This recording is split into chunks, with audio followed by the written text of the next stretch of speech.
Chapter 101. When luck does not follow the third plan, disguising themselves as merchants at dawn 2 days later to infiltrate Crossguard wasn't particularly difficult to propose. I have a bad feeling about this. It was the same reason they dismissed the idea of climbing over the fortress wall. Torres supported the idea, Finn gave a nonchalant nod, and the group settled on it. Well, I guess we're staying here another night. Their campsite was a dugout shelter, prepared well in advance. Upon hearing the news, the cook soldier grinned and asked, "Shall I bring out that for tonight's side dish?" The forward reconnaissance team, led by Ranger Finn, usually stayed on missions for an average of 6 months. Though unexpected events sometimes cut their time short, forcing a return in just 1 or 2 months, this time they had already been stationed here for 8 months. Naturally, they'd resorted to various survival tactics, including salting the meat of captured game to make ham. "Well then, shall we have a drink with it?" Finn eagerly jumped on the suggestion. Despite being a unit that should have been more on edge than even those at the front lines, they were either unusually thick-skinned or desensitized. Or maybe they're so sharp during ordinary days that they allow themselves to relax like this when the time is right. Even at their makeshift dining area, where smoke rose from their cooking, vigilance was never neglected.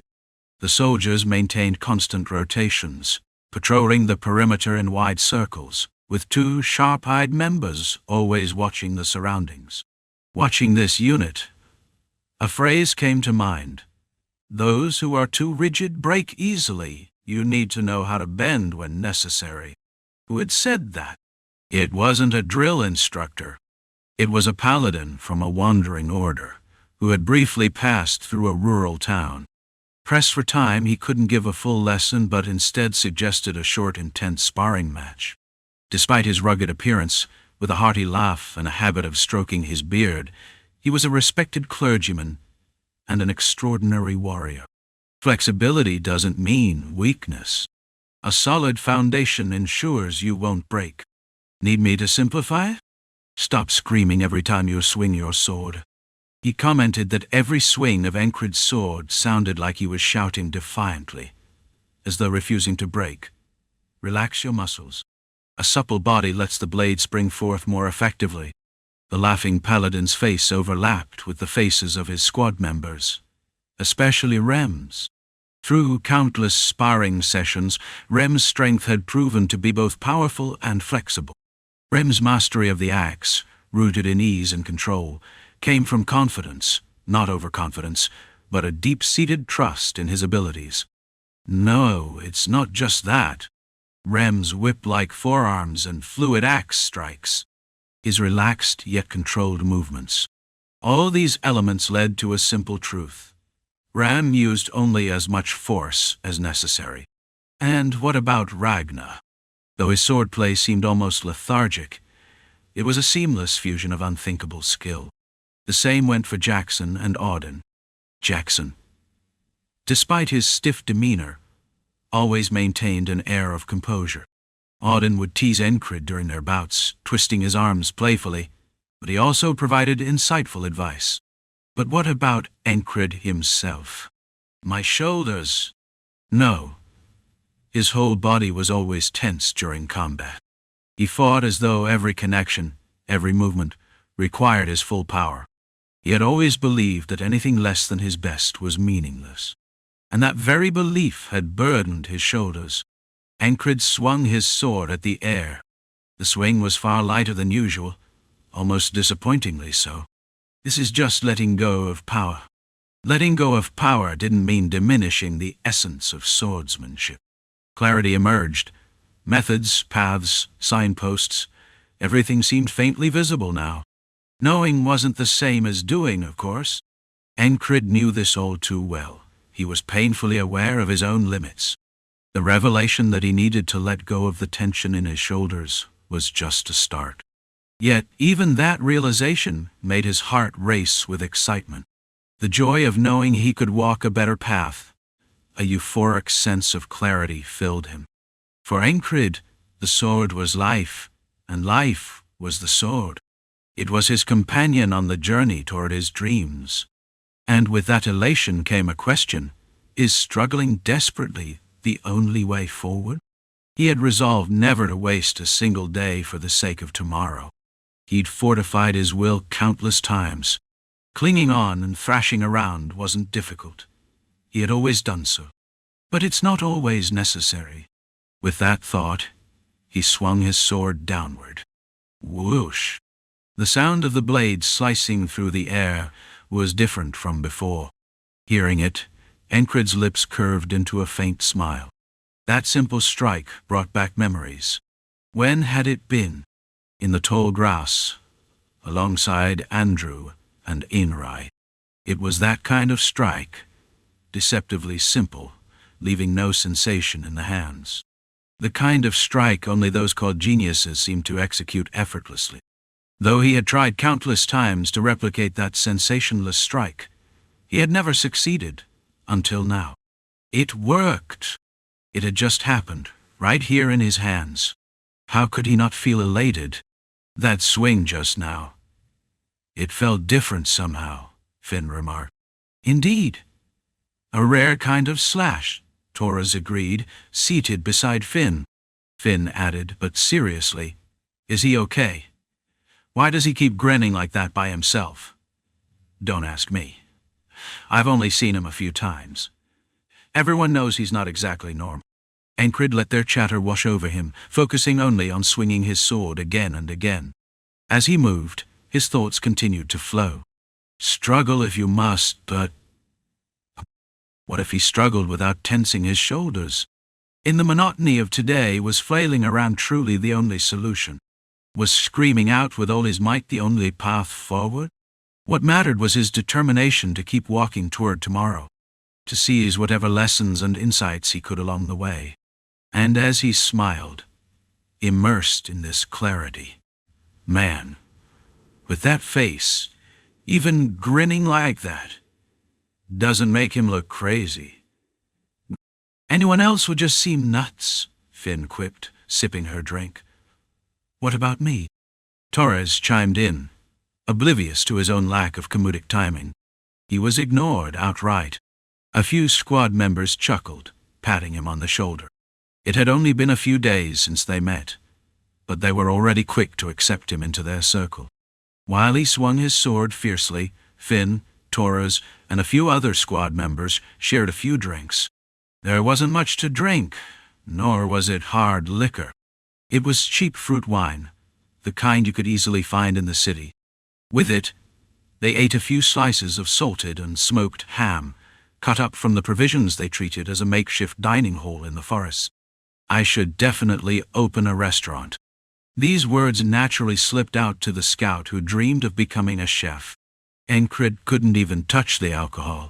He had no intention of drinking today, and even if he wanted to, there was none left. By the time he was done swinging his sword and washing up, the rest had already finished it off. What? With that face you're thinking of drinking too? Torres grumbled without much reason. Although it wasn't a time for laughing and chatting, it was still a moment to loosen up just a little. Of course, even during moments like these, there were always a few who remained sharp, like antennae sensing danger. Finn was one of them. Though she had a sip or two, she still had the responsibility of looking out for everyone. The night came as they returned to the cave. Whether heading for the burrow they jokingly called the rabbit hole, or the city walls, no one was supposed to remain here today. The plan was to vacate the outpost once Finn left and regroup somewhere closer to the main force. That plan fell apart when they decided to disguise themselves as merchants. And now they faced a night that shouldn't have existed. The two moons rose, casting a blue glow across the surroundings. Before entering the cave, Encred tilted his head back to look at the twin moons. The large, ever-present moon hung full and bright. The smaller second moon was visible only when it was full. Bright. The surroundings were illuminated. Staying awake all night wouldn't change anything. Today would repeat itself anyway. He had already learned this while tunneling beneath the shoemaker's shop in the city, so there was no point in resisting sleep and exhausting himself unnecessarily. As the deep night was just beginning, he thought to himself, compared to today's repetition of yesterday, this was likely when they had just reached the city walls. Oh! A howl erupted from nearby. Aincrid had a rough idea why his sixth sense hadn't kicked in when he was killed by the mage. The reason his sense of foreboding hadn't activated. The spells interfere. The mage with the thorny rose or rose vines had been above his head the entire time he was climbing the city walls. She had interfered, dulling his ability to sense danger from above. He hadn't heard the sounds or felt the ominous presence. What about now? Shit! Wake up! We're under attack! The shout came from a scout keeping watch. First, there was the howl of a wolf. Then the soldier's urgent warning. Finally, came the sound. Tap! Tap! Tap! Something was sprinting toward them. And then a monster appeared, silhouetted against the moonlight. There's a species known as beastkin, who live on the far eastern edge of the continent, humanoids with traits of beasts. But the creature now before them was considered a failure, even among those beastkin. A failed creation of their maker. These creatures always thirsted for blood, and harbored a deep hatred for humans. Oh! The owner of the howl stepped forward. Its ankles jutted backward, as though it stood on its toes. Its entire body was covered in gray fur, and its glowing yellow eyes gleamed with a beast's ferocity. Its snout protruded sharply, revealing rows of glinting fangs. The name of the monster silhouetted against the moonlight was lycanthrope. In other words, a werewolf. Naturally, these creatures were not classified as part of the beastkin species. Like most monsters, they couldn't be reasoned with. The one leading the pack was one-eyed. A scar ran across its left eye, leaving only a single glowing yellow orb to survey the surroundings. It opened its mouth. Ha-ha! The monster's roar echoed. To Aincrid's ears it sounded like a command to charge. Stay alert, he shouted instinctively. How would this night end? It felt like a 50-50 chance. Either it would end uneventfully, or something would happen. The outcome was the latter. Werewolves. And not just one or two. The pack split off in all directions except for the leader. Even under the bright moonlight, it was difficult to spot them all at once. All that remained were the sound of clawed feet pounding the ground and shadows cutting through the darkness. Between the trees, in the places where the moonlight couldn't reach, glowing yellow eyes streaked like beams of light. The ones that burst into the moonlit clearing circled the gathered humans, running in dizzying loops. They moved so fast that their afterimages lingered in the air. Damn it! Aincrid realized something here. It was the lack of foreboding. Why hadn't he sensed anything? Why had Finn, a veteran scout, detected the werewolves so late? Someone must have interfered. Which meant a mage was likely involved here too. The mere fact that werewolves had gathered in such numbers was strange. He didn't know what spell the mage had cast, but the result was clear in front of him, even with a quick count. There were more than 10 of them, over 10. That's bad. Torres, back to back with him, muttered. Aincrid drew his sword. Shame! Staying alive was all they could think about now. He didn't plan to die quietly, of course. Not a chance. As always, he would take one more step forward toward tomorrow. Aincrid steadied himself and raised his sword. The name of the monsters was lycanthrope, beasts imbued with magic in their hearts. They were far more formidable than ghouls or other flesh-eating monsters. Taking down even a single werewolf usually required an entire trained squad. It wasn't advisable to hunt them in smaller groups, as casualties were all but guaranteed. And when a pack of them formed, it was recommended not to engage even with a platoon. Yet now, damn, there's over 20 of them. The number had grown in such a short time. Their side had 10 people, including Torres and himself. The werewolves numbered over 20, and as if to prove Aincrid's suspicion about a mage's involvement, The pack attacked in a coordinated encirclement. Even without strategy, werewolves were dangerous monsters, driven wild by their instincts. When the dual moons shone, they grew even stronger. And now they were attacking in formation? How could he describe this? We're screwed. Torres's bitter remark was the answer. There was no way out. Encred fought fiercely. He killed 3 werewolves and severed the arm of a 4th. He even managed to toss a whistle dagger, injuring the one-eyed leader. It was a fierce resistance, leaving marks of defiance against the lycanthrope pack. Torres fought just as hard. Though he fell before Encred, he still took down 2 of them. Finn managed to kill one and was tackling her second before she was overwhelmed. As for the other squad members, they stood no chance. Encred, blood dripping from his shredded arm, stumbled. Just as he was about to deliver a final strike, his foot caught on something. It was a head.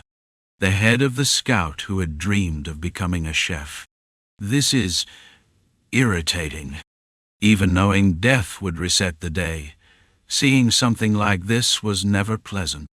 Grrr! 6 werewolves leaped onto him at once. Surviving was impossible. Being torn apart while alive was a first for him.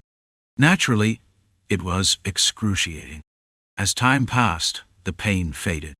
How much time had gone by? When he opened his eyes, the pain was gone. Before him was a soundless, rippling black river. A small boat floated in the river, along with its ferryman. Chapter 102.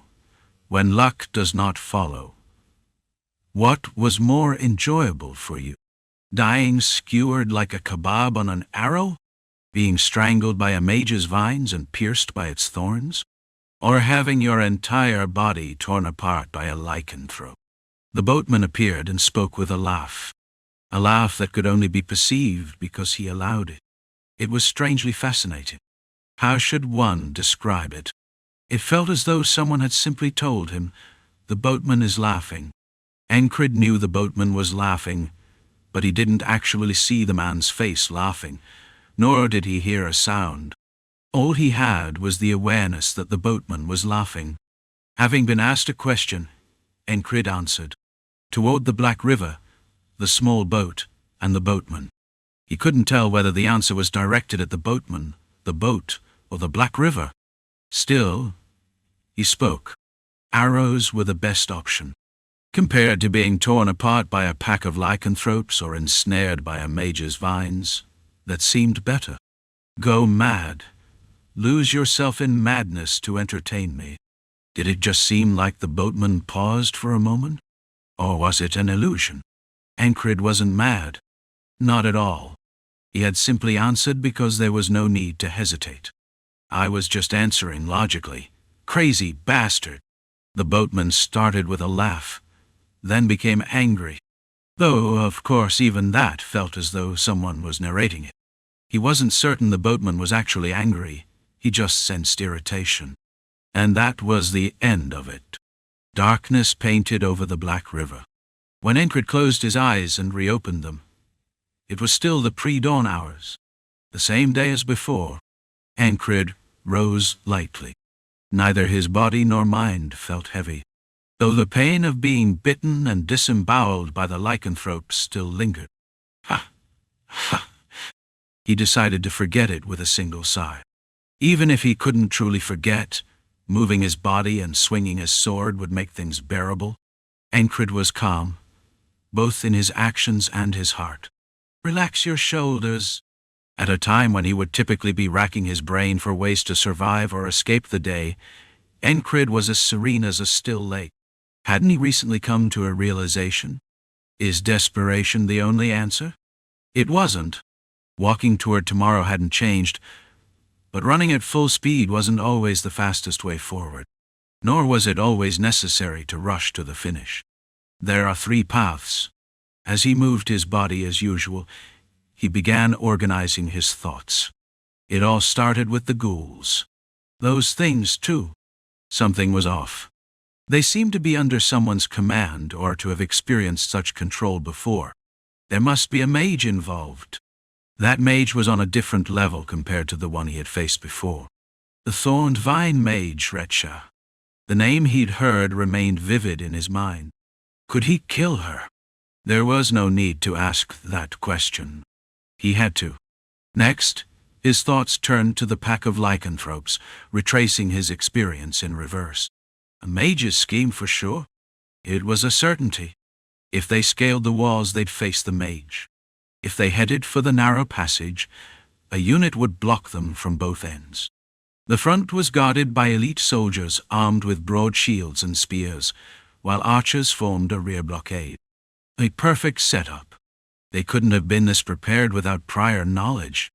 He wasn't sure how, but the enemy had already figured out their movements. So, was there a spy? If there had been one, signs would have surfaced during the lycanthrope attack. Perhaps the information had leaked through other means. It was a situation the boatman would find amusing. All three paths were blocked by walls. And not walls one could overcome through simple training. Unlucky, perhaps. How could every situation seem so fatal? Still, did misfortune change anything? No.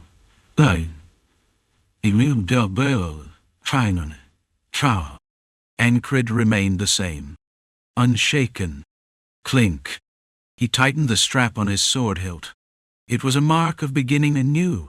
Encred mentally divided the morning into segments and moved accordingly.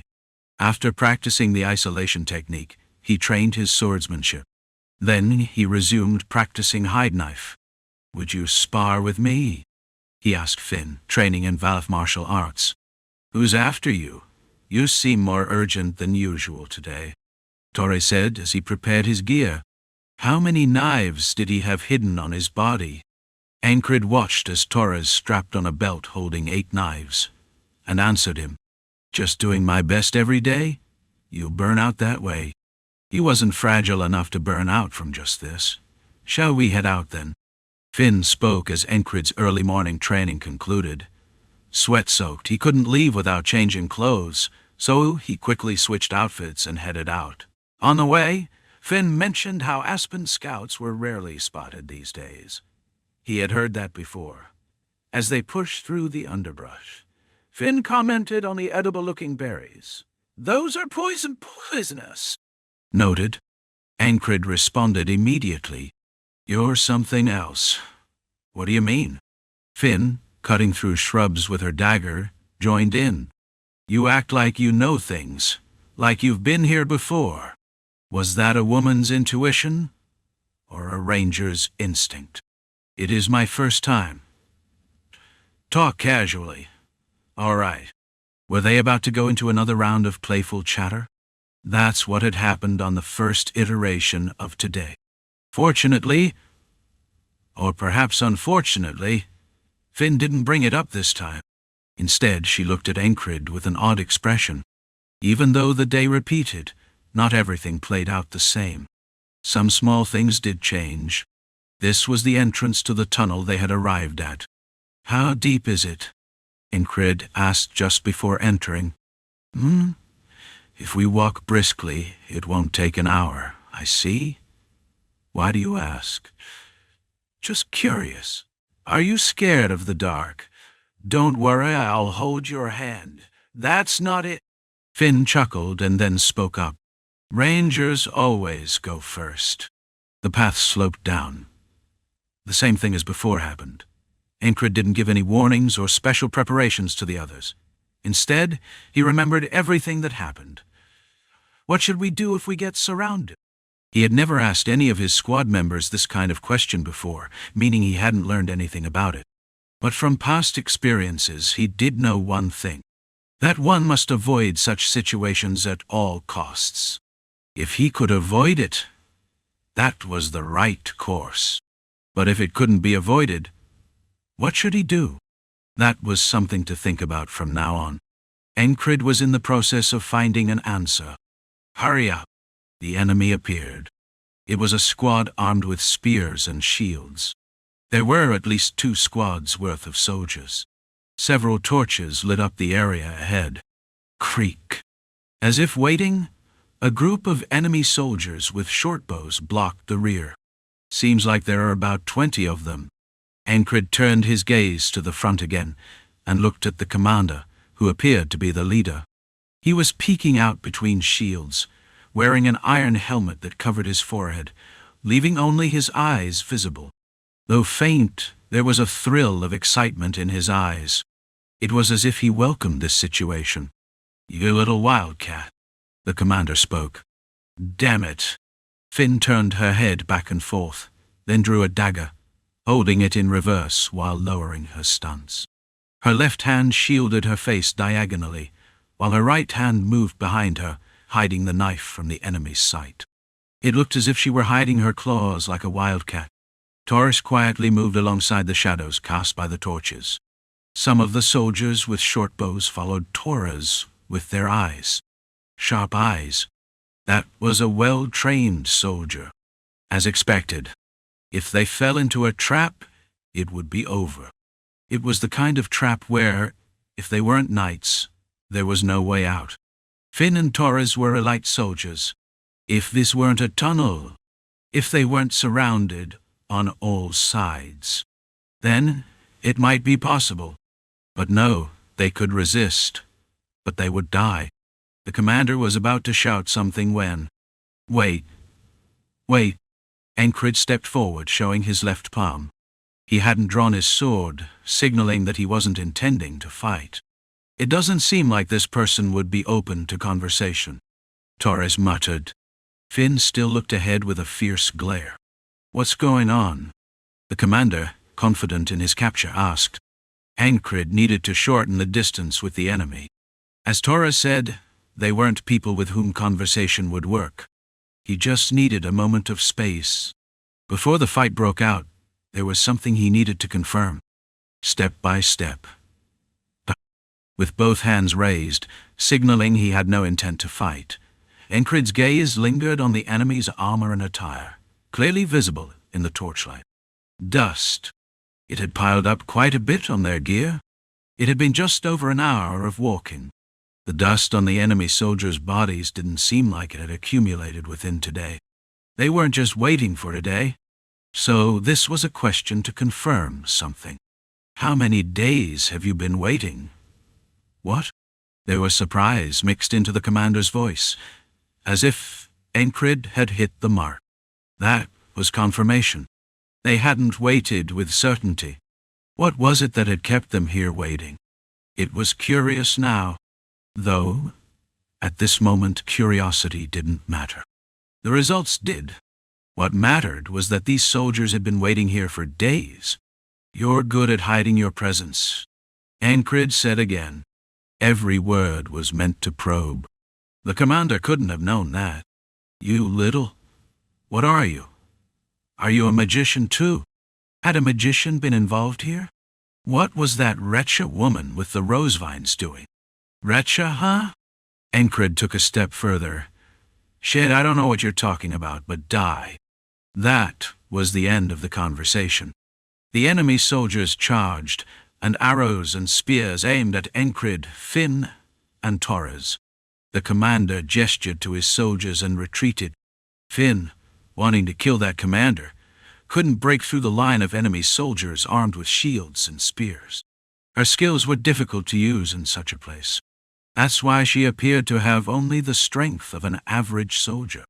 Taurus was different. He moved in a way that threw off the enemy's expectations, hitting the wall and then flicking his hands in the air. 4 throwing knives shot out from his hands. Even Encred couldn't see where they were going.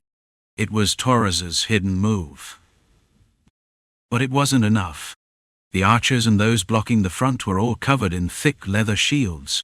If you're going to target something, aim for their toes. That was as far as it went. Ignoring the idea of overcoming the wall, Encred decided to put his plan into action. Facing off against well-trained elite soldiers, and even more elite soldiers in groups. This was a completely new experience for Encred.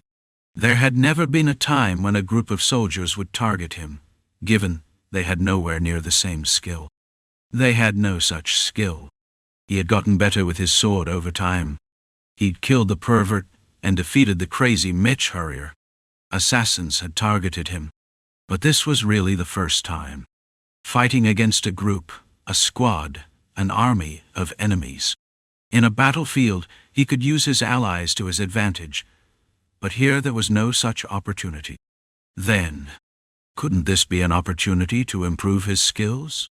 Thinking that, he couldn't help but mutter, "This is fun." The spear soldier, who had a terrified look, thrust his spear just before dying, seeing Encred laughing despite blood pouring from his mouth. Of course, Encred didn't care about that. He was only thinking about testing out various things. It's not enough with just focus and the sense of the blade. If his vision narrowed against a number of enemies, there was no answer. What if he used a heavy sword like when he fought the ghouls, or the wolf beasts, or the man-faced dogs, to slash and crush them? No. These weren't beasts. They were soldiers who knew tactics and strategies. They were thinking and planning, just like usual. The only difference was that his shoulders were a little less tense than before. So, after spending 2 days trying to enter through the tunnel and failing, he would meet the magician on the castle walls. He'd been repeatedly caught by wretches' vines, and when that got blocked, he danced with the werewolves under the moonlight. Of course, that dance always ended in death. Encred had made up his mind, so he didn't feel any impatience. He would give his best in every moment. It didn't mean he was going to waste the day just because his shoulders were relaxed. After 42 toe days, he'd mastered the hide knife. How is this possible? Naturally, Torres looked at him with a startled expression. To him, it seemed like Encred had just imitated his secret move in a day. Just lucky. It wasn't a great excuse, but Torres had no argument. In just a day? He muttered, still in disbelief. The hide knife hadn't become more skilled just because Torres saw it. But Encred went past 70 days. He wouldn't show off the hide knife again in front of Torres. Now it was enough to keep repeating it on his own. Every day, he mastered Valaf-style martial arts. He honed his skills through sparring with Finn, who had learned the Il-Karaz-style martial arts. And after repeating today over and over, Encred realized he no longer needed to keep practicing the hide knife, the Valaf martial arts, fighting the magician on the castle walls, climbing the walls to build grip strength, or training his swordsmanship by fighting the werewolf. All of it. He no longer felt the need to repeat it. Now, what comes next? It was time to move on to tomorrow. Chapter 103. Is this love? Could it be that the goddess of luck has cursed me? Starting another day, Encred glanced up at the sky. The blue moon filled his gaze. It was still before dawn. Having woken early, he could still see the moon he'd seen before going to bed. The moon shone exceptionally brightly. Come to think of it, doesn't it seem that way? Though the ferryman in his dreams spoke of walls and such, the outcome was always the same. He ended up dying miserably. Even this time was no exception. He had tried countless times to exploit openings in the encirclement, yet his luck had been staggeringly awful each time. For instance, when he aimed for a gap and struck a pikeman's foot to create an opening, a pile of dirt suddenly collapsed from above. Why did the ceiling have to collapse at that precise moment? And why did the falling dirt have to get into his eyes? It wasn't just that time. When he dashed along the ramparts, targeting the mage, a section of the previously sturdy wall crumbled beneath his footing. Similar streaks of bad luck had followed him. There was even a case where, being a variant, the werewolf's heart was on the opposite side. Another time, while taking a breather against a tree, it turned out to be rotted and failed to support his weight, throwing him off balance. His streak of misfortune wasn't a one-time event. From lacking innate talent to all these minor tragedies, wasn't it all part of his ill-fated destiny? Are you seriously playing tricks on me, goddess? Still, he felt like asking, though he didn't expect an answer. He wasn't really looking for one. It was simply a way to remember today as a fresh start. And so today began with a greeting to the goddess. He stood up and began training his body using the isolation technique. It involved bending one knee close to the ground while lowering his stance, walking in a controlled manner. While he was fully absorbed in training, others began stirring awake and moving around. Encred approached one of the scouts and spoke. "Could you make something like this? I need it as a secret stash pouch." He explained further. It was a cloth pouch he wanted attached inside his sleeve. He also mentioned it would be great if it stayed secure. Since they had time to make hams and other supplies, he figured this wasn't asking too much. With their tools already at hand, gathering materials wouldn't be necessary. "Huh? Well, I can do it quickly. But don't you need to leave this morning? It'd be nice if you could make it before then." Blinking a few times, the scout nodded in agreement. "All right, I'll do it. Hey, cover my shift for a bit." The scout laughed heartily, accepting the task. Encred thanked him with a pat on the shoulder before continuing his training. By the time he finished, Finn approached him. "What? Planning to put on a show for us this early?" she commented as he swung his sword, shirtless. "Can you use a crossbow? Is that even a question?" "It's one of a ranger's basic skills." Knowing she'd ask why he was even asking, Encred preemptively answered, "I was just curious. I don't know what to say to that. By the way, what do you line your boots with to make your footsteps so silent?" "Oh, this." Finn raised her left hand, pointing to her ear as she explained. "There are a lot of sensitive beasts around here, so I lay a fabric on the soles and stuff cotton inside the boots." Of course, he wasn't asking out of ignorance. "That sounds useful. I'd like to do the same to my boots. It's not difficult." "Torres? You want me to do it too? There are lots of beasts around, apparently. Not that I'll run into any." Though Torres added this remark, he didn't object. The two began modifying Encred's boots. These boots are really well made. You can tell they were crafted with care. "Really?" One of them inspected Encred's boots as they worked. It was a gift from the shoemaker he'd met through a body-obsessed artisan mage from the sewers. Adding fabric to the soles and stuffing the interior with cotton didn't take long. With training complete and the boots modified for silence, Encred received the pouch he'd requested earlier. It was designed to slip into his sleeve and tighten with a drawstring, making it invisible when worn. The stitching was meticulous, far surpassing that of the alcohol-loving squad leader. Naturally, Encred had asked this scout knowing they were skilled. He had tried everyone else before. When Finn had tried once, it had been a disaster. She'd created something so misshapen, it couldn't even hold a finger inside. It had, of course, been unusable. "Ha! It's been a while since I did any sewing," she'd said. That, too, had been a rough start to the day. As Encred reflected on that memory, Finn came over and gave him a light pat on the shoulder. "Let's go." Breakfast was done, and preparations were complete. Once again they were heading for the crawl space. The 79th time, Encred silently counted the number of repeated days as he walked briskly. Having traveled this path countless times, there was no hesitation in his steps. Finn occasionally glanced back at him, tilting her head as if puzzled before asking, "Did you spend a lot of time in the Scouts? Me?" "No, not you." Torres responded, but then shifted his gaze to Encred. "No, I didn't," Encred answered while walking. "Really?"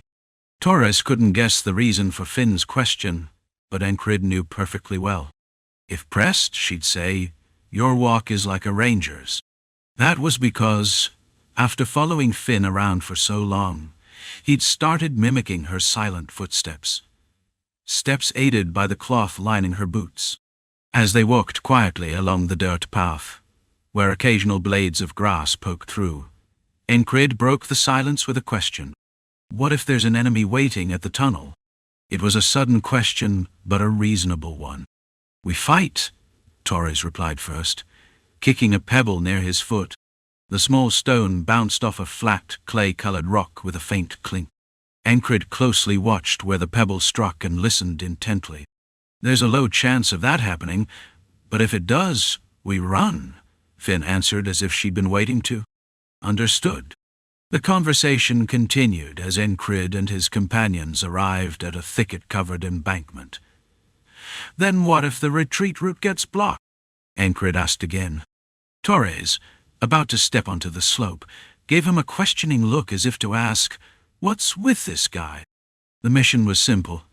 Enter the area, check on the status of the cat planted by the Allies, and retreat if things got dicey.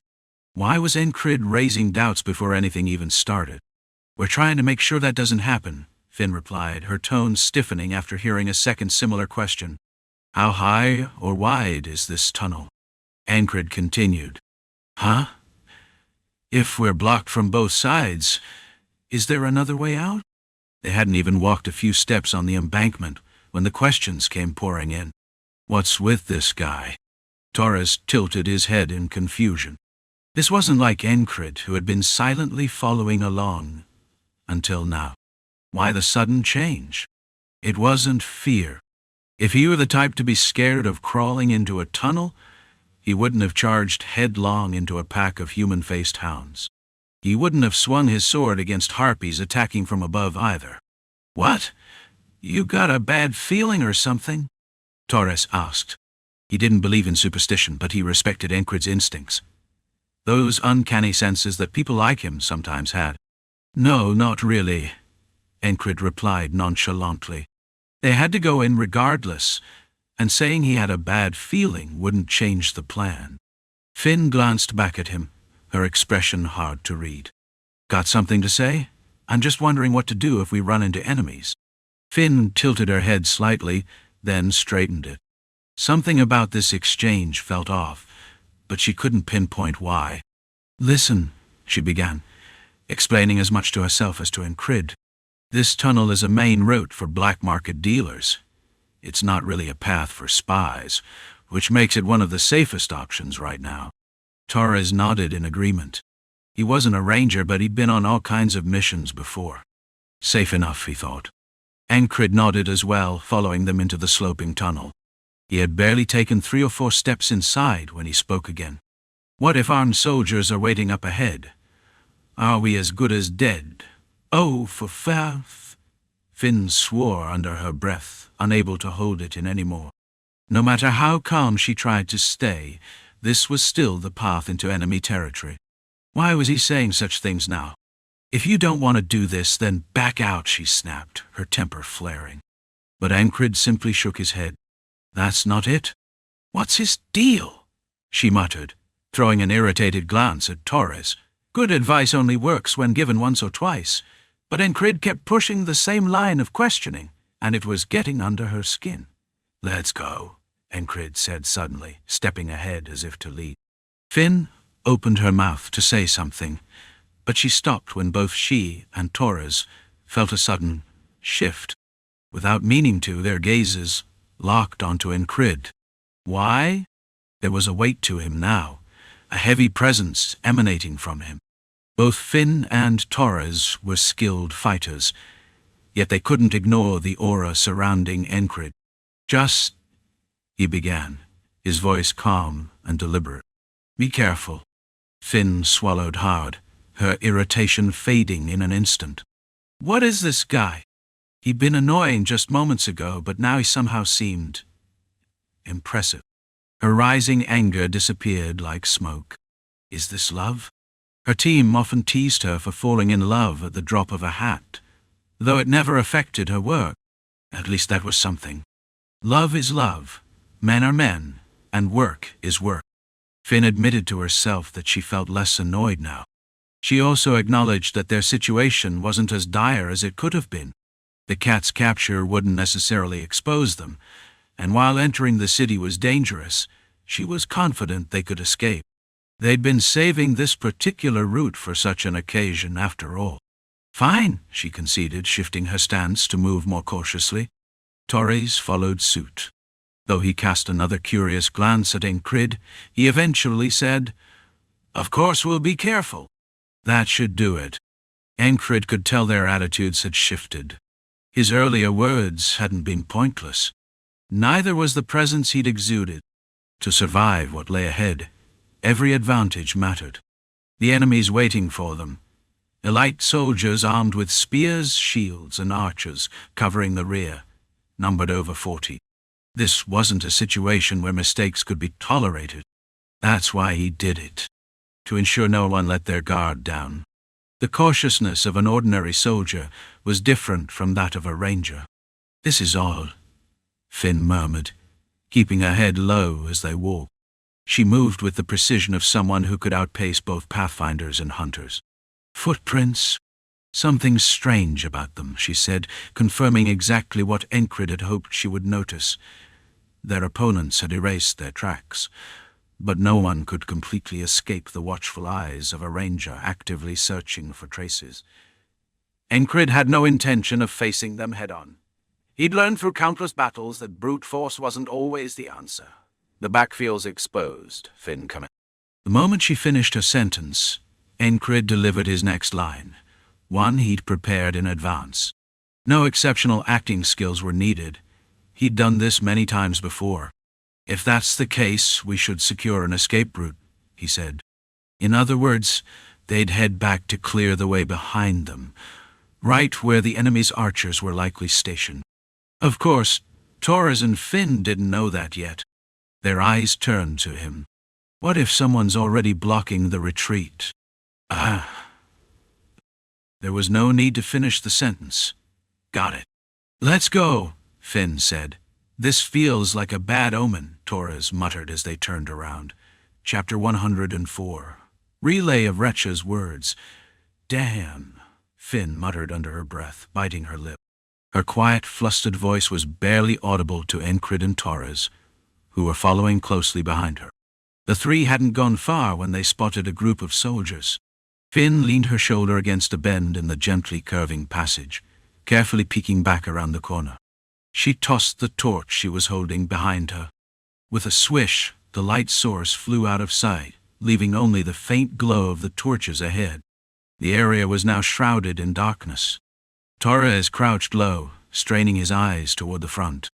Even though he lacked the ability to see through the dark, the training he'd undergone for such situations allowed him to roughly assess the number and equipment of the enemy. Shit, there's a lot of them. At a glance, there were more than 20 soldiers, and their armament was no joke. They were equipped with crossbows as a baseline, with short swords hanging at their waists, all in similar states of readiness. And what did that mean? These are trained troops. The fact that they weren't just some ragtag mercenary group made the situation even worse. A trained group of soldiers was often more dangerous than a pack of beasts or monsters, especially in a narrow cave like this, where the enemies were armed with crossbows. We're screwed. While Torres assessed the situation, Finn was deep in thought. Should they turn back and head toward the crossguard instead? Was the path merely blocked, or did the original route hold more threats? As Finn and Torres found themselves teetering on the edge of panic, trying to avoid making a sound, Encred suddenly burst forward, shouting at the top of his lungs. "Messenger! I'm a messenger from Commander Roger." Torres froze in shock. Finn was even more stunned. She couldn't even extend her hand or yell to stop him. It was simply too shocking. What kind of lunatic? It was essentially a suicidal move. If even 3 or 4 crossbowmen decided to fire, Encred would be skewered in an instant. Surely he knew this, and yet Encred's steps didn't falter. It was no coincidence. Roger was the name of a spear unit commander. By throwing out a name that would confuse the enemy, Encred caused hesitation. If you don't see an opening, then you make one. Fair and square? Does that save lives? That was something Jackson had once said. Deception? If necessary, why not? Just because he aspired to be a knight didn't mean he had to turn into an idiot who only fought duels. Honor had its time and place. Especially since they've already used traps, magical tricks, and even werewolves. What honor? This wasn't just about deceiving the enemy. As the tension in his shoulders eased, Ancred's field of view expanded, and that broadened view told him what he could do and what he could achieve. Past experiences and recent events intertwined, guiding him to one realization: fighting against overwhelming numbers, especially against an elite unit, while trapped in a deadly ambush with no way out. This was no tall grass to simply hide in and avoid danger. Spears, arrows, the orders of a commander, shields blocking the front, and a rain of arrows from behind. One wrong step and death was certain. He could dodge a stray arrow or two, but how could he avoid a storm of them? Pretending to mimic a knight by parrying every arrow with a sword was equally absurd. In a confrontation with elite troops, there was no time to hone swordsmanship. Such battles ended in an instant. One slip of focus, and death came immediately. So, what should he do in moments like these? What weapon should he wield? Connecting the dots, even for a split second, required clarity. What Ancred realized was this: instantaneous judgment. It was all about quick decision-making to exploit the briefest openings. Even staying here would only buy them enough time to burn half a candle before the spear unit arrived. So what needed to be done now was simple. He needed to take down that damn crossbow unit commander and cause chaos. Without neutralizing the enemy's ability to fire arrows, there would be no tomorrow. Commander Roger? A messenger? The cave was dimly lit, making it hard to identify faces without bringing a torch closer. It was even more difficult to verify whether someone was wearing the uniform of the Aspen army. And even if someone had sharp enough eyes to catch a detail, how closely could they scrutinize someone like Ancred, who was charging straight at them? "The city! The city!" Ancred yelled nonsensical things that might confuse the enemy further. "Shit! Monsters!" The commander blocking the retreat wavered, his pupils trembling. Not that Ancred could see it, nor did he need to. The distance was closing. The light from the torches illuminated the scene enough, and Ancred already knew who the commander was. So, he lunged. "Wait! Stop him!" One of the soldiers at the front finally reacted, but it was far too late. This momentary lapse was precisely what Ancred had aimed for. He sprinted several dozen steps in an instant, not even stopping to catch his breath. Schling! Drawing his sword, Ancred gripped it with both hands, pulling it to his right before slashing horizontally from top to side. The opponent's helmet and armor left their necks exposed. Two soldiers standing to the left of his approach, both of similar height, fell victim to his blade in one swift motion. Slash! The sword left deep gashes in their necks, blood spraying everywhere. "Ah, damn it!" The panicked soldiers barely began to react as Ancred saw the commander retreating. His right hand moved swiftly. Holding his sword with his left hand, he reached to his waist with his right, then thrust forward. Whistle! A whistling dagger flew, a weapon far deadlier than an ordinary throwing knife, and embedded itself with a thunk into the commander's leather helmet, piercing deep into his skull. If he survived that, then he's no human. Kill him! 3 or 4 soldiers drew their short swords with a metallic clang. Ancred, grateful for the cave's width, unfastened the buckler strapped to his back and flung it. Thunk! The round shield spun through the air, striking the head of a crossbowman who had been aiming at him. Using the time gained, Ancred pulled his sword closer to his chest. As he adjusted his grip, he prepared to deflect the incoming strikes from the soldiers rushing at him with their short swords. Ta-ta-tan! Clang! Clang, clang! Ancred struck aside an opponent's blade using the flat of his sword. It wasn't some elaborate technique, just using his weapon as a makeshift shield. And then came the next move. Ha! A sudden battle cry escaped Ancred, startling his opponents. Taking note of the soldiers' positions and the direction of the crossbows, he lunged forward. It wasn't just a simple roll. While dodging sideways, Encrid grabbed an enemy soldier's ankle, twisting and yanking it. Crack. The soldier's ankle twisted unnaturally, causing him to lose balance and collapse. Like a snake, Encrid coiled his entire body around the falling man as he rose to his feet. With his left arm, he locked the enemy's neck. With his right hand, he seized the soldier's wrist and wrenched it upward. The short sword the soldier was holding fell to the ground with a soft thud. The dirt absorbed the sound of the blade landing. Irk. Killing the soldier would have been a waste. Encrid needed him alive to use as a shield. Crossbows were deadly at range, but could be countered up close with the proper defense. Having discarded his buckler, Encrid had gained a new shield. A human one. This reminds me of my first battle today. Back then, he'd also picked up whatever shield he could find. This time, it just happened to be a human instead of wood. Leaning his back against the wall, Encrid held firm. The crossbowman hesitated, as did the soldiers holding short swords. "I'm alone. Come at me, all of you.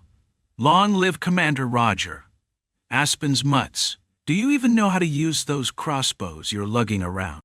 Amid the short silence that followed, Encrid kept shouting nonsense. Ceaselessly, relentlessly. "What's the matter? Can't you handle one man? Did Commander Roger train you to be this pathetic?" He wasn't just blabbering aimlessly. Even the slowest-witted among them should realize it was time to make a move. And as expected, his allies delivered. Swish. The Il Karaz-style martial arts allowed one to take down enemies without making a sound.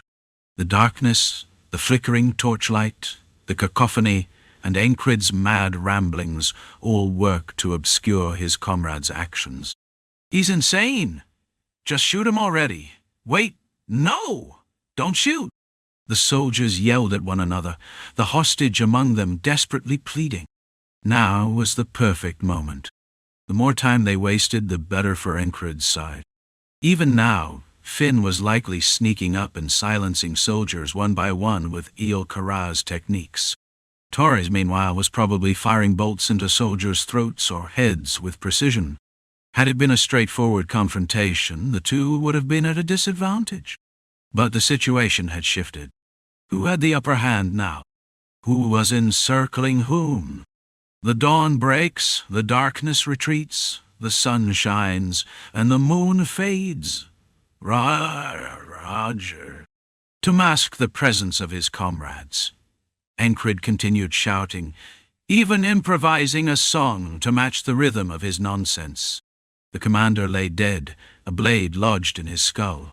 Several others screamed and fell, adding to the chaos. Caught in this madness, the soldiers felt their minds unraveling. "Damn it! What do we even do now?" One of the soldiers agonized, contemplating whether it would be better to just shoot their own captured comrade in the head. With their commander dead, they were utterly lost. At that moment, the twang of a crossbow string rang out. Thud! The bolt struck their captive ally squarely in the head. In the end, someone had fired. "Kill them all," muttered the soldier who had pulled the trigger. Even a well-trained unit would unravel in the face of madness like this. "Raise the torches! Look behind!" At that moment, Finn and Torres were discovered. They weren't elite assassins, so this was inevitable. Still, in the meantime, the two had taken down 6 crossbowmen. Not bad. This wasn't the first chaotic battle of the day after all. Taking down 6 enemies was an achievement in itself. Encrid shoved his human shield forward. The corpse, trembling with a quarrel embedded in its head, collapsed. Just as it began to topple, in that fleeting moment, Encrid acted. He drew the whistle daggers sheathed at his side and hurled them. His arms snapped out, releasing the blades in rapid succession. Whiz! The high-pitched sound of the daggers slicing through the air was followed by dull thuds. 6 more soldiers fell, lifeless. Now, only 1 crossbowman and 2 short sword-wielding soldiers remained. Everything had happened in an instant. From the enemy's perspective, it was a nightmare. And just as Encred was about to finish them off without a word, forward. A deep, commanding voice echoed through the passageway. Roger, the spear squad's commander, had arrived. From the opposite end of the corridor Encred's group had passed through, the steady rhythm of marching boots resounded, shaking the ground and air alike. The remaining archers regrouped, while Roger and his men approached, their torches illuminating the cavern. Roger was calm, scanning the scene with a cold expression, despite the carnage his men had suffered. The 30 elite spearmen under his command were a force to be reckoned with. Roger's gaze briefly met Encred's before shifting to Finn. "A lucky wildcat, huh? It's skill, you bastard," Finn snapped, glaring at him with venom.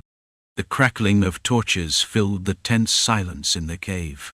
There was history between the two, as evident from their hostile exchange, but Encred had no interest in their feud.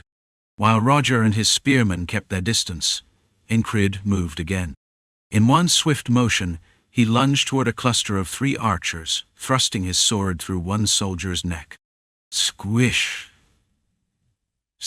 The sound of flesh tearing accompanied the withdrawal of his blade. Twang-dot-wah! The string of a crossbow snapped, and Encred quickly ducked. Whiz! The bolt grazed his hair. That was close. Luck had been on his side. He hadn't expected the enemy to fire so quickly. Taking advantage of his good fortune, Encred pressed forward. "I see it all." Feigning a charge toward the soldier who had fired, he suddenly veered off course, driving his blade into another enemy's skull. Thud! As he retrieved his blade, he pretended to retreat, his eyes locked on the remaining enemies. Thanks to the light from the spearmen's torches, the area was bright enough for the soldiers to clearly see Encred's fierce expression. One soldier, unnerved by his gaze, assumed someone was behind him and turned to look. But there was nothing, only shadows, the corridor, and the occasional falling clump of dirt. When he turned back, it was already too late. Squish! Encred darted forward, stabbing the soldier in the throat. It all happened in a heartbeat. Roger was about to order a charge when Encred spoke again. "I bring a message from Recha." The unexpected name made Roger pause. Recha was a key figure in this operation, a mage central to their plans. "Run!" Without hesitation, Encred shouted the command. What? Torres reflexively bolted, even as he voiced his confusion. Finn didn't respond, snatching up 2 crossbows as she sprinted after him. "Catch them!" Roger's furious roar echoed behind them as his men gave chase. The spear squad wasn't heavy infantry, so pursuing them wasn't impossible. Chapter 105. Knowing how to win a gamble, catch them. The enemy soldiers' shouts echoed, and as expected, they began chasing madly. Encred glanced behind him and subtly changed direction. Thud! A pile of dirt suddenly collapsed near where he was about to pass. It wasn't a sign of structural collapse, just a symbol of bad luck. No, today might actually be a lucky day. After all, the quarrel had only grazed his head instead of hitting him directly. He could consider that fortunate. The tip of a long spear scraped across the ground as the enemy soldier charged forward furiously. Although there had been one battle earlier, it wasn't enough to wear me out. The only real issue was the lack of light. Finn, being a ranger and a Pathfinder veteran, practically had eyes on the soles of her feet, allowing her to see her way. The darkness wouldn't trip her up.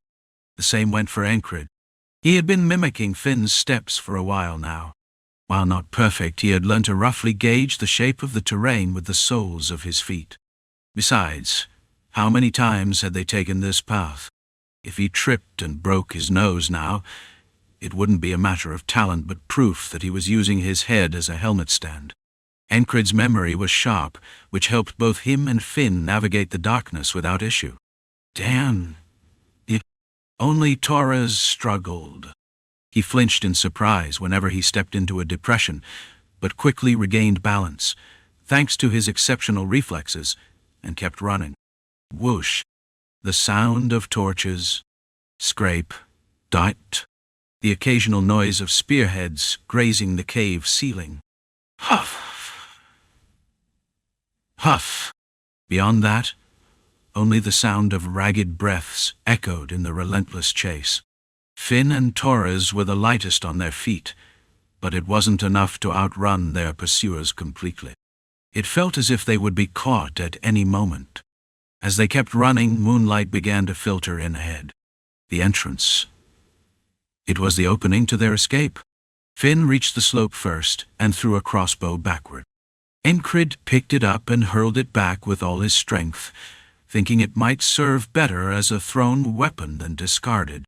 A soldier chasing closely behind raised his shield to block it. Whack! The crossbow wasn't made of the sturdiest material, and shards of wood flew as it bounced off the shield. Though it slightly delayed their pursuers, it wasn't enough to make a significant difference. Encred had thrown it just to give Torres, who was lagging slightly, a bit of help. Torres noticed and nodded at Encred in gratitude, a silent thanks in his eyes and gesture. Gratitude at a time like this? Finn exited first, and Encred grabbed the edge of the slope to pull himself up. As dirt and dust crumbled down, Torres ducked his head low. Wait. I'm human. Suddenly, Torres spoke. He pulled out a dagger with his left hand, stabbed it into the incline of the tunnel, and turned his body sideways. Oh, now this is new. Leaning against the slanted wall, he balanced himself by holding the dagger while throwing with his free hand. Encred hadn't seen him do this before. Whoosh! The daggers flew backward. Thunk! Thunk! The enemy soldiers, even after discarding their torches, blocked the daggers effortlessly with their shields. You bastards! The two soldiers who blocked the daggers cursed harshly. Their eyes gleamed fiercely. It was clear they wouldn't let them die peacefully if caught. Encred knew this too well. He had been caught before. The outcome wasn't pleasant. You'd either be skewered on a spear or have a blade buried in your skull. No death was ever truly welcome. Damn. Seeing his daggers blocked, Torres clicked his tongue in frustration. Even in the dim light of torches and moonlight, they had managed to block the attack. No ordinary training could produce such soldiers. Torres realized something as he watched the soldiers block his dagger. They're border defenders. In other words, getting caught meant death. Even with Encred, who had reached out a hand to help him climb. No, that's not an option. How many do you think we can handle? He asked as their hands met. If we meet them separately, we could probably take them all, but like this, no chance. Encred admitted there was no answer to the current situation. Yet, oddly, his face seemed calm. Why was he so composed? Torres wondered as he climbed faster. Behind them, one of the spear-wielding soldiers showed off similar skills to Torres. Whoosh! He threw a short sword as if it were a throwing knife. Impressive. Encred thought as he drew his blade to deflect it. Clang! The short sword struck the middle of his blade and bounced off, embedding itself in the ground nearby. The blue-tinged blade reflected the moonlight and torchlight, glinting with a red and blue hue. Quickly!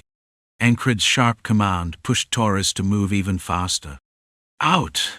Finn, who had exited first, quickly pulled the string of her remaining crossbow and locked it in place. As Encred and Torres stepped aside, Finn fired. Thunk! The bolt vanished into the shadowy tunnel, disappearing among the flickering torchlight. A single shot. That was all the crossbow could manage.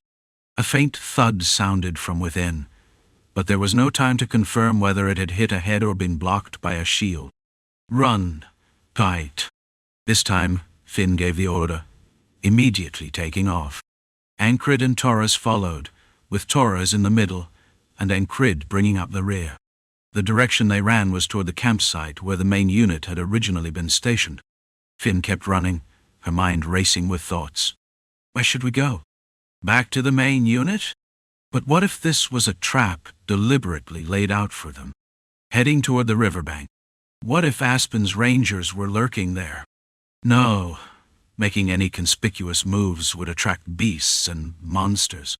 Sure, a dozen or so ghouls might be manageable. But what if they ended up unlucky and ran into a colony? Facing a colony of beasts or monsters with a small group was pure suicide. A group of wandering beasts was one thing, but a colony, a collective called a pack, was on an entirely different level. As a ranger, Finn understood the ecosystem of beasts and monsters all too well. What's the worst-case scenario here? Getting captured. Beasts and monsters could be dealt with later.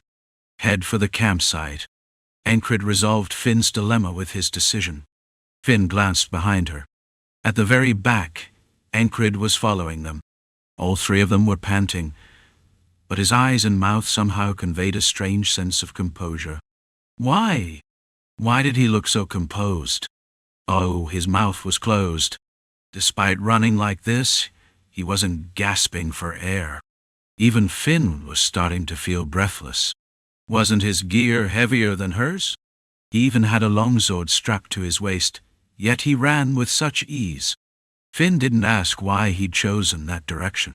All she could do was follow his judgment. Ancred didn't interfere further with Finn's decisions. After all, no matter where they went, they were already in a dire situation.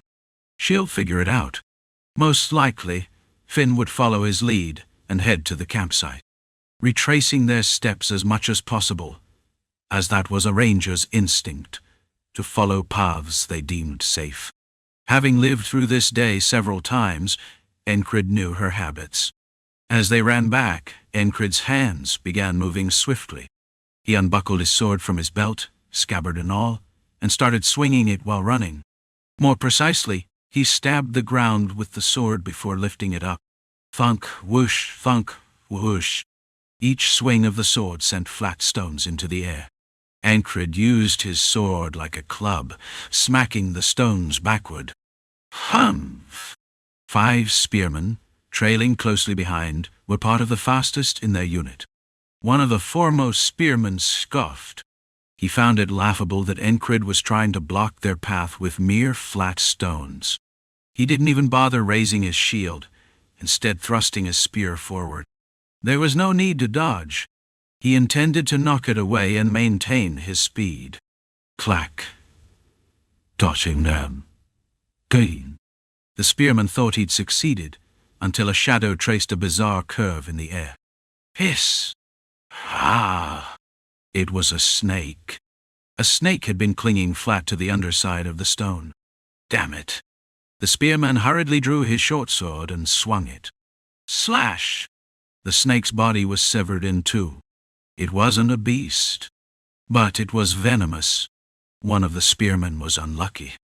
A viper sprang out from beneath a stone, coiling around his shin and sinking its fangs into the gap between his boots and armor.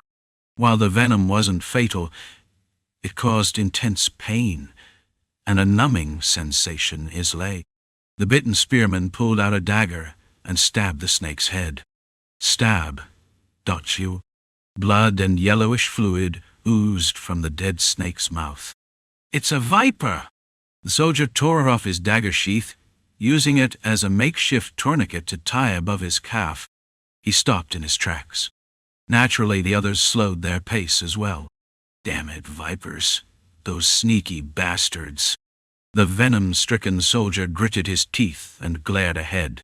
Meanwhile, Ancred continued his peculiar routine of smacking stones with his scabbarded sword. At first, it was stones with vipers underneath. Later, it included ordinary stones as well. For anyone without the knowledge to distinguish between them, they had no choice but to dodge or block everything. You bastard! The pursuing commander, seeing the situation, narrowed his eyes. They had been so close to capturing that wildcat of a woman. "Raise your shields and keep running." His judgment was spot on. Whether it was stones or snakes, soldiers with their shields raised and eyes focused could no longer be impeded. Of course, Encred never expected to stop them with snakes alone. "Looks like what I learned from Inri is coming in handy." He remembered Henri mentioning vipers that hid under flat, clay-colored stones. Passing through this path, he put that knowledge to use. It proved very effective. One man was down, and the rest had been slowed. Phew. Why the campsite? Now that their pursuers had slowed, Finn adjusted her speed and moved alongside Encred, questioning him. Torres, equally curious, approached as well. Encred glanced behind and answered. "Phew. We need allies if we're going to face that many enemies." Finn frowned at his response. "Ha. But the campsite's already abandoned. My unit has relocated." She misunderstood. So did Torres. Feigning surprise, Encred replied. "Even so, we can't suddenly change direction now. We'll use the campsite as a pivot and decide our next course." With that, he naturally took the lead, dropping formalities as he spoke. Finn and Torres realized there was no other choice. They had to keep going. Their pursuers were closing in, visible through the mist of their labored breaths. Despite the heavy gear, the soldiers moved with remarkable discipline, maintaining perfect formation as they ran. It was impressive. How well trained must they be to achieve this level of coordination? Seeing this, Finn realized their identity. Damn it. They're probably greyhounds. The greyhounds, also known as the Persistent Lovers Unit. To most, they were infamous as relentless hunters. Encred had his own history with them. Mitch Hurrier was part of their unit. They had even sent him the infamous whistle dagger, disguised as a gift from a half-blood elf. Facing them was akin to taking on an elite force comparable to the frontier defense units. Feigning surprise, Encred said, "Oh, really?" Though his tone was oddly composed, Finan and Torres were too focused on escaping to dwell on it. The stronger the opponent, the better. Encred thought so to himself. He had experienced 78 iterations of this day. During that time, he had honed his skills to outmaneuver dozens of elite soldiers and had extracted vital information from a man named Roger by cleverly asking the right questions. Now, he was putting all that knowledge to use. All three picked up their pace, driven by the sight of their pursuers gaining ground. "Phew, damn bastards." Torres regulated his breathing as he ran. "Damn persistent dogs." Finn, while cursing, showed no signs of giving up. As they approached the campsite, Encred deliberately took a detour. Finn noticed but said nothing. In situations like this, it was natural for the ranger to take the lead. Yet Encred confidently took the front. He pressed on ahead. And what could they do but follow? They finally reached the campsite. The pits they had dug were now covered with dirt, leaving no trace. A few lone trees stood nearby, along with some small mounds. And beyond them lay an unexpected sight. Werewolves. Damn it. Over 20 werewolves had gathered in a pack, a colony led by an alpha at the front. This is the worst. Finn nearly gave up on life at that moment. Torres, on the other hand, darted his eyes around, trying to assess the situation. Only Encred remained calm, gathering his breath for what came next. This is the turning point. It was a gamble, but one that wasn't left to chance after so many repeated attempts. A calculated gamble to secure victory. Encred took a step forward. Chapter 106. Dodge and dodge again. It was the moment when Leona Rockfried and Mathis, her bodyguard, parted ways near the walls of Border Guard. Mathis, with his commanding presence, instantly drew everyone's attention. It was deliberate, a display of raw intensity. Hostility is a form of momentum. You can create it with your instincts. It's easy. But for someone like our squad leader, it might be a bit difficult. That unhinged bastard Jackson. His words always cut deep, like his tongue had been forged in a blacksmith's workshop. Every sentence of his was a sword in disguise. Not that Encrid paid it much mind. He just dismissed him as a lunatic and moved on. But in the end, Jackson's words weren't entirely wrong. Encrid had unlocked his instincts. He had dabbled with a similar kind of momentum during a mission to catch a cat, but mastering it was another matter. This time, however, he truly grasped it. Once he relaxed his shoulders, it turned out to be easier than expected. In fact, he'd already put it to use when he warned Torres and Finn to tread carefully. His words carried a forceful intent. And now, step aside. I'll draw their attention, Encrid ordered. What? Finn responded first. What kind of nonsense is that? Torres followed, his tone sharp. Neither of them had known Encrid for long enough to be bound by any deep camaraderie. They weren't exactly the kind to risk their lives for each other. Rangers don't abandon their comrades, Finn growled. That goes for me too, Torres added. Yet for some reason both were unusually resolute. Their eyes gleamed with unwavering determination. Yeah, you're both good people, Encrid thought. But that wasn't the point. Just get lost, you're in my way, he said coldly. He didn't have the time to explain. Even in another timeline, when he had tried to explain, they stuck to him like leeches. Why is he acting cool? Finn muttered under her breath.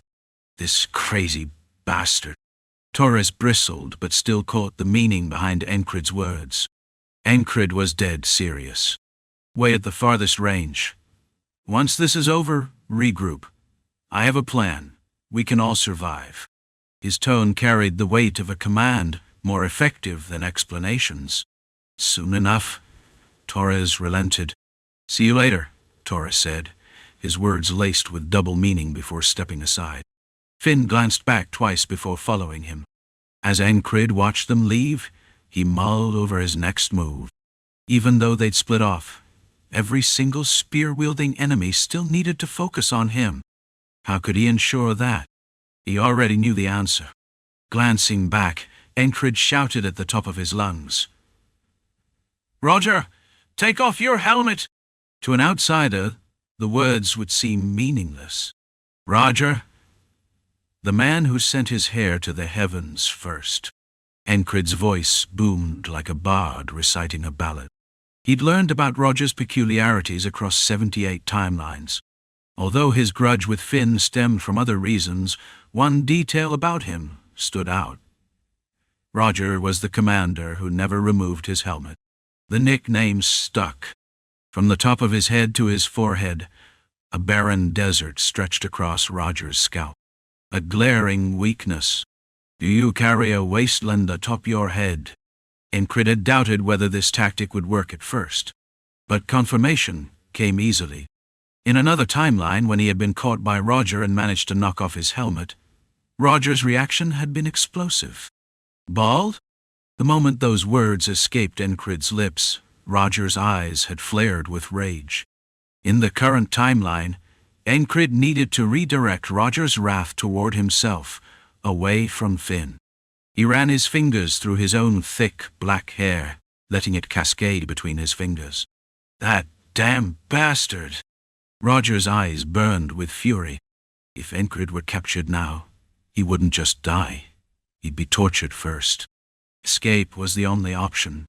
As Finn and Torres retreated, Roger barked orders. Get him!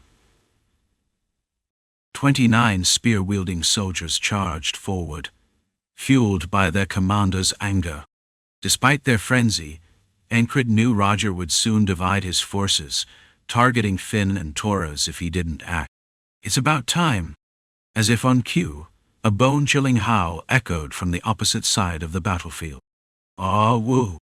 Under the light of the dual moon, the surroundings were illuminated. From the other side, the figures of lycanthropic beasts became visible, wolves on 2 legs, sprinting with feral ferocity. Lycanthropes. Phew! Encrid exhaled, steadying his breath as he came to a halt. This was it. He needed to bind both the spearmen and the lycanthropes here.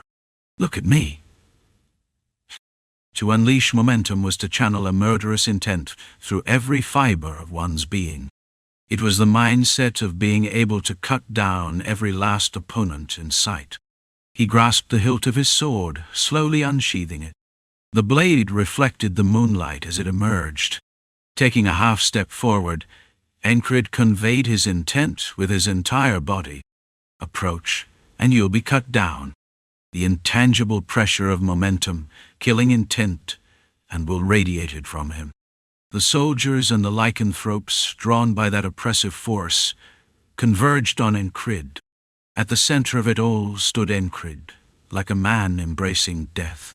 Roger was growing increasingly irritated. What should have been a simple mission, capturing a wild cat-like woman, had become complicated. Should he give up now? No. Oh, he couldn't. He needed to kill her. She was the one who had killed his brother. Damn it, chase her down. Determined to see it through, Roger's anger boiled over when Encred's voice cut through the air once more. From take off your helmet to wasteland, the taunts pierced him like daggers. Thump. His heart pounded. Rage surged, making his blood feel like it was boiling. That son of a bitch? He made up his mind. He steeled himself. When he caught that bastard, he wouldn't let him die peacefully. He'd make him beg for death. In that instant, reason flew out of him, screaming at him to pursue. Roger himself took off running. Oh, whoa! The howling of beasts erupted. The moment Roger spotted the werewolf pack charging from the opposite direction, frustration surged through him. God damn it! How had things ended up like this? That damned bastard! It was because of the one who mocked him as though reciting a poem about his hair. Because of that jerk's ridicule. He'd lost focus for a moment. Damn bastard! Roger tried to steady himself by cursing at the werewolves he saw, but it wasn't easy. So what should he do? The answer came quickly. Kill them all. No matter how precious they were to that woman called Retsha, or whatever her name was, they were just monsters. Even if they formed a colony, a pack of lycanthropes could be dealt with as long as they fought in formation. He was about to shout orders when it happened. The man he had been chasing suddenly exhaled sharply and stopped in his tracks, gripping his sword. With that sword in hand, he spoke with his body. He spoke with his presence. He spoke with his killing intent. Come closer, and I'll cut you down. To Roger, the surrounding world blurred away, leaving only the man holding the sword. If this was how Roger saw it, imagine how it felt to the other soldiers. Formation or not, the overwhelming presence forced the battle to begin. Since no one had ordered them to halt, the spearman at the front simply acted as he always did. If an enemy appeared, they fought. That was his role. And so it began. Thrust! He lunged with his spear. Oh!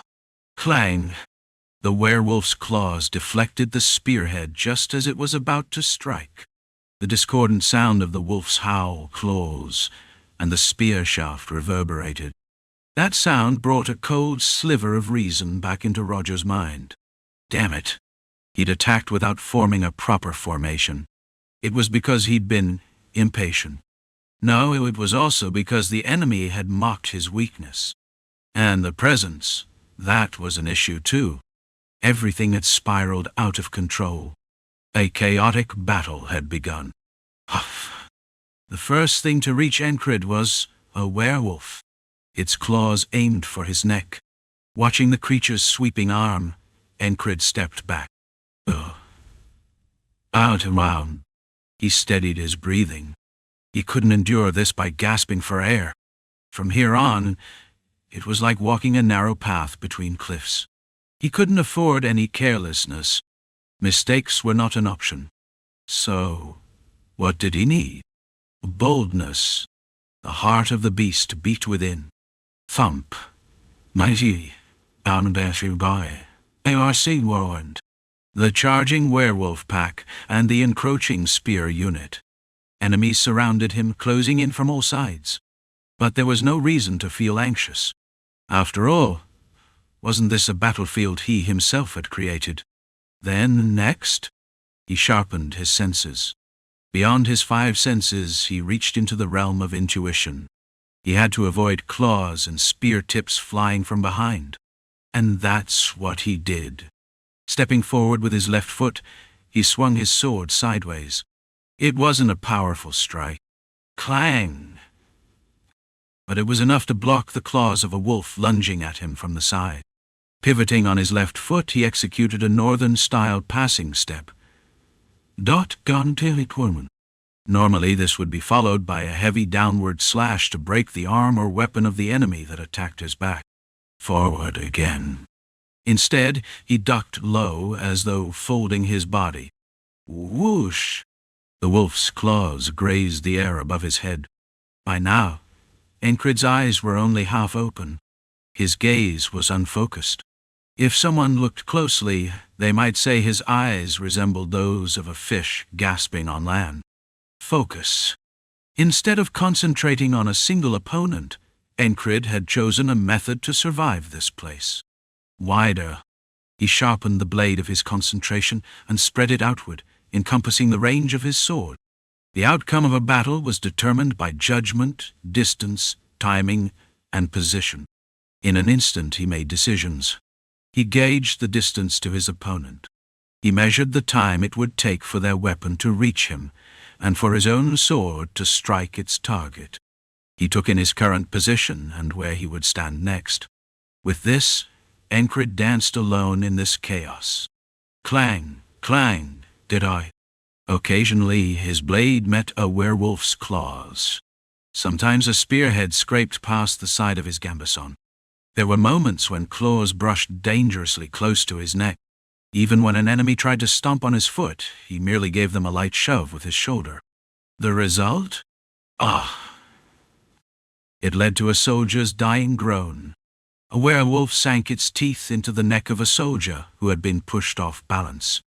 Blood splattered, leaving stains on the beast's face.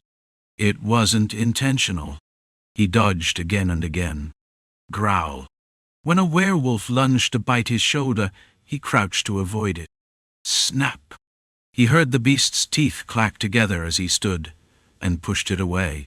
And that led to thud! Howl! A spear pierced the werewolf's belly, the very one that had targeted Encred. He focused solely on evasion. Circling around the edges of the battlefield instead of staying at its center, he gradually slipped away. Now the werewolves had to deal with the spear-wielding soldiers, and the spear unit had to fight off the werewolves. All of this was clearly visible to Torres and Finn, who weren't far away. That guy? He's batshit crazy. Completely insane. Torres and Finn alternated between speaking, unable to tear their eyes away from Encred's movements. He kept dodging. Sometimes he was struck by spear shafts, and claws occasionally raked across his body, but he managed to avoid fatal injuries. And look at what he'd created in the center of the battlefield. With just a few words and his commanding presence, the fight between the monsters and the elite soldiers had devolved into chaos. The humans... Even so, elites were elites. Though their formation had broken, groups of 3 or 4 banded together to watch each other's backs. They recovered some of their stamina lost from the initial charge. By forming shield walls and striking with spears, they fought back effectively. And then, Roger moved. Facing 3 or 4 werewolves on his own, he killed one by driving his spear into its head. Switching to a short spear, he charged like a raging tiger. If we leave him alone... Finn could see him heading straight for Encred. She didn't need to look closer to know his eyes must be burning with venom. He always flew into a rage when mocked about his hair. That crazy bastard. I'm going to help, Finn mumbled. And Torres declared his intent as though steeling himself. In the meantime, the enemy commander named Roger charged furiously, thrusting his short spear at Encred.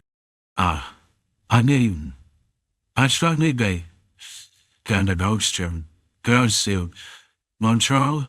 Finn let out a sharp cry as she watched. To her, it looked like the spear had pierced Incrid's side.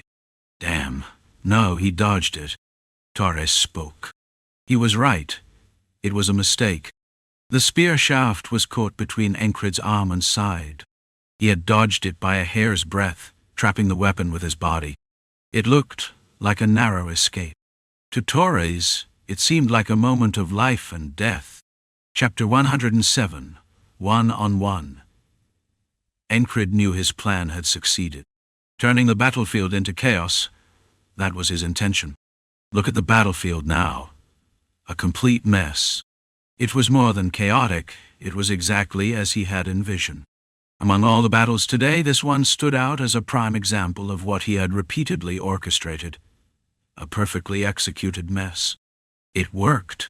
He had instigated a melee, and the chaos had taken root, leading to a massacre of the werewolves.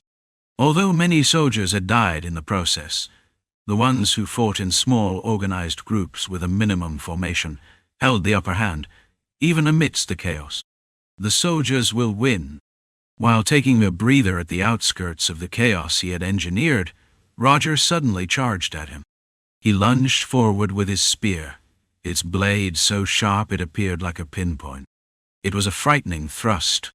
Instead of making a big movement, Incrid merely twisted his body slightly. Although his gambeson was already in tatters, he trusted the toughness of the leather armor he wore beneath it. Swish. Grind. Dee. The spear's blade grazed his side. There was no sharp pain, meaning the armor had held up. Incrid immediately trapped the spear shaft under his arm. Ah!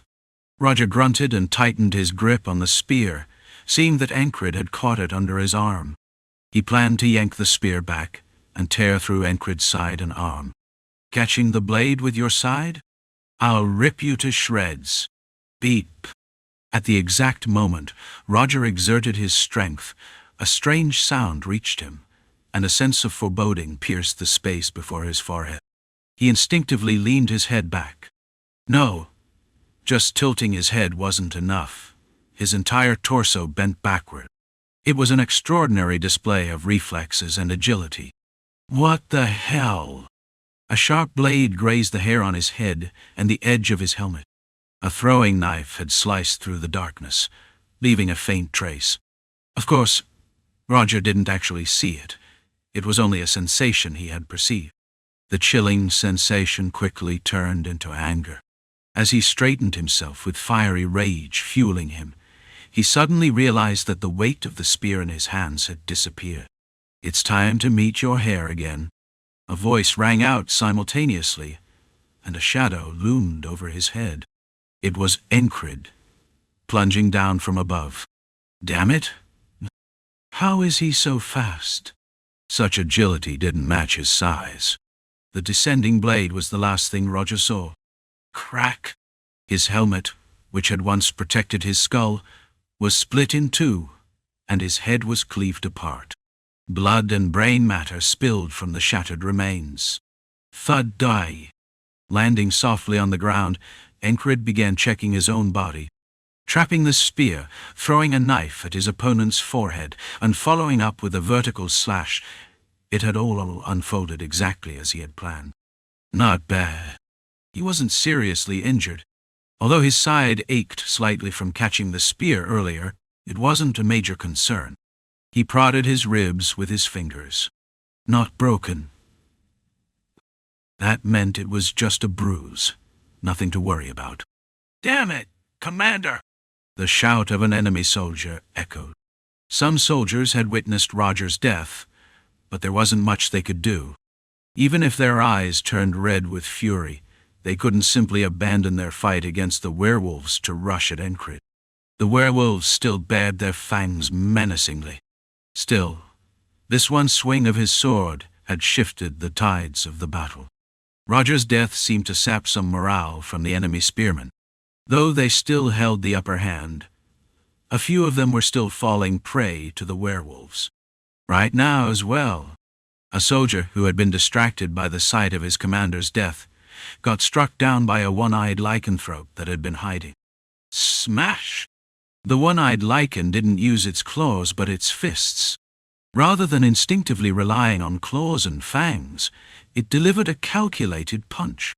Yes, that was the mark of a true colony leader. After all, not just anyone could lead a colony of monsters. Of course, it didn't solely rely on its fists. It used all the weapons its body offered.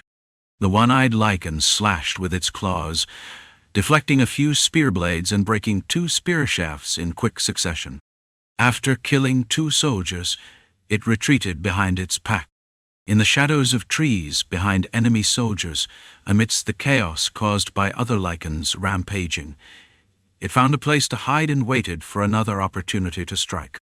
It had employed the same tactics several times, exploiting gaps in the enemy formation through stealth and ambush. Encred gave up searching for the lichen hiding among his troops and focused on catching his breath. Meanwhile, a spearman charged at him. For the commander. What nonsense! If their commander had lost in a one-on-one fight, how could a lone soldier fare any better? Wasn't that why he had created this chaos in the first place? Encred deflected the incoming spear with the flat of his sword, pushing himself forward as he followed the shaft with his blade. Shing! The blade scraped along the shaft, reaching the spearman's neck. Slash! The well-honed blade severed the enemy's neck. Blood sprayed like a fountain from the half-severed neck. Using the momentum of his swing, Encred spun around and readied his sword in front of him. I was wondering when you'd show up. Behind him, near Roger's corpse, crouched a lycanthrope, lying in wait. It was the one-eyed lycanthrope, the leader of the wolf pack. Its yellow eyes gleamed as it stared at Encred.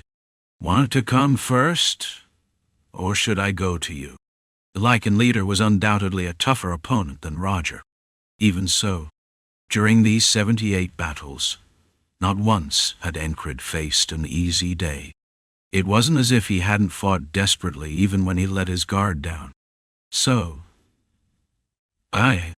let's get this over with. Killing this one wasn't going to be that difficult, he thought. Its claws slashed through the air, splitting gaps in an instant. Sword and claws clashed repeatedly, clang, clang, clang, before, finally, Encred's blade severed the lichen's arm. Weapon superiority. He had never appreciated it more than now. The sword, forged with a significant investment of krona, proved its worth. He repeatedly shattered its claws before finding an opening to sever its arm and seize the upper hand. When the one-eyed lichen swung its claws vertically, Encred sidestepped, spinning his body. Placing all his strength into a rotational strike, he unleashed a powerful slash from the crown of the lichen's head to its groin. Swish! The blade split the lichen's neck effortlessly. There was no resistance. The sound of the blade cutting through the air and the sight of the lichen's head flying were all over in an instant. There was no silence after the fight. Few had witnessed this moment, and those who had didn't linger. If the spearmen had maintained their formation, Encred would have died. The same would have happened if the lichen pack had overwhelmed him. But in a chaotic one-on-one battle, I won't lose. That's why he had orchestrated this chaos. Furthermore, he had already experienced the one-eyed lichen's habits and fighting style multiple times. Of course, such knowledge only mattered when paired with sufficient skill. As he spun to deliver his final blow, the moonlight seemed to swirl around Encred, creating an illusion. Of course, it was just an illusion. Encred quietly stepped back. It was time to catch his breath. After all, today wasn't over yet. The walls still remained. Hey, doesn't that seem strange? Was it always like that? Though he sensed the urgency and started running, Torres couldn't afford to cut through the heart of the battlefield. He had to take a longer route, circling around. On his way, Torres had already witnessed Encred slicing down Roger and taking the head of the one-eyed Lacanos. It left him with one thought. Something's changed. Over the past days, they had sparred countless times. But the Encred now and the Encred he had sparred with were undeniably different. What changed? Was his skill suddenly leaps and bounds better? Torres didn't think that was it. His swordplay feels colder. There was an air of calmness, an added confidence that hadn't been there before. Was he always that, skilled in combat? Finn asked from the side. It was rare talent. Anyone who saw it would think the same. He's absurdly good, Torres muttered in admiration, just as Finn's sharp gaze shifted, her eyes gleaming with focus. Suddenly she extended her left foot far forward, stepping firmly on the ground, and with her opposite foot she kicked a small rock into the air. As the rock popped up, she snatched it mid-run and hurled it sideways with precision. The stone flew with a crisp snap and struck an enemy soldier in the back of the head. The man staggered forward just as a werewolf clawed at his back. Whack! The claws didn't pierce through his armor entirely. It was impressively durable. But the soldier, left unbalanced, rolled aside to escape further strikes. The disruption, however, caused their formation to falter. Two Licanos immediately took advantage, diving into the broken ranks. In a broken formation, the Licanos gained a clear upper hand. Torres glanced in that direction for a brief moment before turning back. Sure, Finn's stone-throwing antics were odd. But right now, Encrid was downright strange. Something felt so off that it jabbed at Torres's chest, leaving an unshakable unease. He couldn't quite put it into words. It was just wrong. Deeply, profoundly wrong. Why? Thinking back, everything felt strange. Even if he tried to pinpoint a few things, first, his skill. Torres had no intention of going toe-to-toe with a Licanos under the full moon. He could win, sure, but there was also a high chance of dying. If his dagger missed its mark while aiming for the neck, or if it got caught on their claws even slightly. Ugh. The thought alone made his skin crawl. And what about Encrid? Is his heart made of stone? His audacity went far beyond bravery. Encrid wasn't just bold. He danced through enemy soldiers, werewolves, and the frenzied mob with acrobatic ease. He struck down enemy commanders without hesitation. And that one-eyed Licanos? Just like that. With a few deft strikes to its claws, his blade swept cleanly through its neck. It was so masterful that Torres felt a subtle pang in his gut, like a phantom blow. The way Encrid's blade whipped around, it seemed to bend like a whip mid-strike. What kind of man is this? Ah. Boom. That's when it hit Torres. The difference between the Encrid he had sparred with and the one now. His skill. Back then, there had been a clear awkwardness, a rawness to Encrid's movements. Torres had pointed it out, advising him on how to cover his gaps through practice. But now, it was as if those gaps had vanished overnight. At least, the sweeping strike he had just witnessed looked as refined as a master's. In just a few days, was he some kind of prodigy? No. Torres knew better. They'd spent enough time together for him to know. Encrid's talent for physical combat was average. If anything, it was embarrassingly clumsy compared to others. And yet, wow, this is just... Every swing of his blade was lethal, claiming a life with each motion. Even after slaying the commander and the one-eyed Licanos, more werewolves and soldiers rushed to him. But Encrid's deliberate steps and precise downward strikes cracked skulls, while his devastating horizontal sweeps left ribs shattered and organs ruptured. Even when his blade didn't pierce directly, the sheer force of his strikes wreaked havoc. It was a textbook demonstration of the brutal efficiency of heavy swordsmanship. How are they not terrified of him? If Encrid were an enemy, Torres thought, he'd dread facing him. And Torres wasn't the only one thinking this. After the commander, the one-eyed Licanos and a handful of others fell. The remaining enemies avoided him entirely. Even the frenzied Licanos, maddened by the full moon, began to treat Encrid as if he didn't exist. They saw him but turned away. They went around him. I'd do the same. With that, the battle was reduced to the skirmish between the enemy soldiers and the Lacanos. Even that was drawing to an end.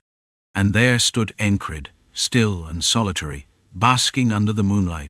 Oddly enough, he didn't look out of place. His composed demeanor under the moon seemed natural as he calmly observed the dying fight. That image sent chills racing down Torres's spine. Sure, the sight of werewolves and soldiers avoiding a lone human was bizarre enough, but that wasn't the only reason for his unease. There was something else. It didn't make sense. The Lacanos and the Greyhounds meeting here. The questions about what lay beyond that hidden passage. And how did he know the commander's name? That couldn't be a coincidence. Once doubt crept in, it only snowballed, and Torres couldn't stop his mind from spiraling. As he circled around the battlefield, muttering to himself about how strange everything was, Finn asked, "What's with you?" She was scanning the battlefield as they ran, reading the flow of the fight. Regardless of which side won, they'd need to clean up the survivors. At first, the humans had the upper hand, but now, it looked like the Lacanos might pull through. While the Lacanos had been avoiding Encrid, the soldiers hadn't. They tried to target him a few more times, and lost even more men because of it.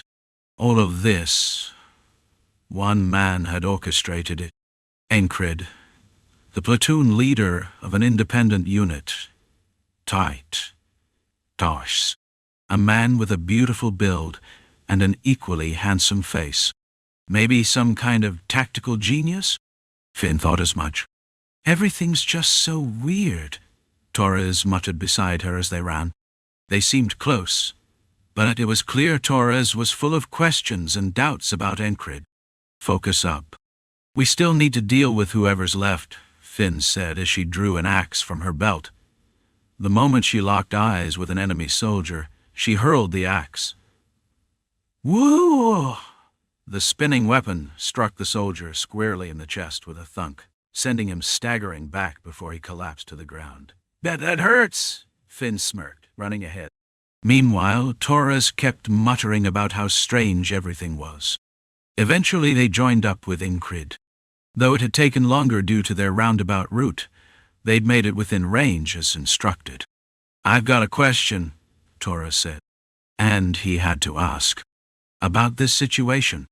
About what was going on. Setting aside Encrid's inexplicable improvement for now, the most pressing matter was, how did you know the commander's name? It was impossible to come up with a plausible excuse for this. Encrid remained calm, as if it wasn't a big deal. By chance.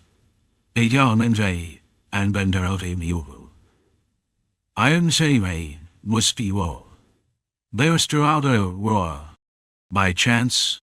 What were the odds of learning an enemy commander's name by chance? Craze mentioned there was a peculiar guy among the enemy, Encrid replied. It was a lie, but how could they verify it? They couldn't. And it sounded convincing. Oh, he even mocked him for hiding his head all the time. The enemy commander wasn't a city-level powerhouse, but he was a peculiar figure. It wasn't out of the realm of possibility for such rumors to reach them. Some Aspen soldiers probably knew the names of a few border officers, too. So sure, it wasn't entirely impossible. Then you planned all this, didn't you? Of course not. Who could have predicted a pack of werewolves would show up here? Encrid's expression said it all. What kind of question was that? It irked Torres to no end. But before he could press further, does it matter? I've got a plan, Encrid said suddenly. Finn, intrigued by the possibility of Encrid being a tactical genius, leaned in closer. And Torres, despite the strange feeling in his gut, couldn't deny one thing. This man, the same man he had sparred with and defeated countless times, now stood before him as someone unrecognizable. Someone who knew how to turn a battlefield into chaos. Someone impossible. Chapter 108. The gambit, it might just work. Ha! As Finn approached the castle wall, she felt the watchful gazes on her were far less focused than before. Her intuition wasn't quite at the level of the sense of evasion, but as a ranger and pathfinder, her instincts told her something had shifted. Behind her, Taurus doubted whether they were taking the right path, but he quickly shook his head. Once the decision was made, it had to be followed through. He was, after all, part of the Frontier Defense Forces, a soldier ranked in Norilia's elite tier. While he wasn't strong enough to take on 100 enemies alone, he was still capable of handling 2 or 3 at once, making him a reliable asset. And then there was Incrid. "I'm going first." He didn't bother to let Finn lead. With decisive strides, he placed his hands in the crevices of the wall and began climbing. He had already removed his tattered gambeson, and though he had used some throwing weapons, the longsword at his waist still rattled as he moved. What kind of guy is he really? He scaled the wall better than she could, and she was a ranger. Finn couldn't help but wonder aloud. I don't know. He's just doing his thing. Wait, what did I just say? Taurus repeated his own words, realizing how strange they sounded. I mean, I thought I knew him before. But now, I have no clue. Whatever. Just keep up. Ancred climbed the wall at an incredible pace, almost like an art form, making monkeys look clumsy in comparison. Without hesitation, his hands and feet moved with purpose. Finn followed close behind, though in her haste, she only had 2 stakes to use for securing herself to the wall.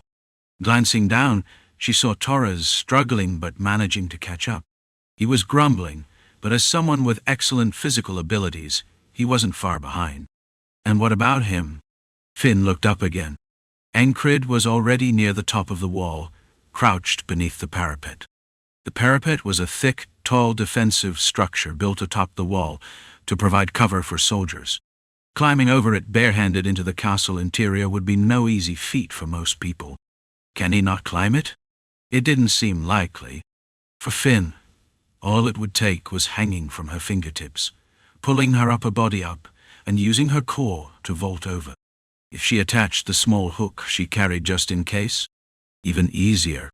She could latch the hook, reel herself up, and jump over in one motion. Afterward, she could help her companions up by pulling them over. But Ancred didn't seem to be struggling to climb. Hanging beneath the parapet, he didn't even appear tired. Looking down, he wiggled his fingers in a simple hand signal. Words. There were sentries inside the wall. Finn, however, couldn't hear or sense anything. Is he more perceptive than me, a ranger? In truth, Ancred hadn't sensed anything either. He just knew, from experience. Hanging beneath the parapet, Ancred fell into thought. What kind of trick did they use? Something to suppress intuition. That much was certain, though he still couldn't figure it out, even after repeating this day over and over. Some kind of magic was definitely at play. Otherwise, this sense of peace wouldn't be possible. The tunnel had already been compromised, leaving no time to feel uneasy before it was too late. The Lacanos pack had likely slipped through because this land, near the crossguard, was a region where monsters frequently roamed. But even the presence of troops hidden atop the wall had gone unnoticed. It was clear some trick was involved. For the past 70 repetitions of today, he had tried to uncover the mystery. Forget it. It was a matter of priorities. The magic trick was less important compared to everything else. His ultimate goals were clear. Survive the day, train during that time, and forge ahead, guided by his sword. Even if he couldn't figure it out, it didn't matter. Not in the slightest. Through countless repetitions, he already knew what mattered most. This should be the spot. Ancred shifted his position, moving to the left while hanging from the parapet. To hang like this, the wall had to have crevices or gaps. The walls of Crossguard were constantly under attack from regular monsters, and even colonies of them, leaving numerous scars. While some repairs had been made, many gaps remained. By hooking his fingers into those crevices and bracing with his toes, moving, wasn't difficult.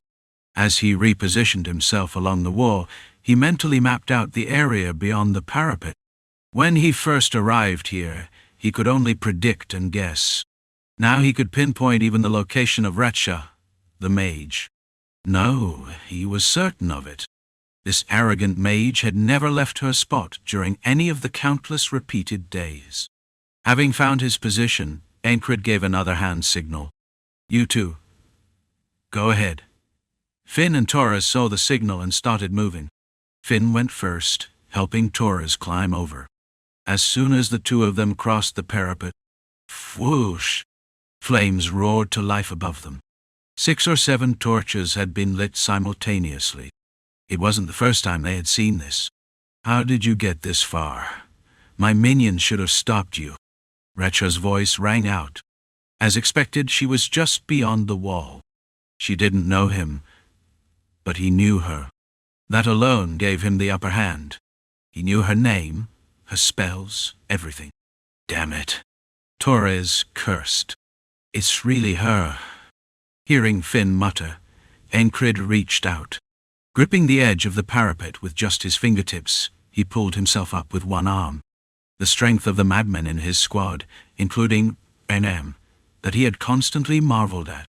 Enhanced further by repeated use of the isolation technique, his body now felt even lighter. As soon as his head rose above the parapet, he twisted his body, executing a forward roll in midair. It was a movement that would have been impossible for him in the past, but repeated isolation training and countless trials had honed his skills. Encred flipped through the air and dropped beneath the parapet. Straightening his body mid-descent, he bent his knees to absorb the impact as his feet slammed into the ground. Thud! The ground trembled slightly, but he didn't bother rolling to soften the landing. Standing directly in front of him was Recha, the mage. Her eyes were wide in shock, staring at him as if unable to comprehend what she was seeing. "You..." Before she could finish speaking, Encred's hand moved. "Wee!" A whistling dagger flew straight at her. Recha was startled but not flustered. She merely wondered, where did that come from? Naturally, her confidence stemmed from her faith. Surrounding her was an intangible barrier, conjured by magic, one capable of deflecting quarrels shot at point-blank range. She waited, expecting the dagger to strike her shield. However, Encred's whistled dagger wasn't aimed at her. It targeted the soldiers wielding crossbows behind her. Thunk, thunk.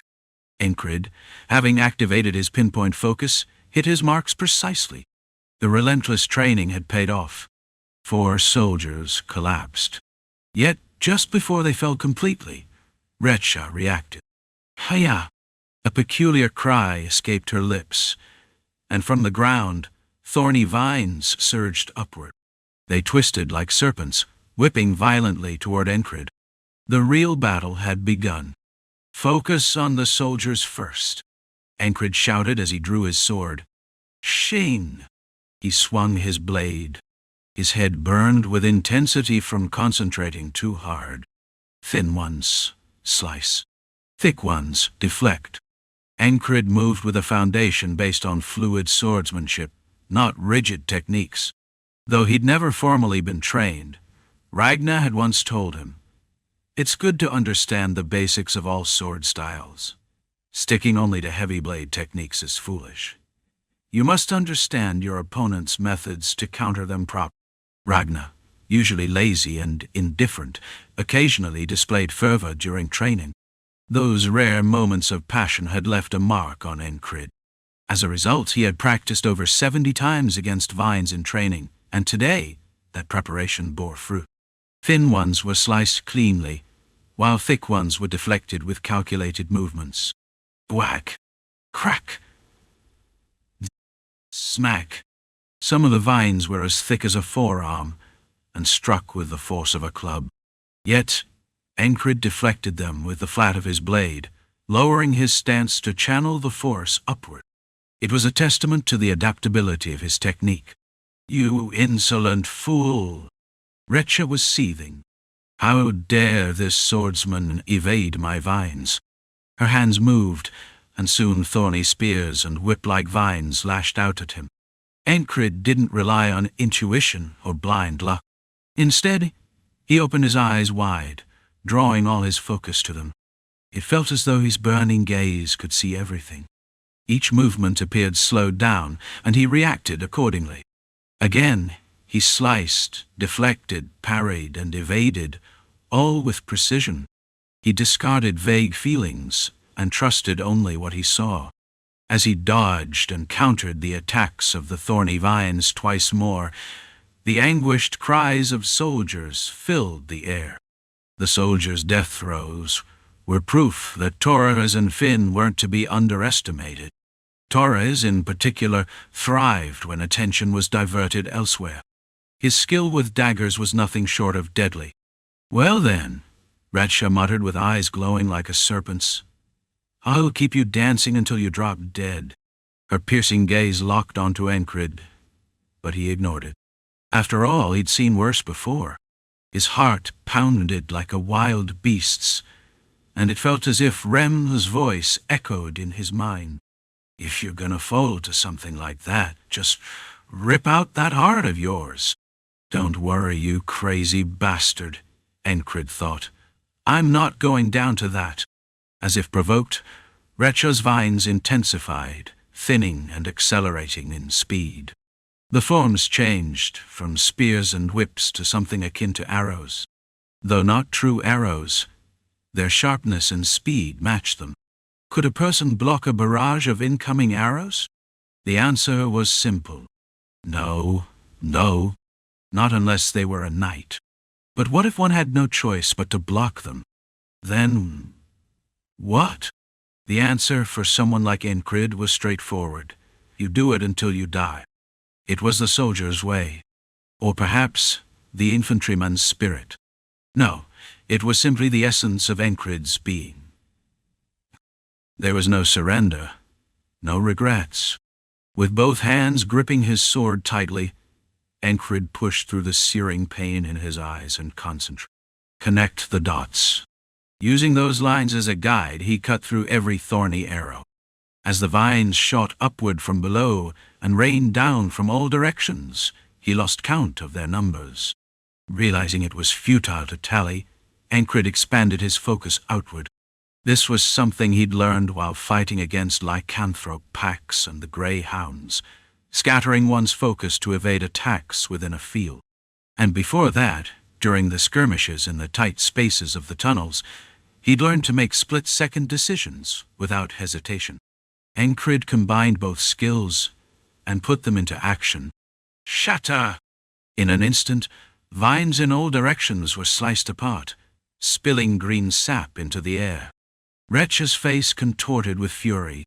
Blood vessels bulged on her forehead, and her eyes were bloodshot.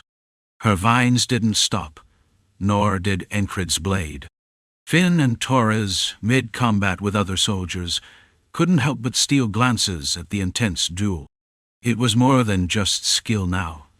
It was overwhelming. Torres, after slitting the throat of an enemy soldier, thought, "He's way beyond just good at fighting." Thunk!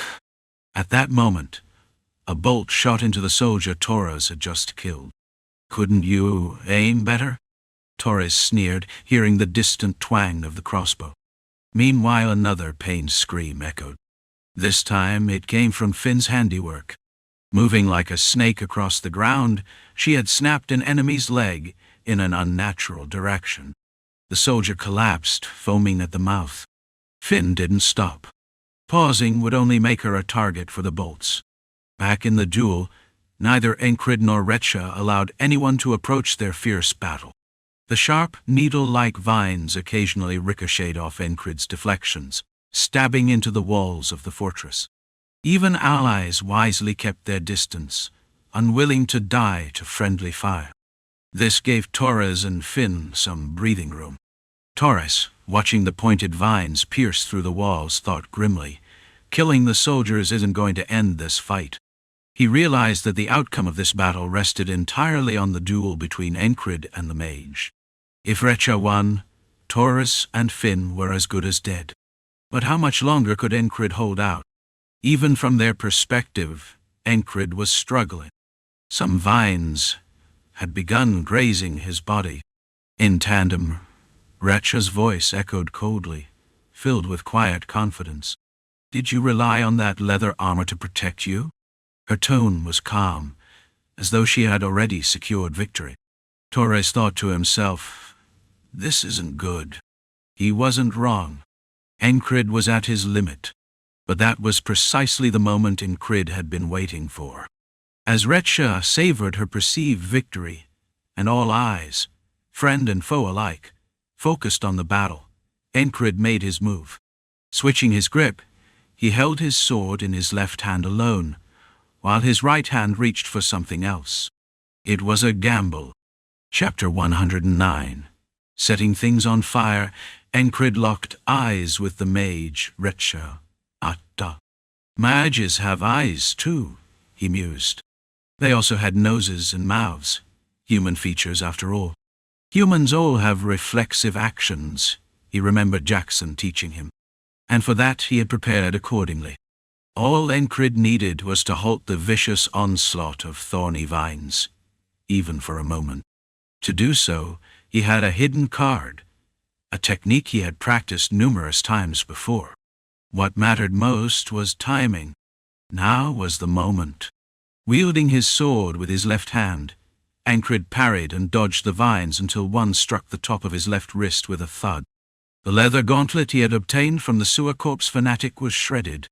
In that instant, Encred raised his right hand high. Retcha's brow twitched. She had seen him throw weapons several times already, so her reaction was natural.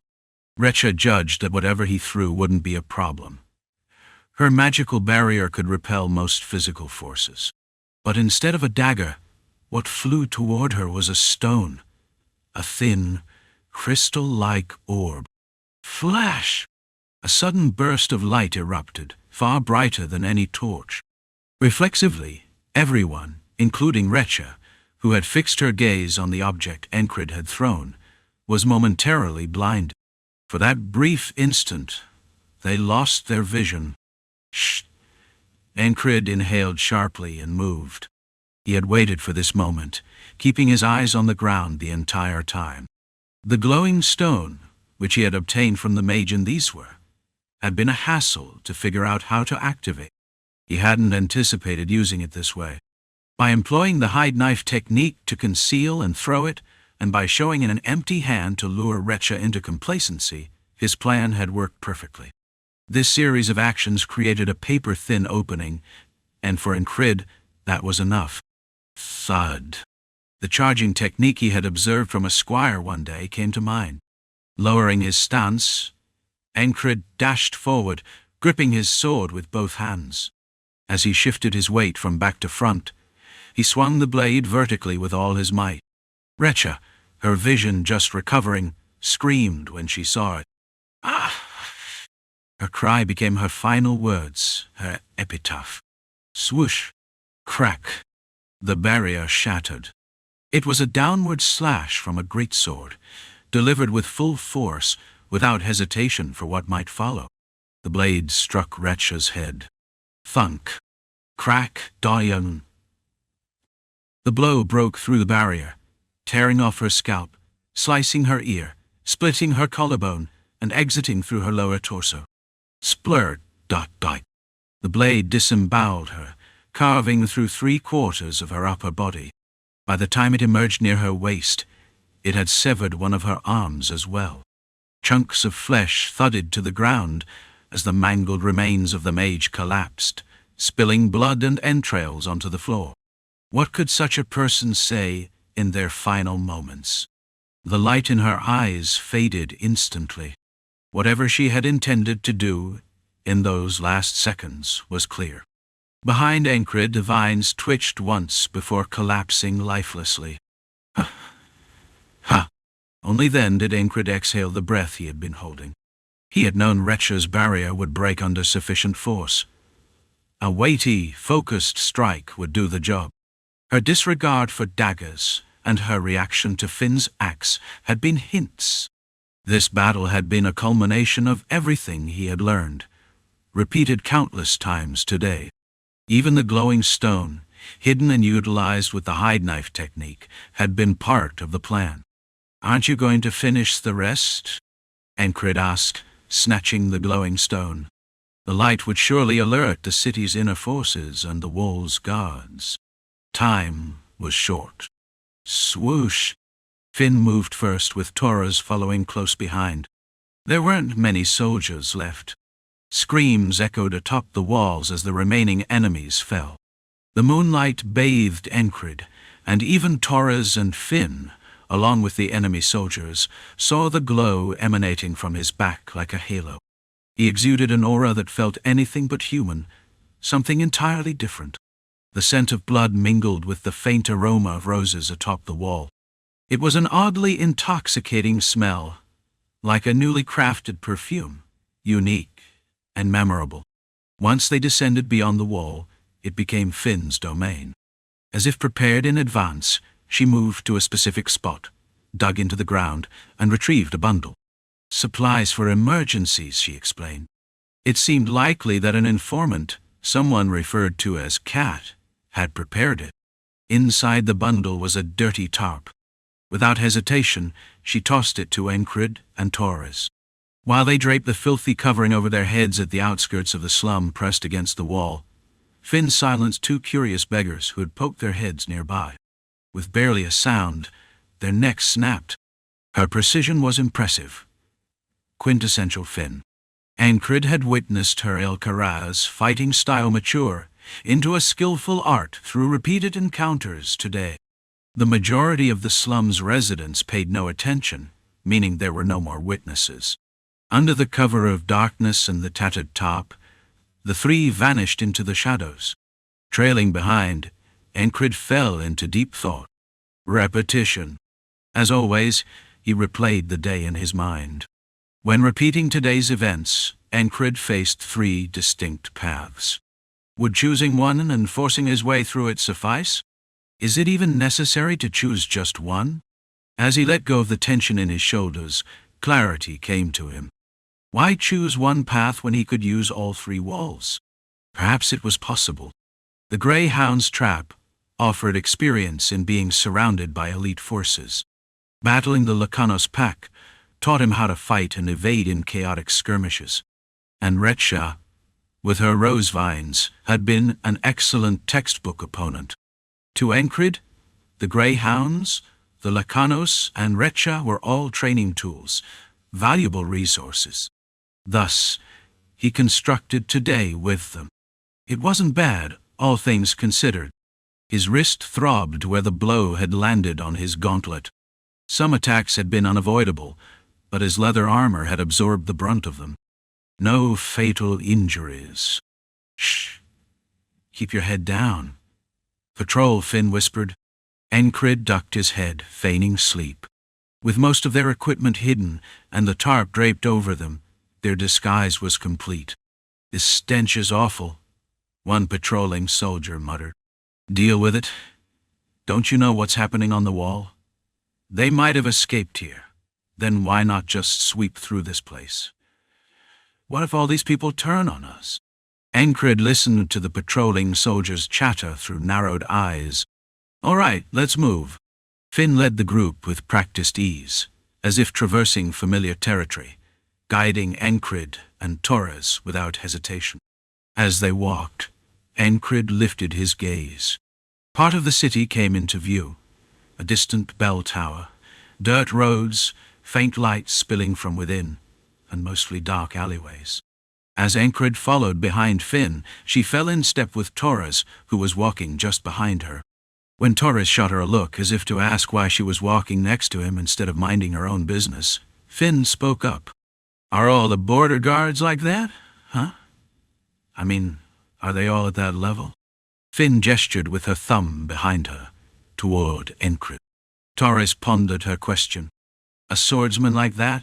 Someone who could deflect a mage's twisted thorny vines with his sword instead of a shield, create openings and cut through the vines with precision? A swordsman who, after being taught a few times, had somehow turned his specialty, the hidden knife, into a skill uniquely his own? A swordsman who could dodge between a Lacanus and enemy elite troops, gambling with his life and barely clinging on, yet holding his ground. And then, in the end, slashing through those charging enemies, wiping out both the Lacanus swarm and the elite soldiers, as if it were nothing. Torres thought back to all the exceptional individuals in the frontier defense. Let's see. Eisen? Barney? Hyun? Could they even compare? No. Even purely in terms of skill, Encrid seemed to have crossed a threshold that made him something else entirely. Do you think that's common? Torres finally replied. Huh?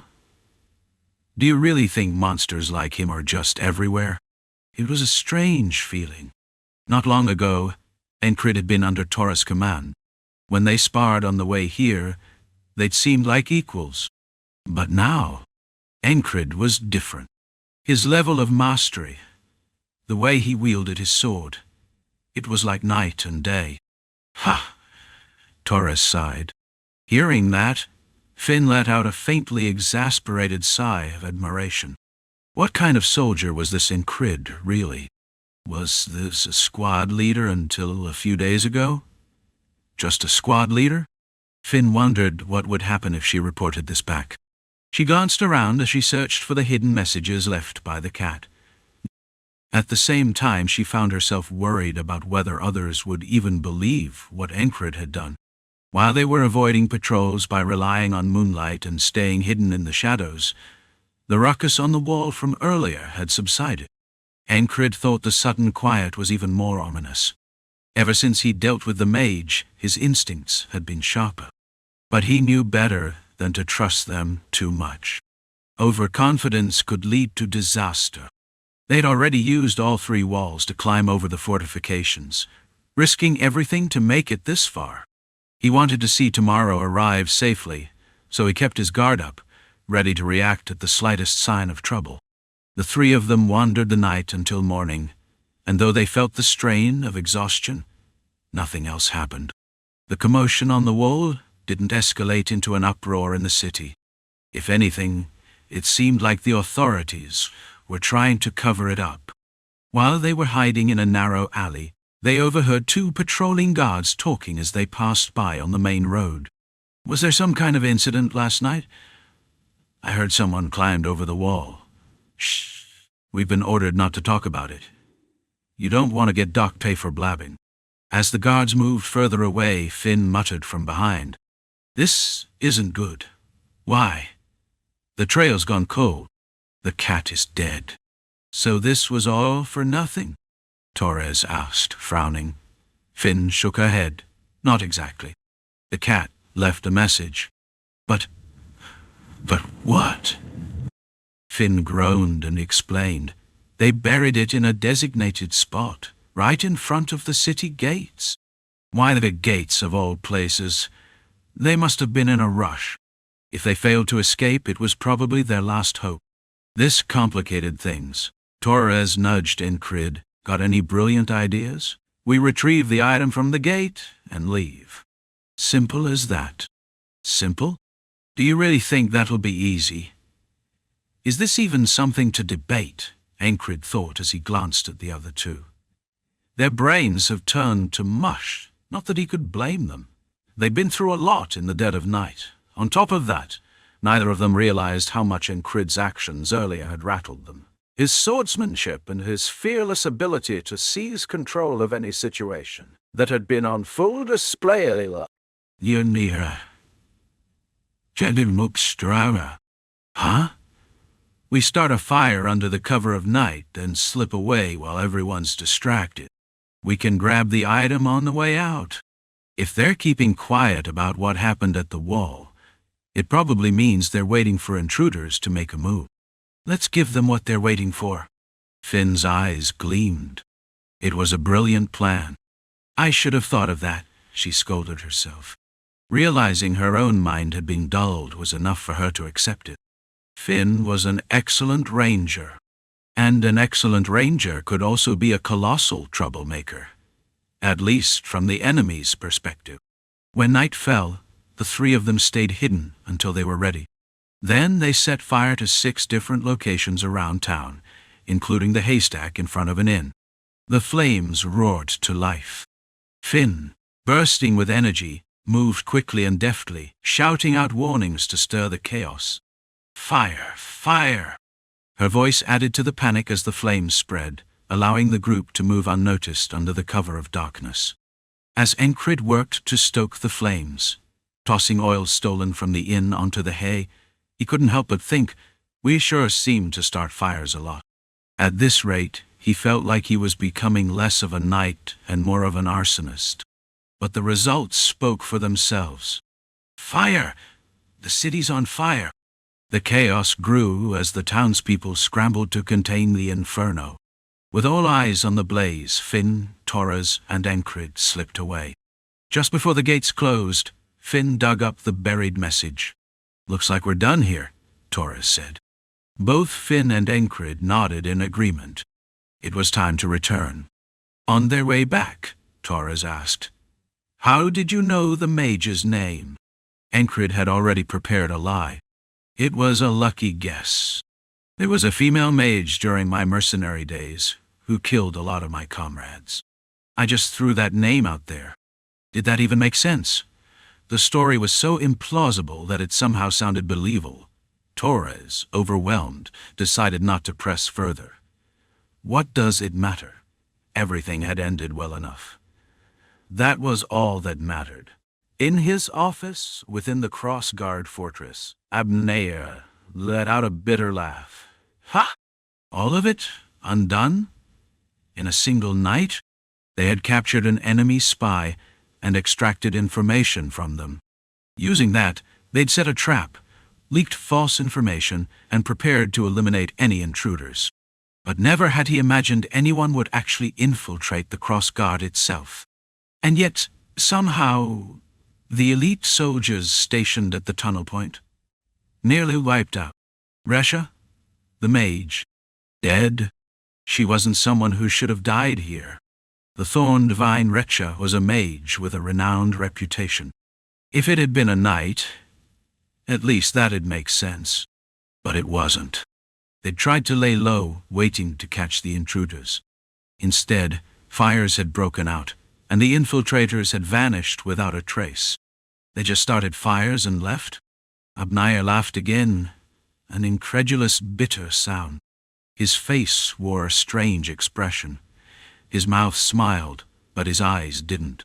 The genius strategist of Aspen. That was how people referred to him. And yet he'd been completely outplayed. How could he not laugh? Achoo! On their way back to the border guard, Finn sneezed. When Encrid suggested they spar again once they got back, Finn thought to herself, "This guy really is insane." Torres, on the other hand, politely declined. "Aren't you tired? I'm exhausted." When they finally arrived at the border guard camp, Encrid came across an odd scene outside the barracks. A bald man, dressed in tattered clothes that made him look like a beggar, was pleading with a soldier. The sight made Encrid tilt his head in confusion.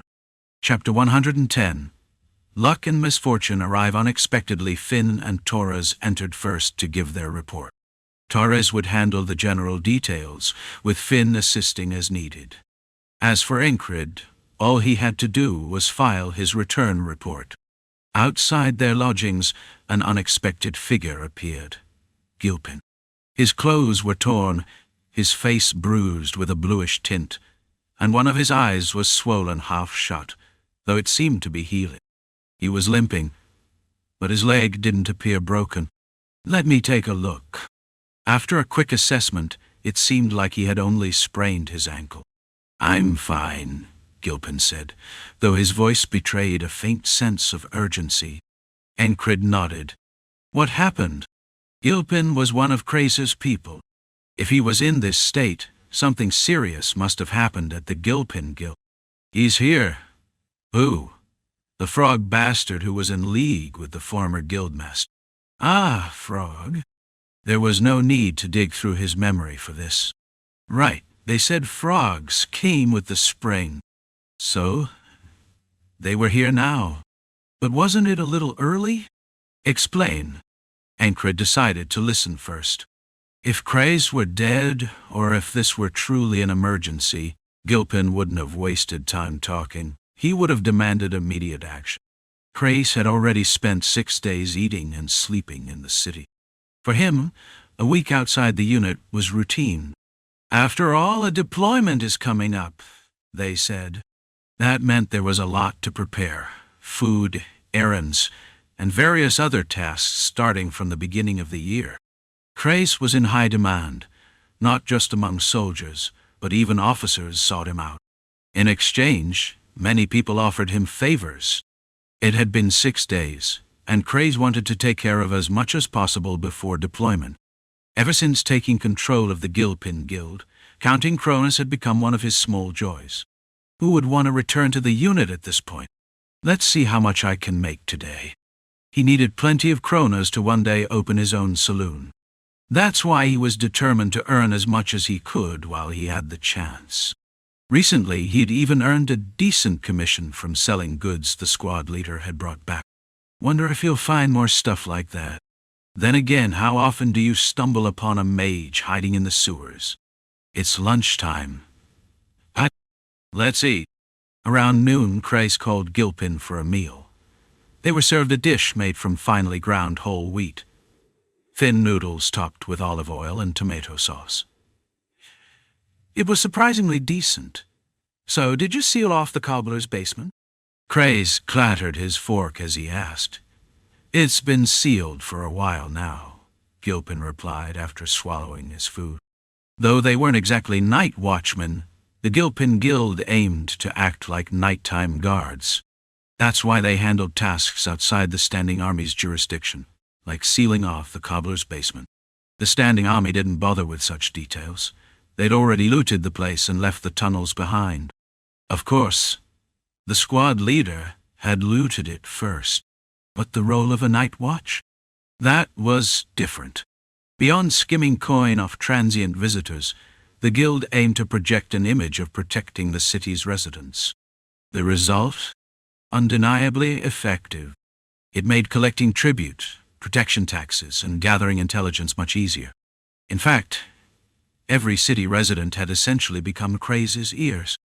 With enough effort, couldn't I root out all of Aspen's spies? If the Gilpin Guild absorbed the surrounding ones, it might be possible. But it wasn't time to act yet. Craze paused mid-meal, his eyes distant as he mulled over his plans. Use the squad leader for muscle. If the squad leader moved, his subordinates would follow. Since each soldier's desires were clear, persuading them wouldn't be too hard.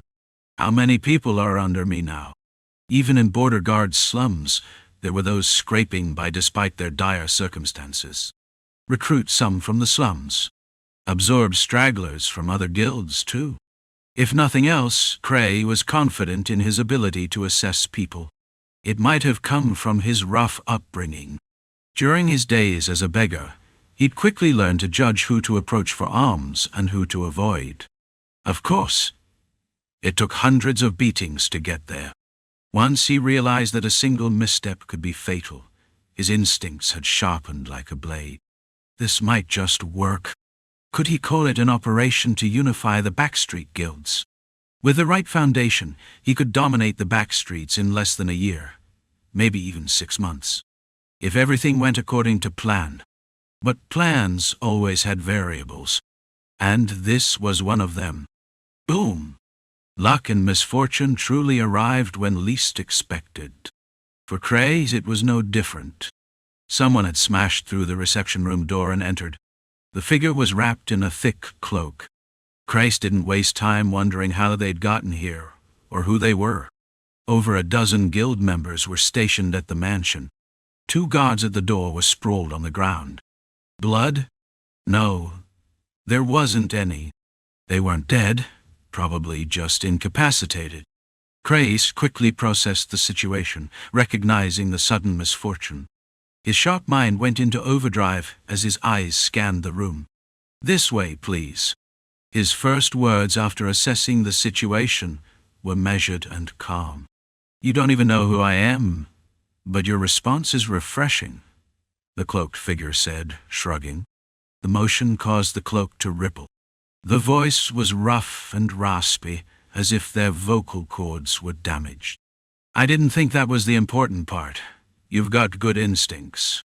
With that, the figure removed their cloak. Beneath it, they wore armor reinforced with steel around the chest. A heartplate. Ah.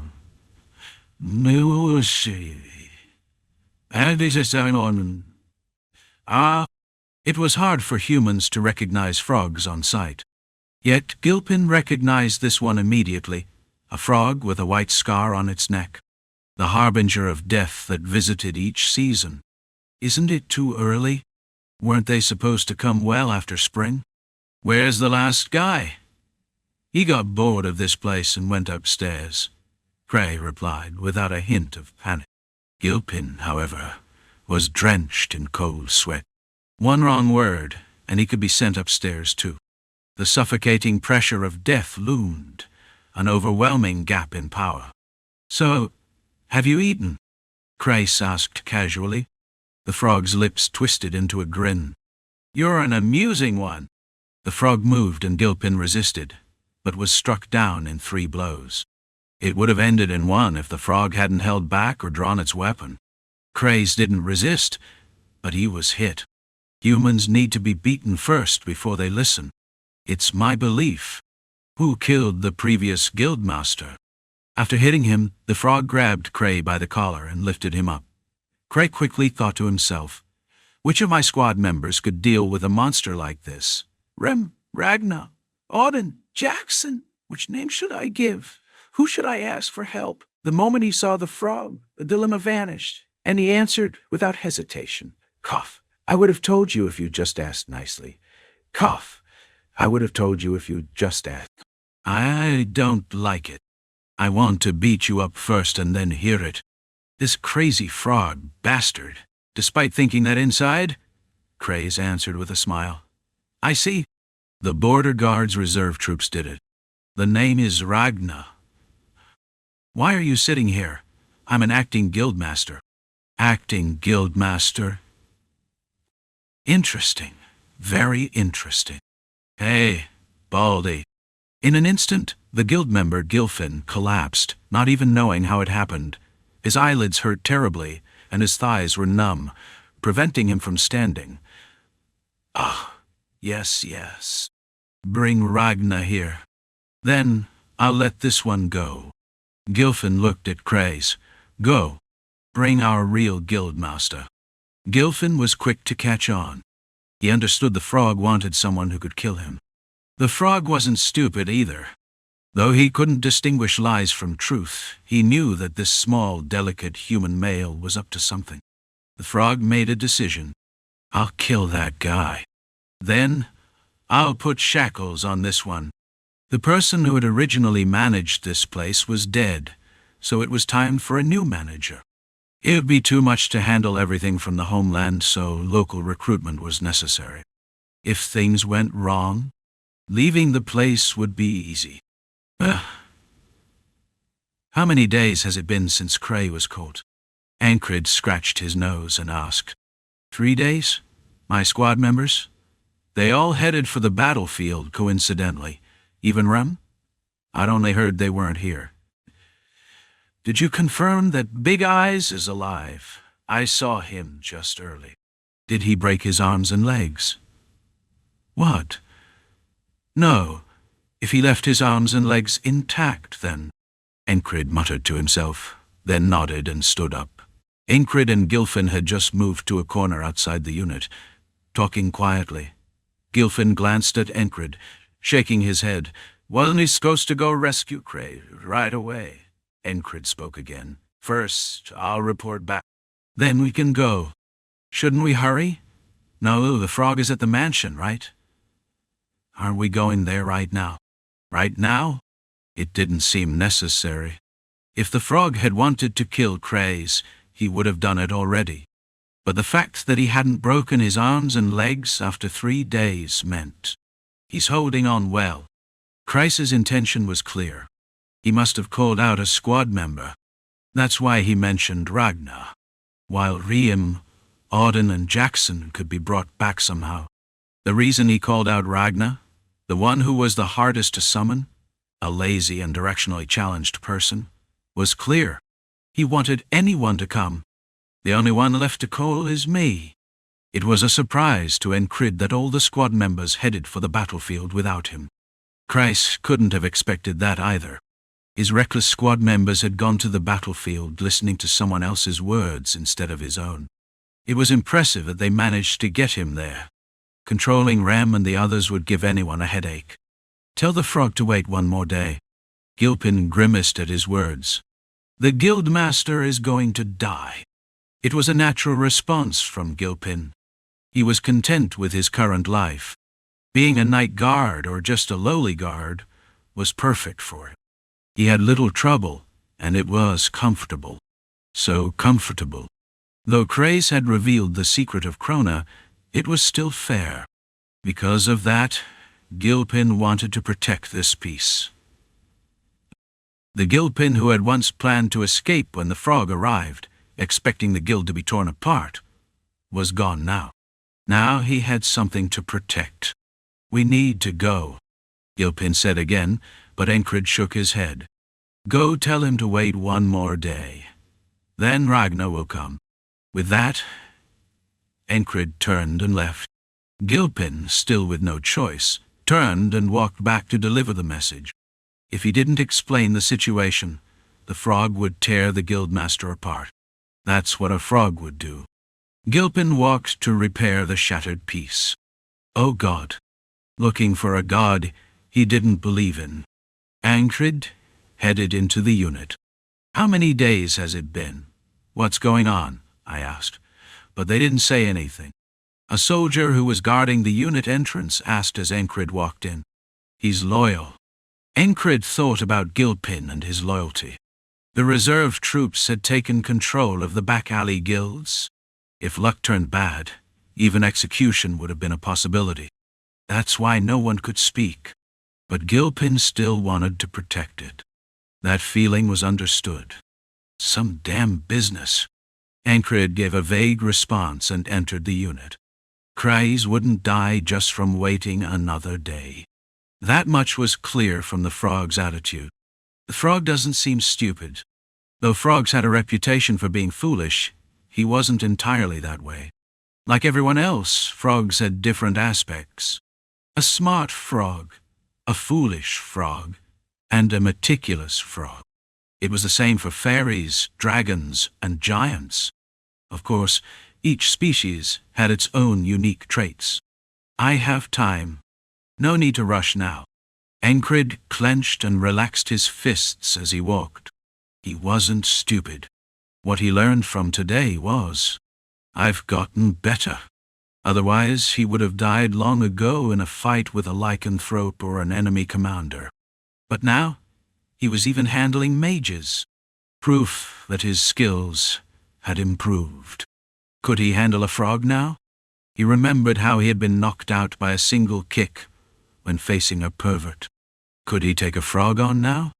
It seems possible. This wasn't empty confidence. Craze had called for help, not him. Frog, frog, frog. He was an opponent worth facing. That was the preparation. Though he wasn't badly injured, fatigue had accumulated. He had been awake for 2 nights. He had taken a short nap on the way back, but he wasn't in perfect condition. So, I'll report and rest first. Encrid decided to do just that. If there was no option but to leave Craze to die, then he had to face the frog. It would be a troublesome task. But Encrid couldn't help feeling a strange excitement about the situation. Strange. Very strange. Normally he would have been frightened, right? No. He would have charged into it, knowing he was likely to lose. He couldn't stand seeing his own people die. But now, he wasn't sure if he'd win or lose. Platoon leader? Encrid entered the unit and saw many people missing. He heard the news that the fairy squad leader had gone out to lead the troublemaking squad. He was wondering who took them.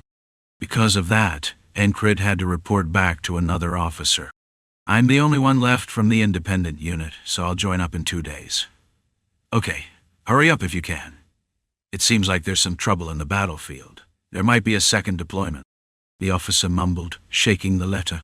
Ancred nodded and turned.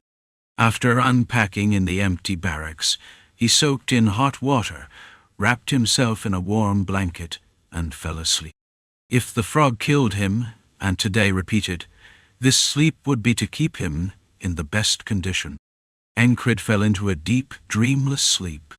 When he woke up, he wiped the sleep from his eyes, washed his face, and chewed on some meat for breakfast, eating well in the morning. The cook shook his head. After swallowing the meat, Ancred performed the isolation technique. It was good for digestion and heating the body, a training regimen. Then he sharpened his longsword and counted the remaining number of his whistle daggers. There were 2 left. He hadn't managed to recover all the thrown daggers. Can that guy make them for me? He thought of a city blacksmith and inspected the blades carefully in front of him. They were fine. There were a few chips, but nothing serious.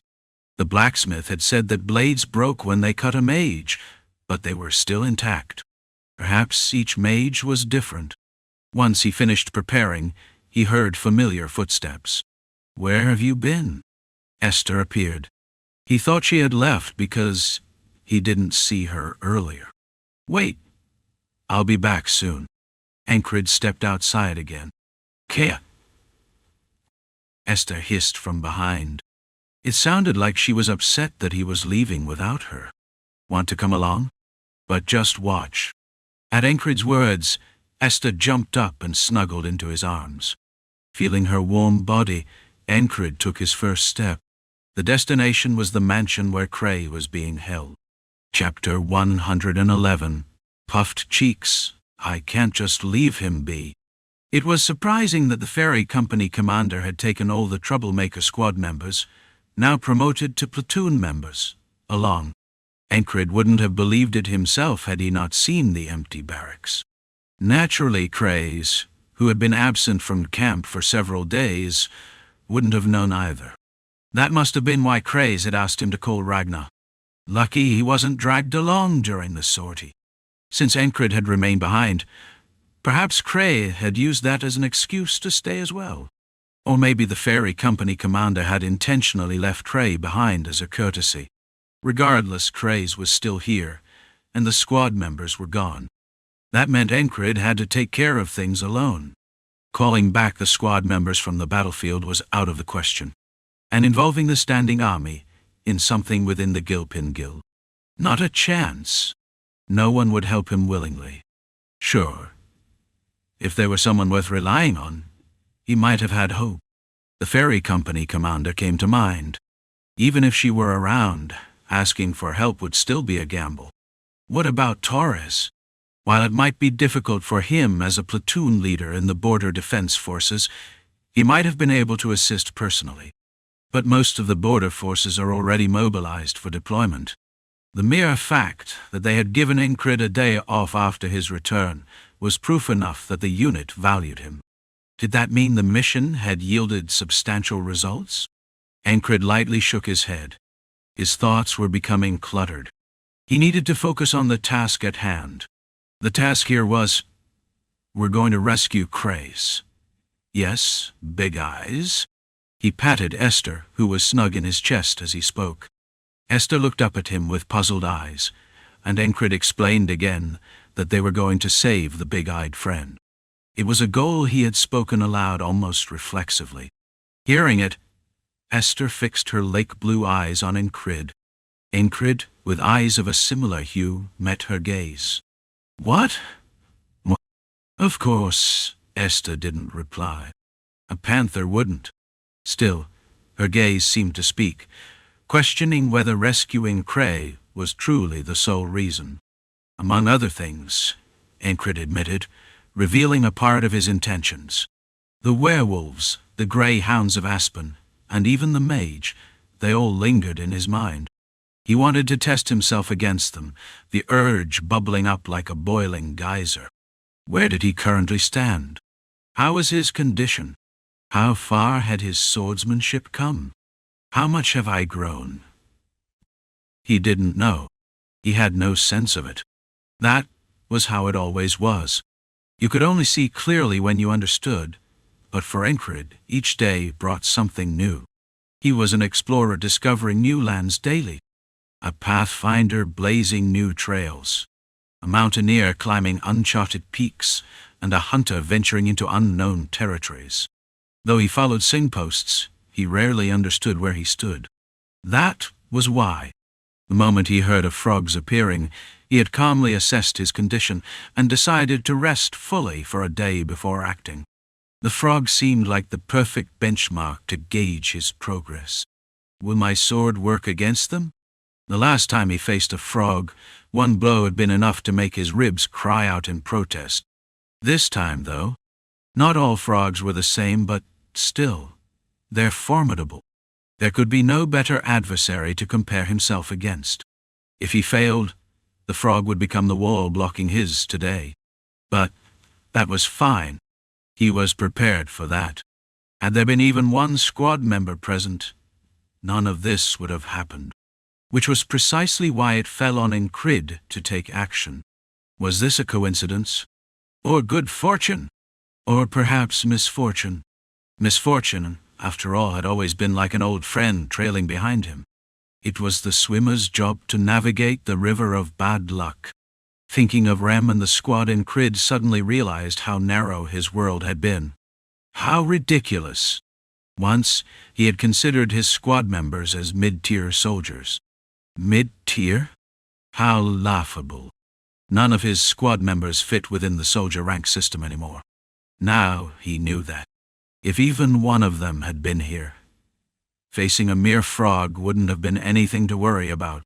But right now, it's just me. He couldn't abandon Craze, nor did he want to back down. With his left foot, he recalled the days he faced Rem in battle. With his right foot, he remembered what he had learned from Jackson. With his left foot again, he carried Auden. And with his right, Ragnar.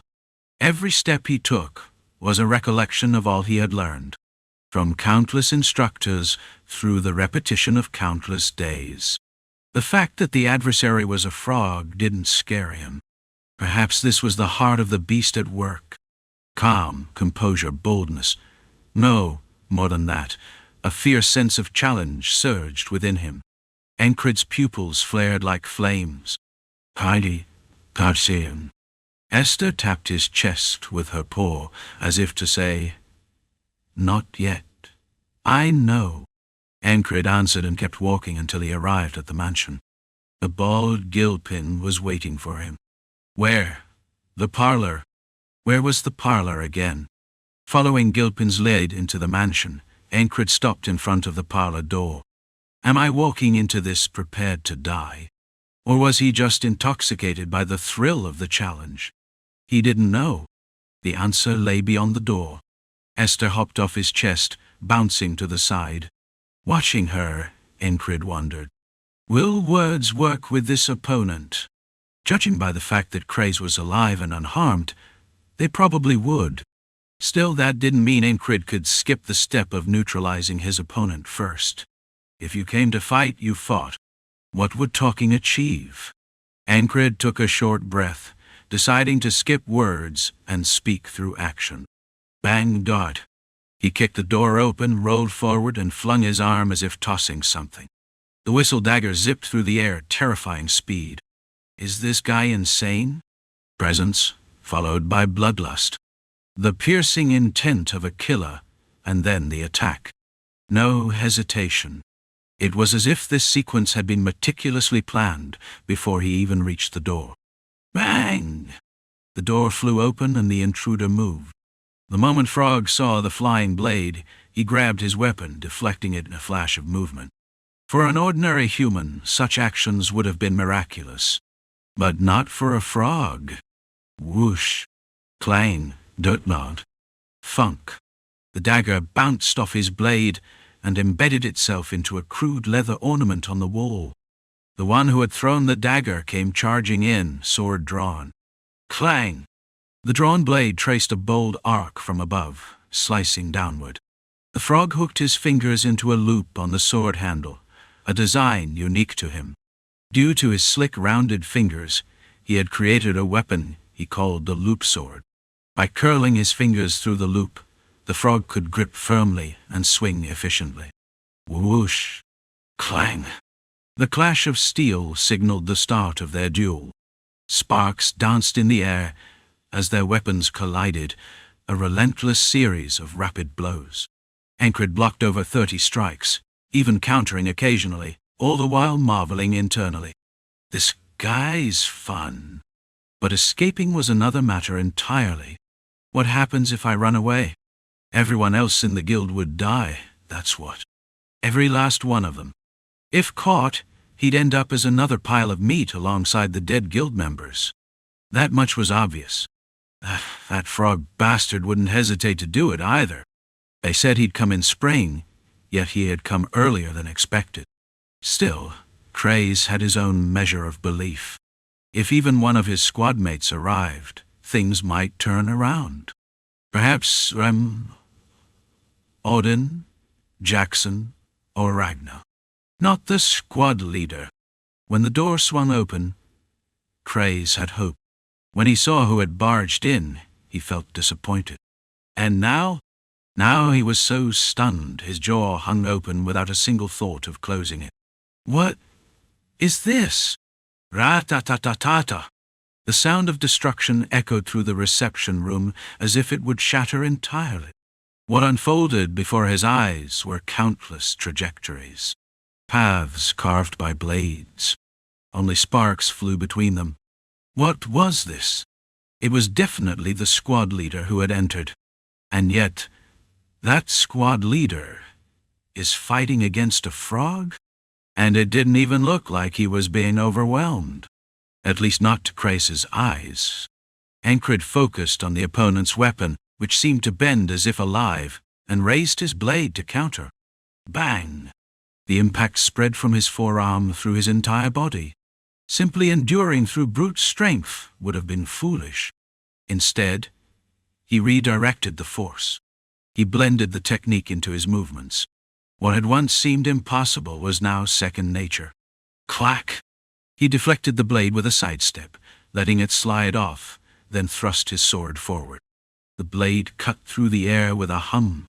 The frog retaliated with another heavy strike. Bang, bang. Block. U. Parry.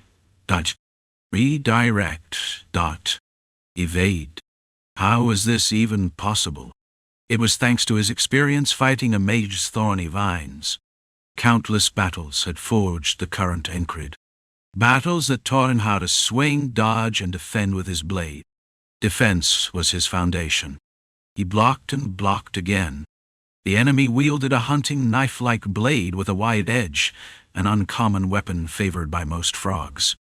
Known as a loop sword, it was built for devastating strikes. The sheer weight of the weapon, combined with the frog's extraordinary strength, allowed it to move as if it were a rapier. Ancred lost himself in the rhythm of the fight. The enemy's sword, his own sword. Points connected to lines.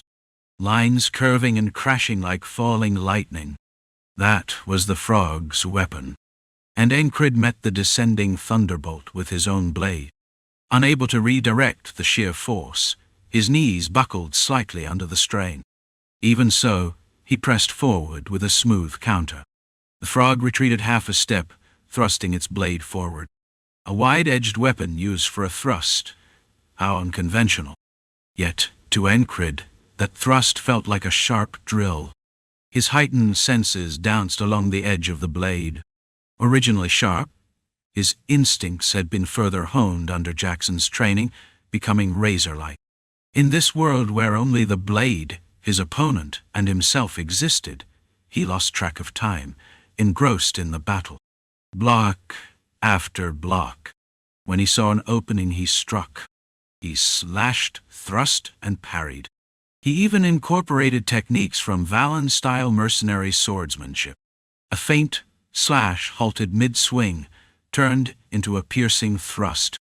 This blended seamlessly with his evolving swordsmanship. Perhaps it could even be called a fusion, of northern, heavy and precise techniques.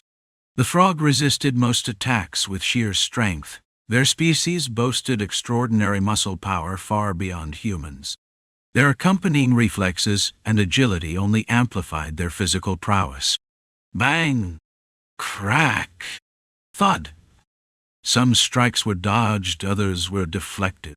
At one point, the edge of a blade grazed his cheek. The frog's fist slammed against his armor shortly after. Encred countered by stabbing for its heart, but the frog spun its body to evade. Gurk! Foaming with excitement, the frog growled deep from its throat. Encred, in contrast, maintained utter silence. He simply focused entirely on one thing. Don't scatter your efforts. Gather everything and focus. He didn't dodge by sight. He trusted the feel of the blade, dodging by instinct. Moments of clarity followed. Encred entered a new realm of perception. The frog's fingers gripping the loop of its blade, the slight shift in its broad feet, the hidden movements of the violent muscles beneath its slippery skin. His hands adjusted accordingly. His arms moved, his feet repositioned, his torso twisted, layered concentration upon concentration. Forgetting points, forgetting lines, Encred glimpsed the next moment of the battle's outcome. It might have been nothing more than a fleeting vision. But he saw it, and having seen it, he understood. He acted immediately. Until now, he had targeted the frog's heart at every opportunity. Only the heart. This thrust was no different.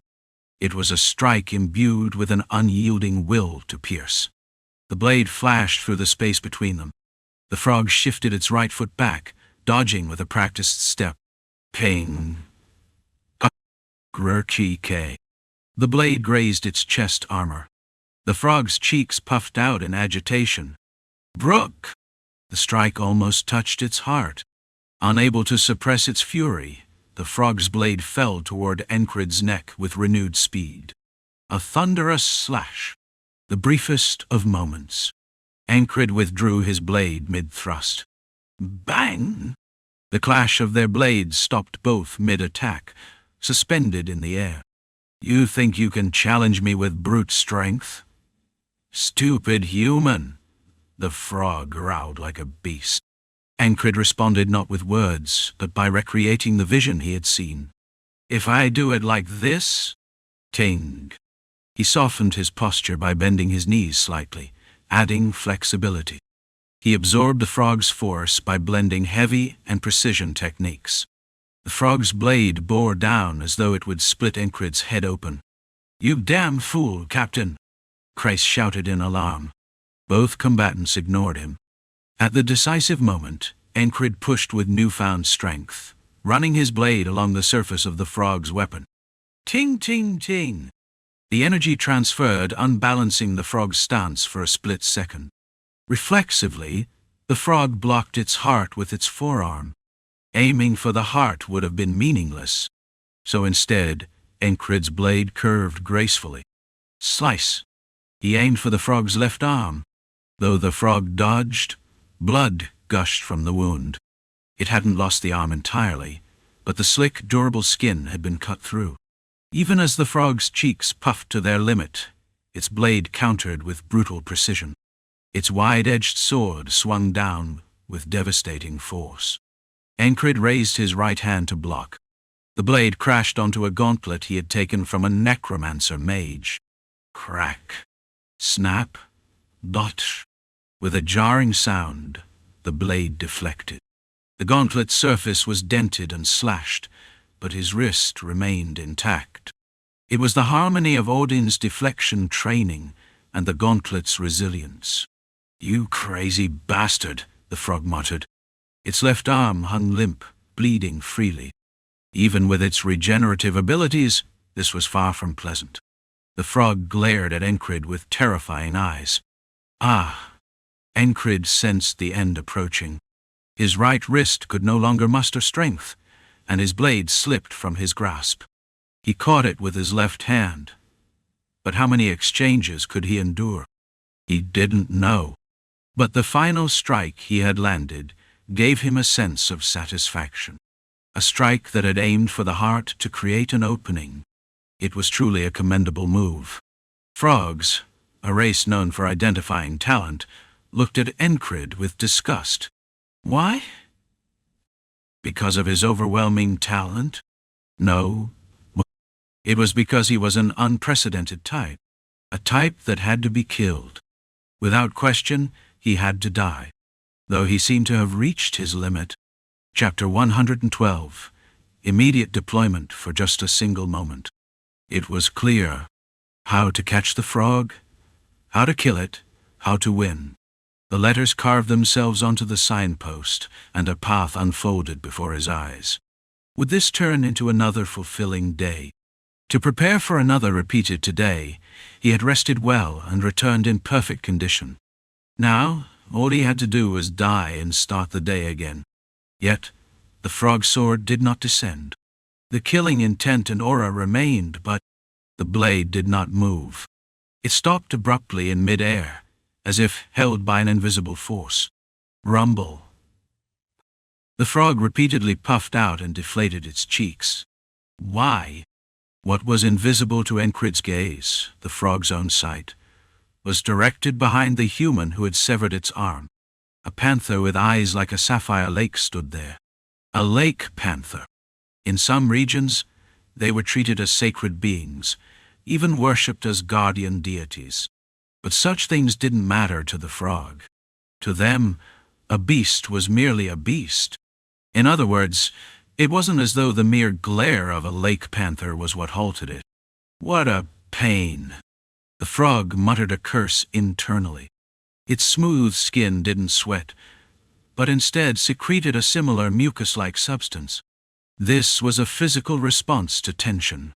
The frog, with a white scar on its neck, was no stranger to battle, and had faced many mages among its foes.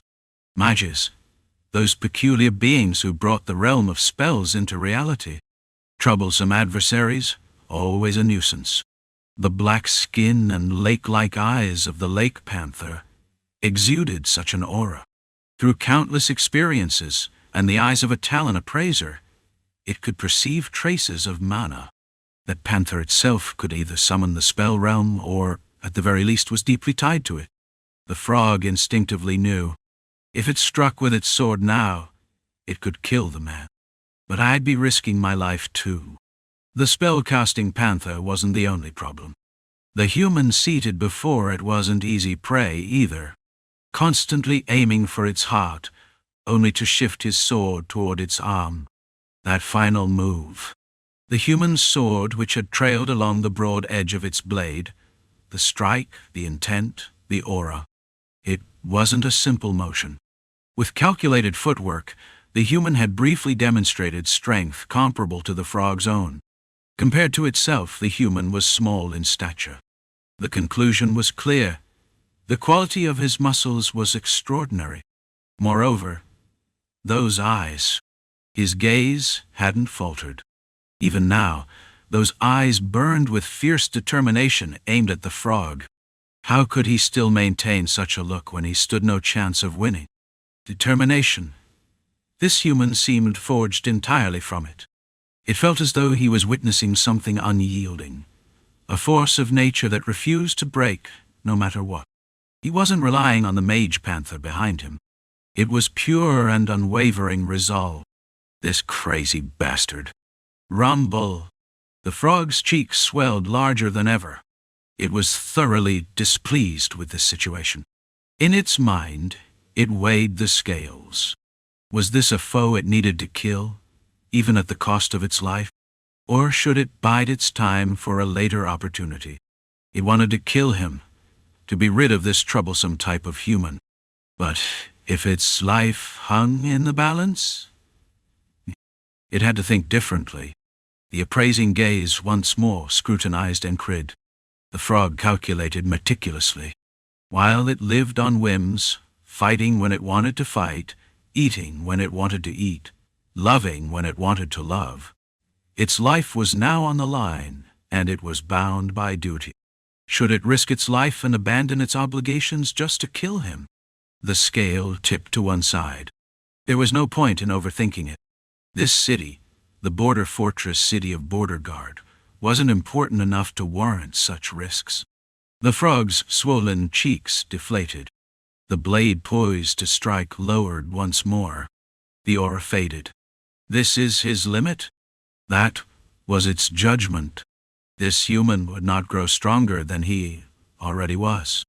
Exceptional muscle quality, momentary strength comparable to its own, excellent swordsmanship, remarkable tactics, and an indomitable will. It all felt as though this man was an entirely new species. And yet, the frog instinctively understood. Half of it was luck. Despite almost losing its arm in that final move, it had crushed the human's right wrist in return. The human's gambit had relied on luck. Next time, it could kill him. If they met again, it would surely end him. Remember this, human. My name is Mylun. With those words, it was over. The aura vanished as if washed away, and the frog retreated. Mylun locked eyes with Esther, who stood behind Encrid. I'm leaving, so stand down as well. That was the message in its gaze. Esther didn't respond. She merely stared silently, her lake-like eyes unwavering. Mylun picked up its discarded cloak and withdrew. The frog strode out of the mansion with ease, unopposed. Though a few guild members hesitated, don't just stand there. Step aside and let the guest leave. Cries intervened. Even with one arm disabled, the frog was still the frog. And so the frog departed. Thanks to the magical tome Incrid had brought, Esther discovered a loophole to remove the shackles binding her body. While she couldn't return to her human form immediately, she could now manifest parts of the spell realm even in her panther form. Of course I'll suffer every time I do it. She'd have to use her stored mana, and there was a risk of contaminating parts of the spell realm. It was a method outlined in the tome of that lunatic who used corpses to construct his spell realm. An extreme loophole. Still, I might need it someday. It would be useful to know. That's why she had learned it. And now might be that time. Esther had feigned calm, while subtly revealing her presence. She made the frog aware that she was a mage. If it struck with its sword, she would pierce its heart with something in return. Willpower. What was it? Willpower could become mana. For a brief moment, Esther made herself appear not as a panther, but as Esther, the mage. And that was the result. The one called Mylun, or whatever his name was, backed down. If her body had been in perfect condition, it might have been a different story. In the current state, even if Encrid and Esther joined forces, their odds were only 50-50. That conclusion came after weighing all possibilities. So the reason their opponent retreated now was simple. It's luck. That was the only explanation that made sense. Had Encrid's skills improved noticeably? Surprising, yes, even Esther could tell. But that alone wasn't enough reason for Frog to retreat. Of course, before attributing it to luck, there was a twist in the situation. The twist was created by a man who happened to stay by their side due to certain necessities. The left arm, not the heart, but the arm. Had the focus remained on the heart, Frog would have kept enduring. But with his left arm severed halfway, in this case, reattaching it might take longer than simply letting it regenerate anew. A swordsman with a missing arm. The odds were finally in their favor. Damn it! How did it come to this? Esther sighed, lightly tapping the back of the one who had almost cost her all the mana she had accumulated. Why wasn't this guy getting up? Ugh! It seemed Encrid had barely held on himself, retching on the ground. Esther hopped backward. Kreis approached them. You okay? Wait, did you find Ragna? You understood what I was saying, right? Ha! After retching once, Encrid, his stomach slightly settled, lifted his upper body, and spoke. You've been cooped up here for 6 days without going to the field, and you don't even know where your squad is? Are you really someone who deals in information? You? His tone wasn't scolding, but rather calm. Huh? Only then did Craze realize what he had overlooked. Come to think of it, his squad members were familiar faces he saw whenever he returned. Sure, he'd heard about deployments, but who would have taken the squad out without Encrid? No sane commander would dare touch this squad of outcasts, a superior killer, a chronic lazy bastard with no sense of direction, a wanderer who vanishes without notice, a fanatic who claims they need divine permission to fight. Seriously, who'd want to deal with a group like that? Naturally, Craze assumed they'd wait in the barracks for their squad leader. He'd miscalculated. They're gone. All of them were deployed. Well, that's unexpected. So, it's just you and Esther? Craze slid a hand under Encrid's arm, helping him stand. Are you badly hurt? Except for my right hand, I'd say it's manageable. As he answered, Encrid thought his condition wasn't as bad as expected. But the real question lingered. Why did Frog just leave? With just a swing of the blade, he or Craze could have been dead. Why? Encrid's gaze turned toward Esther, the panther. What exactly did you do? Really? Against a frog of all beings? He was fully grasping the weight of those two syllables, frog. What could this young small panther have possibly done? No clue. He couldn't figure it out. Naya, cunning. Feeling his gaze, Esther opened her mouth as if scolding him, as if asking how he could collapse so easily. Encrid took a deep breath and organized his thoughts. I don't know. Dwelling on the unknown wouldn't yield answers. It never did. He knew this from experience, accepting the unknown as it was, and focusing on what could be gained for the future. It worked. How should he describe it? For a fleeting moment, he had felt as though he had overwhelmed Frog. He had drawn Frog into his plan and struck. He severed an arm, not the heart, but the arm. It would regenerate, of course, but not during their battle.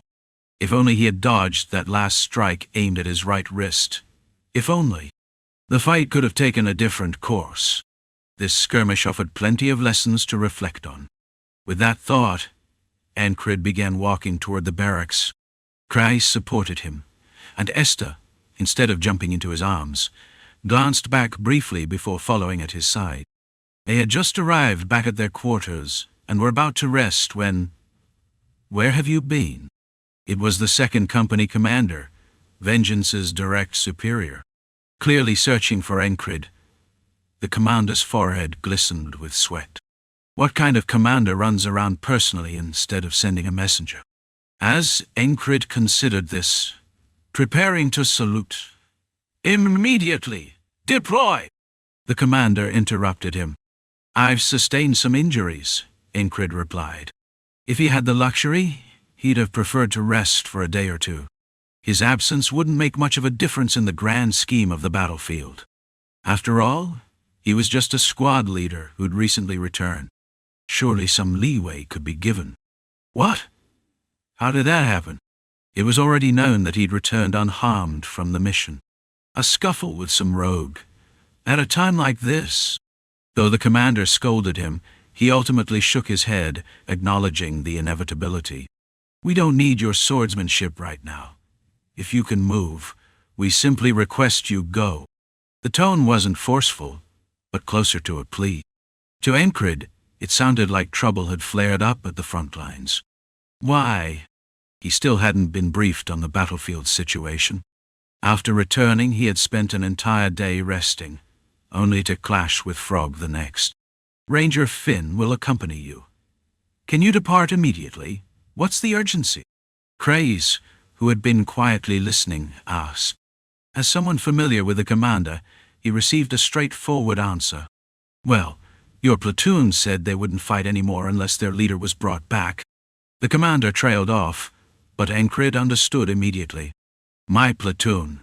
They insisted on it. This deployment is essentially to convince them. You'll be stationed at the rear, so just staying on the battlefield will suffice.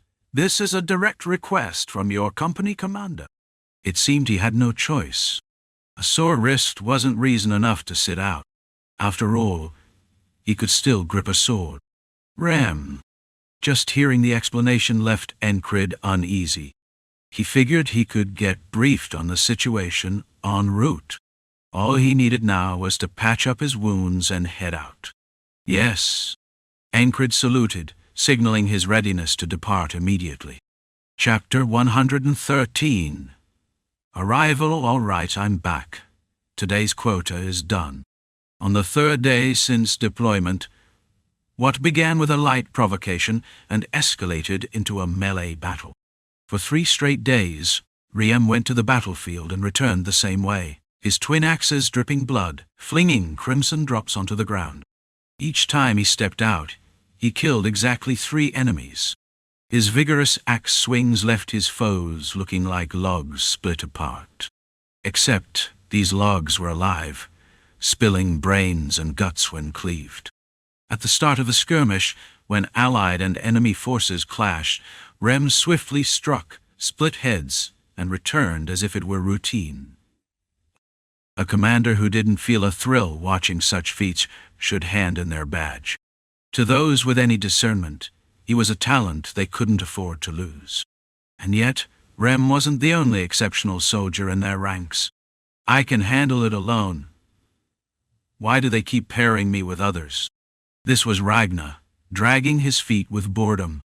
Initially he drew no attention. He barely fought, just holding out enough to return alive. Unless someone actively provoked him, he didn't throw himself into the fray. Such a waste of talent. The Fairy Company commander was among the few who recognized Ragnar's potential. She left him be, simply observing, until one day, Ragnar got separated from the group while moving between battlefields. How do you even get lost here? Whether he'd taken a wrong turn around the mountains or secretly crossed a river to raid the enemy's main camp, no one knew. What was certain was that Ragnar wandered into enemy territory. A death sentence, but returned unscathed, casually carrying the head of the enemy commander. "I just felt like going left back there," he had said nonchalantly, the severed head swinging from his fingers as a bonus. "You got lost?" the Fairy Company commander asked. Ragnar nodded. That was the end of the conversation. No one had brought him in expecting to enforce discipline. Everyone in the independent unit had been recruited under similar conditions. "Fill the gap left by your squad leader," came the order. For them, Encred's name was synonymous with magic. Why does HQ send people to us and then tell us to make up for any losses? If you slack off, it'll be seen as Encred's directive. Do you want to burden him? Without further argument, they began packing for deployment, a group that normally scoffed at orders. 3 a day, no more, said Rem. Sounds good, replied Ragnar. Jackson silently nodded, while Auden, the devout one, declared, in the name of the divine. As for Andrew, Mac, and Enrai, they were accustomed to doing whatever they were told. Kreis, however, was absent, having taken leave. Andrew, sporting a swollen black eye, seemed oddly excited to head into battle, and Mac, who bore a matching bruise on the opposite eye, was just as eager. War! Combat! Deployment! They cheered, their enthusiasm unsettling. You're happy about this? You shouldn't be, remarked Rem with a sly grin. For a moment, the Fairy Company commander swore she saw a demon in that smile, though it vanished with a blink. These were the individuals he had brought together. Jackson and Auden were as skilled as the rest. Jackson, for instance, barely seemed to try during fights. Yet, no matter how hard the enemy struck, they couldn't land so much as a scratch on him. Why can't I hit him? Just you wait, you! One frustrated enemy soldier had yelled, but Jackson didn't even reply, treating the threat like a dog barking in the distance. Jackson routinely returned unharmed, having killed no one but taken no damage. Meanwhile, Auden had only entered battle once, but the sight of him casually snapping an opponent's forearm with his bare hands had sent shivers even through his ally. Breaking bones wasn't impressive by itself, but the way Auden gently grasped his opponent's wrist, then snapped it like a twig, was otherworldly. "Stay away! Don't come near me," cried the terrified enemies who witnessed the scene. Even allies found themselves unnerved. Auden's towering frame, smaller than a giant but massive compared to ordinary soldiers, made him impossible to ignore. "Less than 10 men, but their combat power," thought the commander. "It feels like I'm surrounded by versions of myself, multiplied tenfold. Just outstanding didn't do them justice." Properly utilized, they were a devastating force capable of wreaking havoc far beyond their numbers.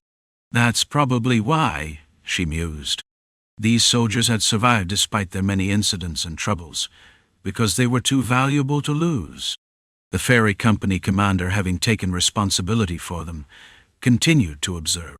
This was the extent of the fighting they allowed themselves to do. But what if someone pushed them to go beyond that limit? Who gave you permission to fall back? Who ordered a retreat? A squad leader, newly assigned and clueless about their reputation, had dared to confront them.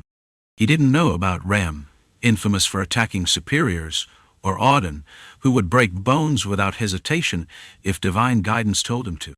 He didn't know about Jackson's silent lethality, or Ragnar's strange, infrequent bursts of action. The first to step forward was Andrew, noticing how irritated Rem already looked. "Leave it be, or there'll be bloodshed," he thought grimly. If things escalated, Rem might split the man's skull with his axe. "We belong to the independent unit," Andrew stated. "Operational orders come only from our direct superior." "What? So you're just going to sit back and watch?" The new squad leader couldn't accept it. How could these soldiers lounge in camp while others risked their lives, independent unit or not? Such behavior was intolerable. In the squad leader's defiance, Andrew saw a reflection of his younger self, an ignorant fool who hadn't understood the weight of his actions. Sighing deeply, Andrew looked to the sky before resigning himself. "My name is Andrew. This unit consists of nobles. Just leave us alone," he said, his voice calm but devoid of sincerity. His face, though composed, betrayed a sense of exhaustion. Mac silently approached and gave Andrew a reassuring pat on the back. "You think being a noble means you can get away with this?" the squad leader shot back. At that, Rem moved as if to speak, causing the squad leader to hesitate. "Maybe I should..." To prevent further chaos, Andrew challenged the squad leader to a duel and swiftly knocked him down. It was enough to satisfy Rem, who refrained from swinging his axe. However, Andrew himself received a thorough beating afterward. "This is the army, noble or not," the ferry company commander scolded Andrew, though her words were accompanied by a consoling pat on the shoulder. The independent unit under Encred, now infamously known as the Madmen Unit, owed much of their restraint to Andrew's efforts to keep the peace. There were plenty of reasons, of course. The current position of the 1st Infantry was northeast of Border Guard. They were stationed in a gravel field, with the Penhanel River on their left, and a series of small hills that could be crossed within a day to their right. Here and there, blades of grass peeked shyly through the gravel, and near the riverbank weeds that reached an adult's waist were scattered sparsely. On the green Pearl Plains, part of the knights and the main army were engaged in a standoff against the enemy's main force. The role of the 1st Infantry from Border Guard was to hold the line here, acting as a wall to block the enemy's forces or any detached units trying to flank around. In a way, their fate was tied to the outcome of the battle between the main forces. If their allies struck first, part of the knightly order would sweep through the enemy stationed here. On the other hand, if the enemy moved first, they might find themselves facing enemy knights without support from their own. That's how things started, at least. But with both sides hesitating, this battlefront inadvertently became the opening skirmish. The vanguard clash. One infantry battalion, and one independent company. Both forces were evenly matched in strength and conditions. The main armies of both sides remained stationed on the Green Pearl Plains, watching this battlefield closely. So far, it had been the Norillian forces that were consistently pushed back. Rumors spoke of giant soldiers among the enemy ranks. Some enemy soldiers even stood out, taunting, "Come fight me if you think you're stronger," to provoke their opponents. All of this chipped away at the morale of their allies. Under such circumstances, what they needed was a variable, something to tip the scales of victory. And that variable was clearly visible to the battalion commander. The Madmen platoon, undeniably a force that stood out. If they fight properly, that's enough. Do they have any demands? If we push too hard, they'll just reject us entirely. The battalion commander was wise. He immediately recognized the state of the Madmen platoon. Though the ferry company commander had somehow managed to bring them along, they were still an uncontrollable group. She could subdue them by force if necessary, but that wasn't the time for it. The battle hasn't been lost yet. The fight was only just beginning. Battalion Commander Marcus was a battle maniac, not a fool. He knew that persuading them through reasonable means would raise their morale far more than coercion. "We need their platoon leader." The ferry company commander's response was direct, and the battalion commander granted permission without hesitation. "Bring him here." That was the end of it. The company commander saluted and turned away. Earlier that morning, Rem had declared, almost as a demand, "Bring our platoon leader here. Fighting without knowing whether he's dead or alive doesn't feel right." It had sounded more like a threat to stop killing 3 enemies a day if they didn't comply. Immediately, a swift reconnaissance messenger was dispatched. 3 days later, the platoon leader, Encred, stood before the company commander. The Madmen platoon had been brought to the rear to welcome Encred back, which was why they had managed to meet him within 3 days. "If you've returned, shouldn't you report in immediately? Didn't you miss me?" The company commander greeted Encred with a fairy-style joke. Encred's expression twisted in response, much to the commander's delight, seeing that scowl washed away the frustration she'd felt from dealing with Encred's unruly platoon members. "Thick-headed fools." The commander's gaze landed on Encred's right wrist. "Injured? I had a scuffle with some thugs in the city. Were those thugs frogs, by any chance?" At those words, both Craze and Esther turned their gazes sharply toward the commander. Encred remained calm. "It was likely just another joke. It's not a serious injury. The wrist wasn't broken. While the bone was damaged, it wasn't enough to stop him from gripping or wielding a sword. Treatment was necessary, but it wasn't a critical wound." His dedication to wrist training through isolation techniques had paid off. "In any case, welcome back to the team." The green-eyed company commander spoke, and Encred saluted. The fairy returned the gesture with a slight nod. "Now, off you go." Encred headed straight to where his platoon was gathered. He had been eager to return. Even though they caused trouble when he was with them, the chaos they stirred when he wasn't around was on a completely different scale. Should I just quit? Initially, even platoon leaders had tried to provoke him. Now, not even those kinds of people were coming around. Playing around with Andrew had become tedious as well. There's no reason to stay here anymore. Leaving would be simple. Rem wasn't thinking about an honorable discharge like others. No, he'd just disappear without a word. The longer he was apart from Encred, the more this thought grew. "If he doesn't show up today, I'm leaving." Yet, Rem continued to repeat the same dull routine each day, a monotonous cycle of meaningless battles that didn't even stir his interest anymore. Die. It was tedious, so tedious. If they were going to kill someone, they should just stab with their spear already. Why waste time shouting? The distraction caused their breathing to falter, making the spear tip waver without them noticing. Rem swung his axe vertically. The axe blade struck the spearhead. Clang! Ka! Kay! The enemy soldier lost their grip on the spear, their hands torn apart. Losing a weapon in the middle of a battle. This guy didn't have a fraction of the platoon leader's skill. No. Comparing them was an insult. A sin. Crack. .e.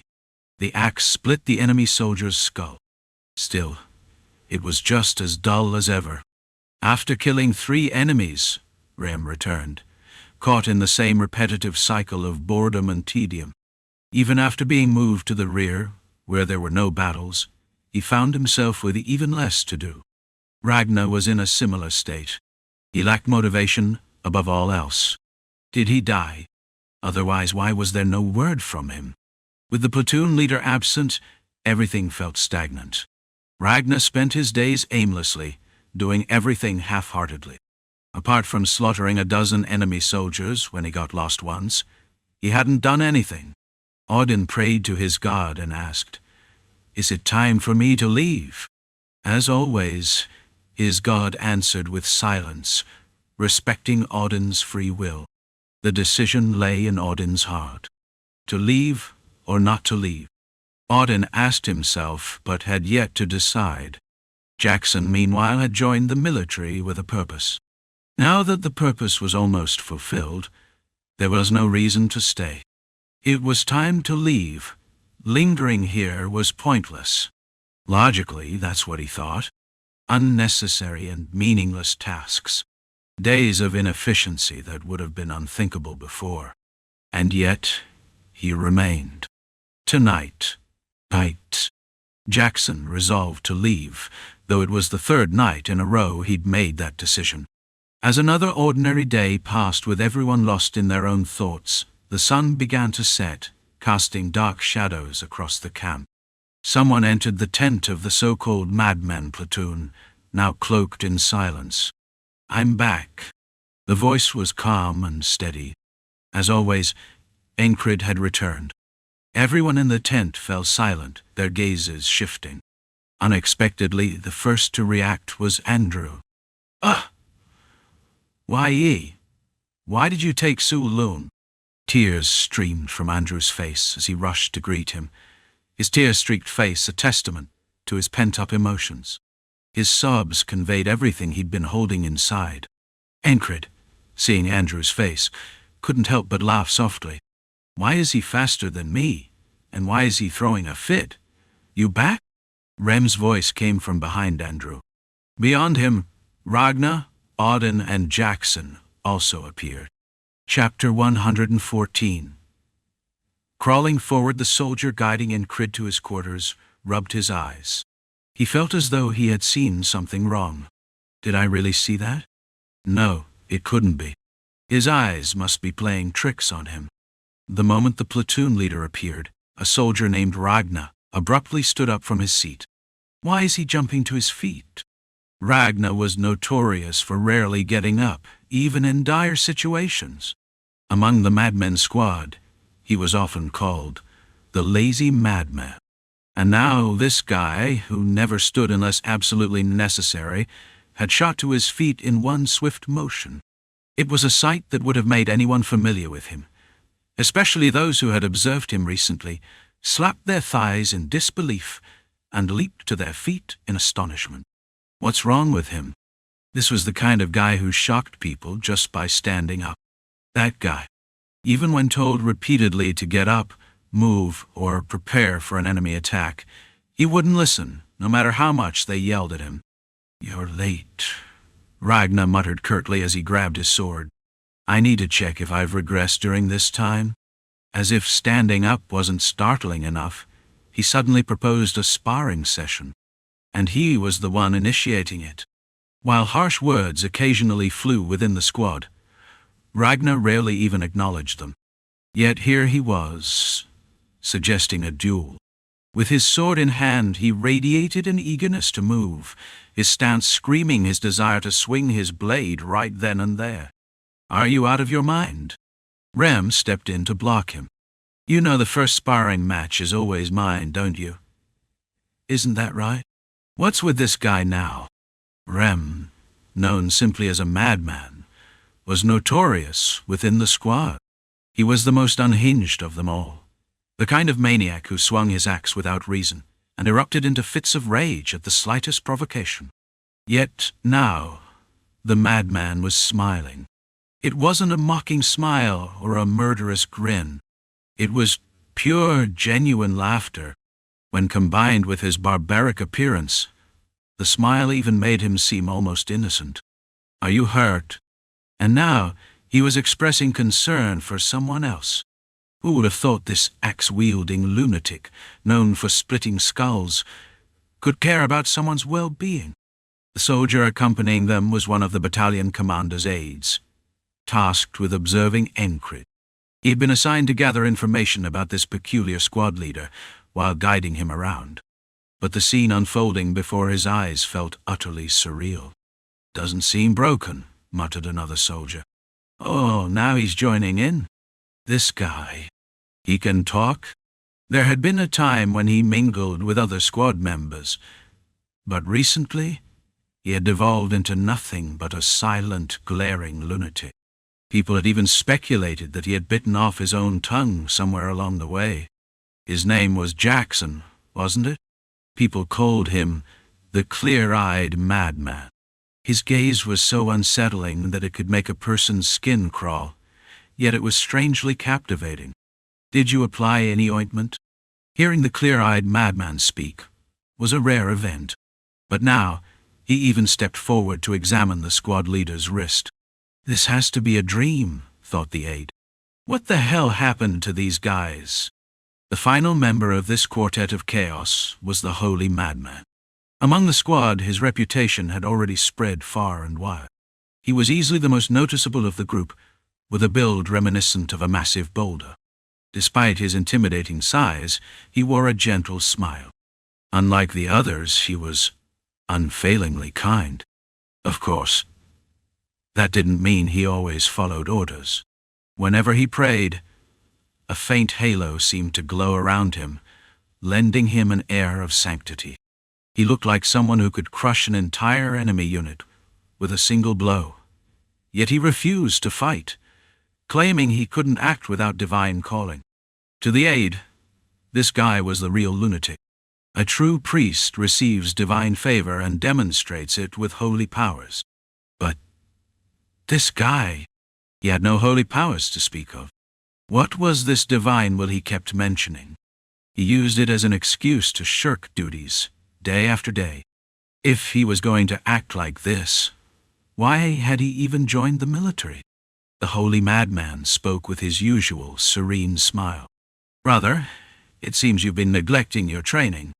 Injuries like this happen when you're lazy. You should train more. Train. Whether or not he truly believed in the divine, the Holy Madman had no qualms about criticizing others with a friendly demeanor. A noble, killing madman, giggling away.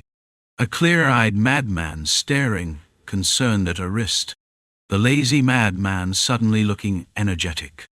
And now, the Holy Madman scolding people. The aide felt overwhelmed by the absurdity of it all. The only person who could possibly make sense of this mess was the man they all called their leader. The aide turned his gaze to Encrid. Unbothered by the chaos, Encrid simply examined his surroundings and said, "It's not broken."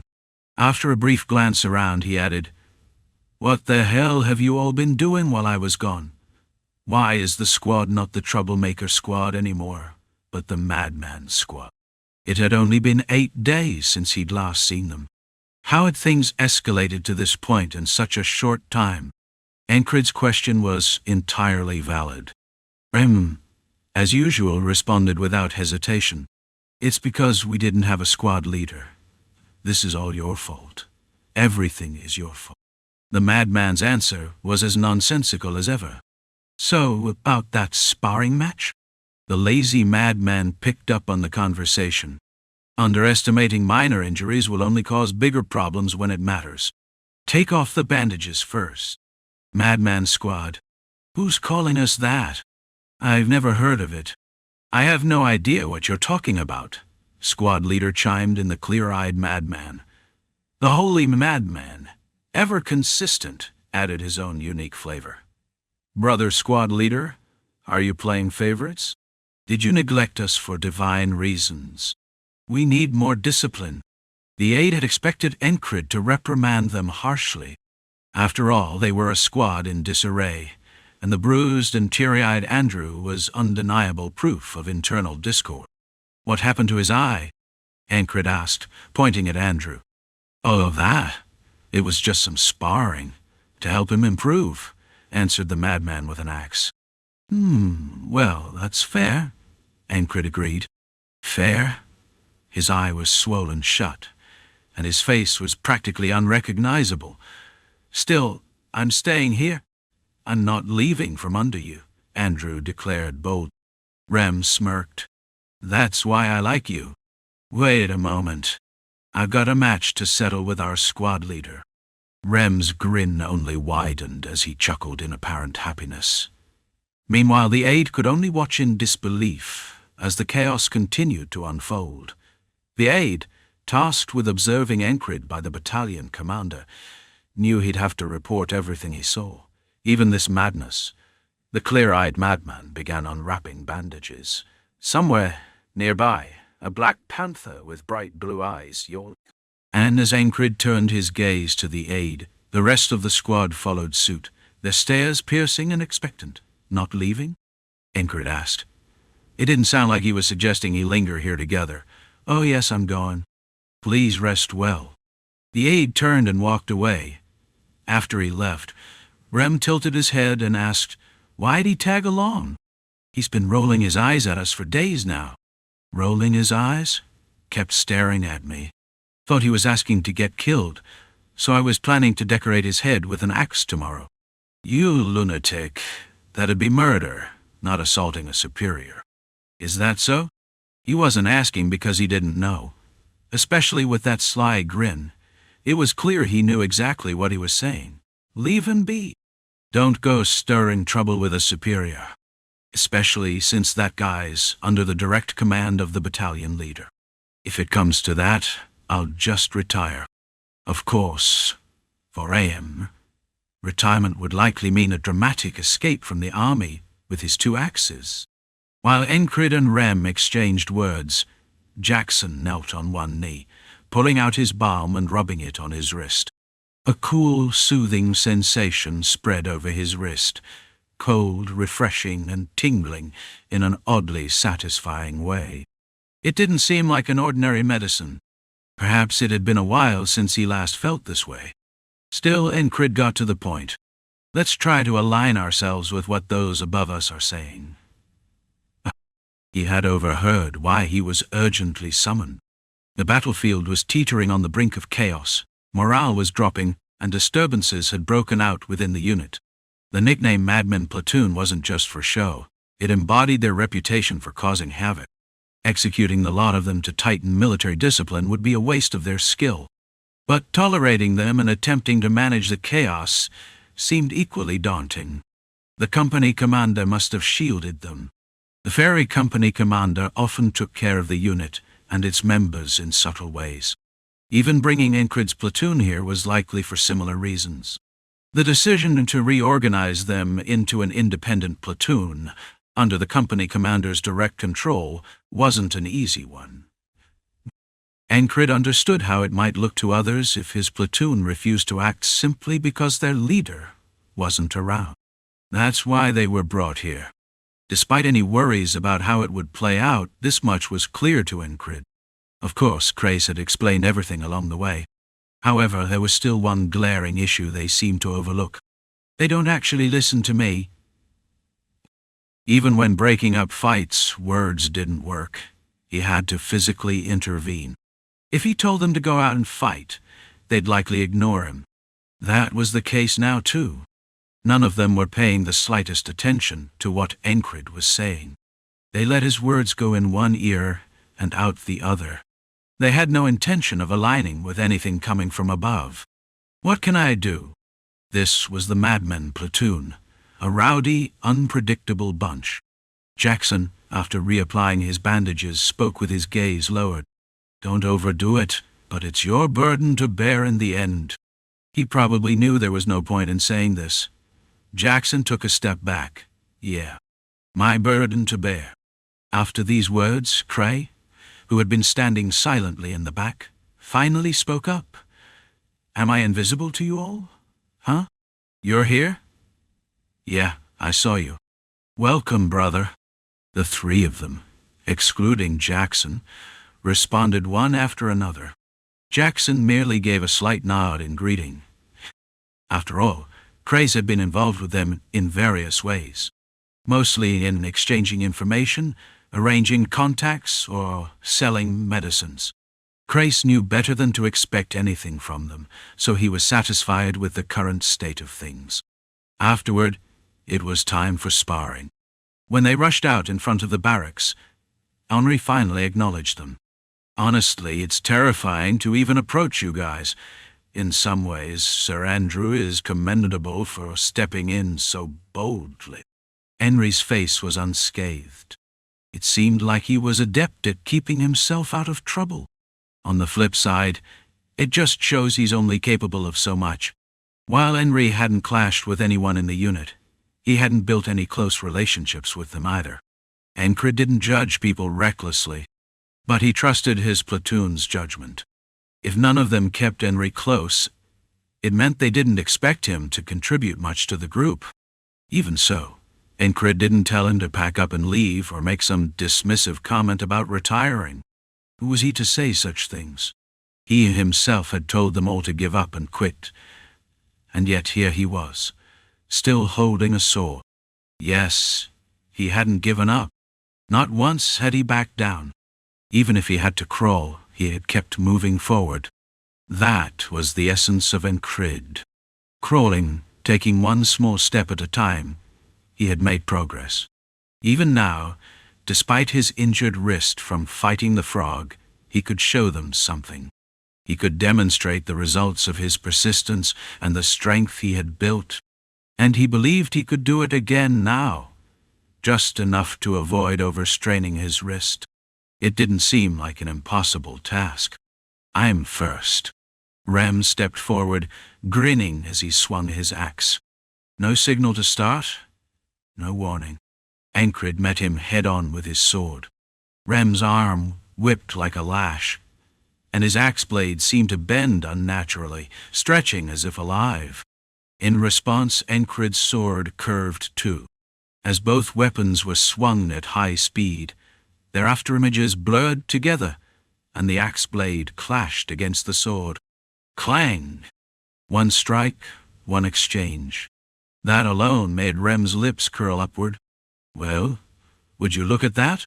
Rem muttered, his grin growing wider. The clash of steel against steel rang out, echoing in the night, and causing a commotion. What's going on? Is it the Madmen platoon again? What now? As word spread that it was a sparring match involving the Madmen platoon, soldiers gathered to watch. This time, it wasn't just the usual infighting. There was a new face in the mix, making it a spectacle worth seeing. Some even recognized the newcomer. Vengeance, for one. Others who had fought alongside him in previous battles. Or the squad leader who had stitched up Encred's elbow guards.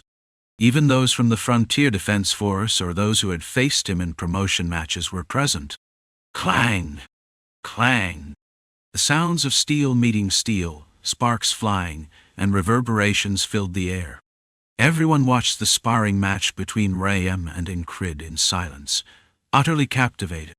What is this?"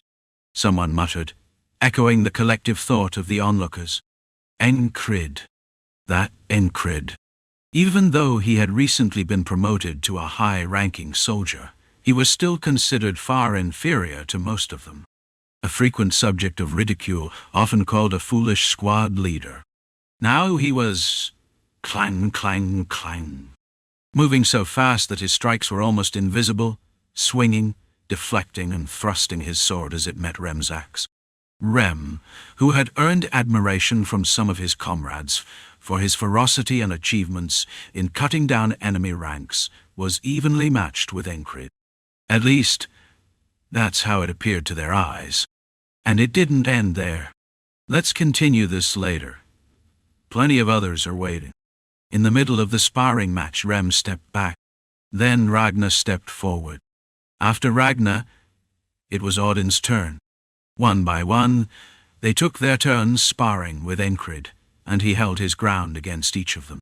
Chapter 115. Aren't you going to sleep? Encrid sparred intensely with Rem, in a flurry of rapid sword strikes. With Ragnar, it was more of a light exchange of sword techniques, testing their responses. Meanwhile, his training with Odin involved bare-handed strikes and grappling moves. When the sparring finally ended, "Now you're taking baby steps," Rem commented. While the phrase baby steps could be seen as belittling, Encrid knew otherwise. A faint smile lingered on Rem's face, one of clear satisfaction from Encrid's progress. "You've reduced the waist," Ragnar added. Although not exactly flattering, Ragnar's words carried weight. His typically half-closed eyes now gleamed with an unusual fervor. This was someone who rarely showed interest in anything. For him to exhibit this much satisfaction after sparring meant he was genuinely impressed. A cold intensity radiated from Ragnar's gaze. "You've been consistently honing your senses," Jackson praised calmly. "You've taken a step closer to divinity," Odin remarked cryptically. The meaning behind Odin's words was odd enough that Encrid shot him a look, only for Rem to speak up first. "Doesn't that sound like he's praying for you to drop dead?" "No, brother. It's a blessing," Odin countered. "Blessing? Really? Why?" With that, the sparring came to an end. "That's the infamous Mad Squad leader. No, he's officially the Mad Platoon leader now. What even is that guy? He's the one everyone keeps talking about." So, the rumors about him being a training-obsessed lunatic were true. The murmurs of onlookers trickled in. People who had previously kept their distance, or been too shocked to speak, were now whispering amongst themselves. Encrid stood, shoulders heaving from exertion. His wrists ached, and his tired limbs felt weak. Despite the exhaustion, he wasn't in a bad mood. Still, a thought lingered. It's frustrating. Because of his injured wrist, his sparring partners had held back. That fact gnawed at him. Even so, he had learned something. The culmination of all his past experiences, the battles beyond the crossguard's wall, the fight against the frog, and more, had converged into today's training. He had gained new insights, ones he wanted to reflect on. In short, he wanted to fight more. "Hold it there. Push any further, and your wrist will be completely wrecked," Rem interjected, his keen perception cutting through Encrid's thoughts. He knew. Resting was important. It wasn't a lesson he had to learn again. Encrid exhaled deeply and shrugged. The crowd began to disperse. Some greeted Encrid as they left. "You made it back?" It was Vengeance, the platoon leader who now shared equal rank with Encrid. "Yeah," Encrid replied casually, the age gap between them naturally relaxing their exchange. "Good to see you." For some reason, Vengeance looked sheepish. After exchanging brief nods with others like Bell and the sewing craftsman, Encrid returned to the barracks. "So, spill it. What have you been up to?" Rem suddenly asked, his curiosity evident. He wanted to know what kind of experiences had pushed Encrid, a slow learner who relied on sheer effort, to improve so drastically. Rem's earlier comment about baby steps had been high praise, meant for someone who had broken through a significant wall.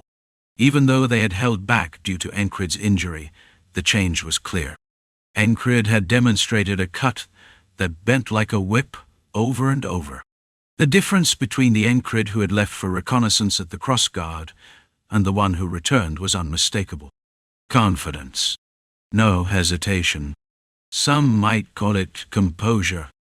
Others might describe it as muscle memory. What was clear was that everything Encrid had built up until now had been refined.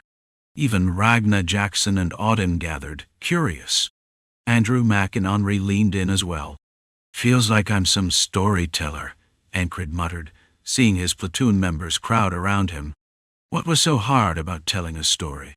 Encred recounted his experiences plainly, falling into a trap, facing spearmen in the front and archers in the back, Finn's sharp eye, the lichens, the mage on the wall, and his fight with the frog. He was honest, even attributing much of it to luck. His matter-of-fact tone contrasted starkly with the gravity of the situations he described. "Do you have some kind of curse, where you only improve by nearly dying?" Rem asked with a chuckle. To him, it certainly seemed that way. Each time Encred faced a life-threatening situation, his skills would take a significant leap. Maybe the platoon leader was a genius after all. No, Rem dismissed that thought. He had trained Encred personally and knew otherwise. It had to be the near-death experiences triggering something in him. Whatever, it was entertaining, Rem concluded, shrugging off his musings. Others nodded in agreement. Andrew, however, looked dazed as he asked, "You really came back alive from all that? Was it really just luck?" The earlier sparring session had shown a stark difference in skill. Once, Andrew had thought he could hold his own against Encred, but now the gap between them felt insurmountable. Had he been slacking in his training? No, that's not it. Absolutely not. Even as part of this mad squad, where every day was grueling, he had pushed himself. His skills had improved as a result. Mac had said it before. As much as I hate it, you've got to admit that sparring with Rem will make you better. Andrew had given his all, training harder than ever. Yet, the gap between him and Encred had widened. "It was just luck," Encred said, his usual answer. Andrew had no reply. As Encred suggested they turn in for the night, he checked his wrist. It seemed worse than it had been after the fight with the frog. "You'll need to rest in the barracks tomorrow, because of your wrist," Jackson observed. "It's not bad enough to visit the medical tent. But yeah, combat's out of question," Encred agreed.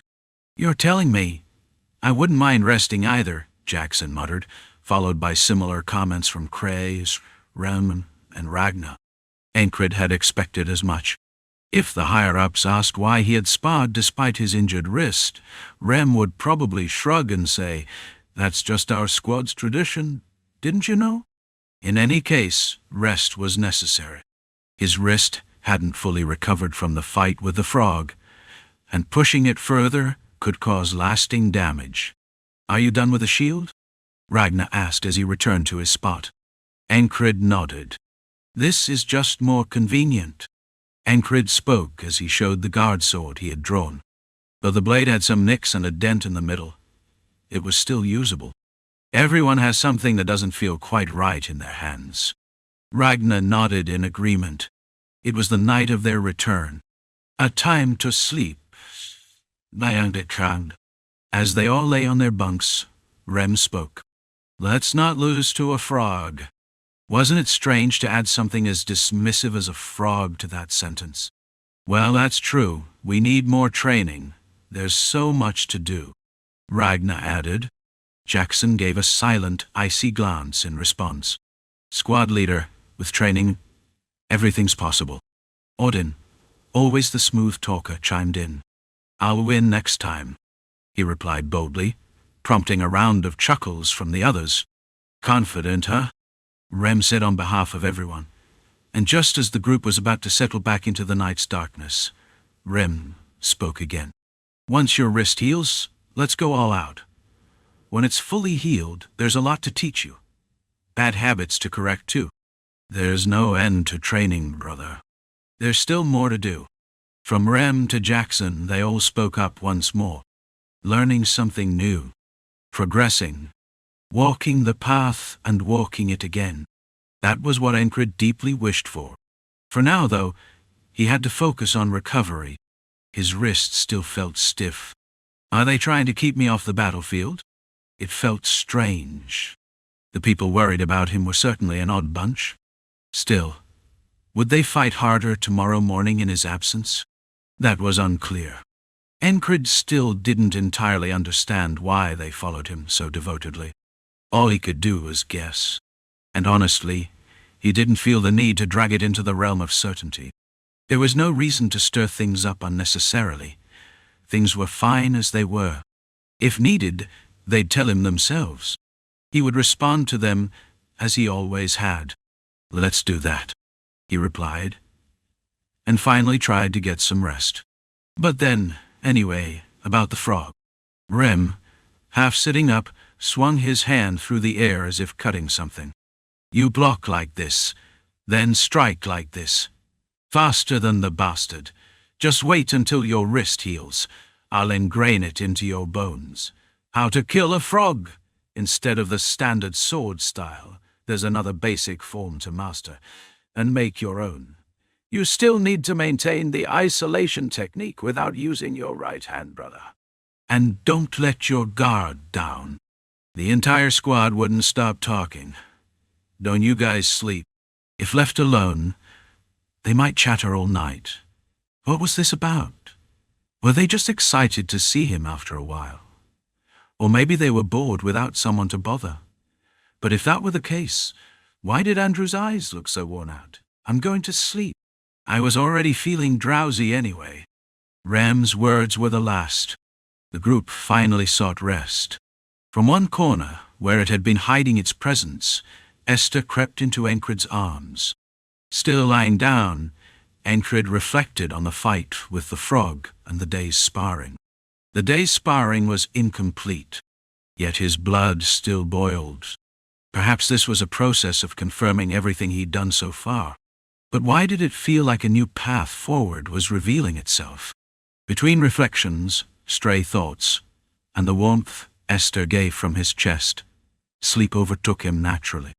Thus, Encred fell asleep.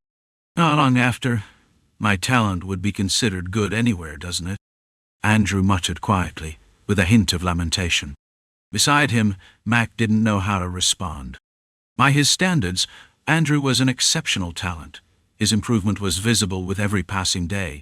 But this squad, this is something else. Where would you even find people like this? Probably nowhere. It was Mac's first experience with a group this skilled. Even their leader, Encred, was astonishing. His improvement was visible to the point where Mac had once told Andrew not to challenge him. Now, Encred seemed to have crossed some threshold, giving an entirely different impression. At a loss for words, Mac finally said, "Spend less time comparing yourself to others, and swing your sword one more time instead." It was advice born of the squad's unhinged philosophy. Andrew sighed heavily in response. Morning came, and Encred opened his eyes. "Overslept? Meow." Esther rubbed its face against his chest. Instinctively, he raised his right hand to pet it, but then switched to his left. His right wrist, immobilized by a splint, was utterly usable. With his left fingertips, he gently stroked Esther's fur. Esther purred contentedly. "Looks like you overslept, too." Sunlight filtered into the tent. As Encred propped himself up halfway, Trace entered from the tent's entrance. "You're awake? Seems like I overslept." "Well, that's understandable. 1 or 2 days of rest isn't enough to shake off all that fatigue, considering what you've been through." Trace had clearly heard about everything that had happened to Encred last night. While he knew his squad leader had monstrous stamina, no one could endure such grueling tasks without feeling fatigue. It would be inhuman otherwise. "Let's get you some food first." After a quick wash and shaking off the drowsiness, Encred had breakfast. Breakfast consisted of well-cooked potatoes and thinly sliced salted and grilled bacon.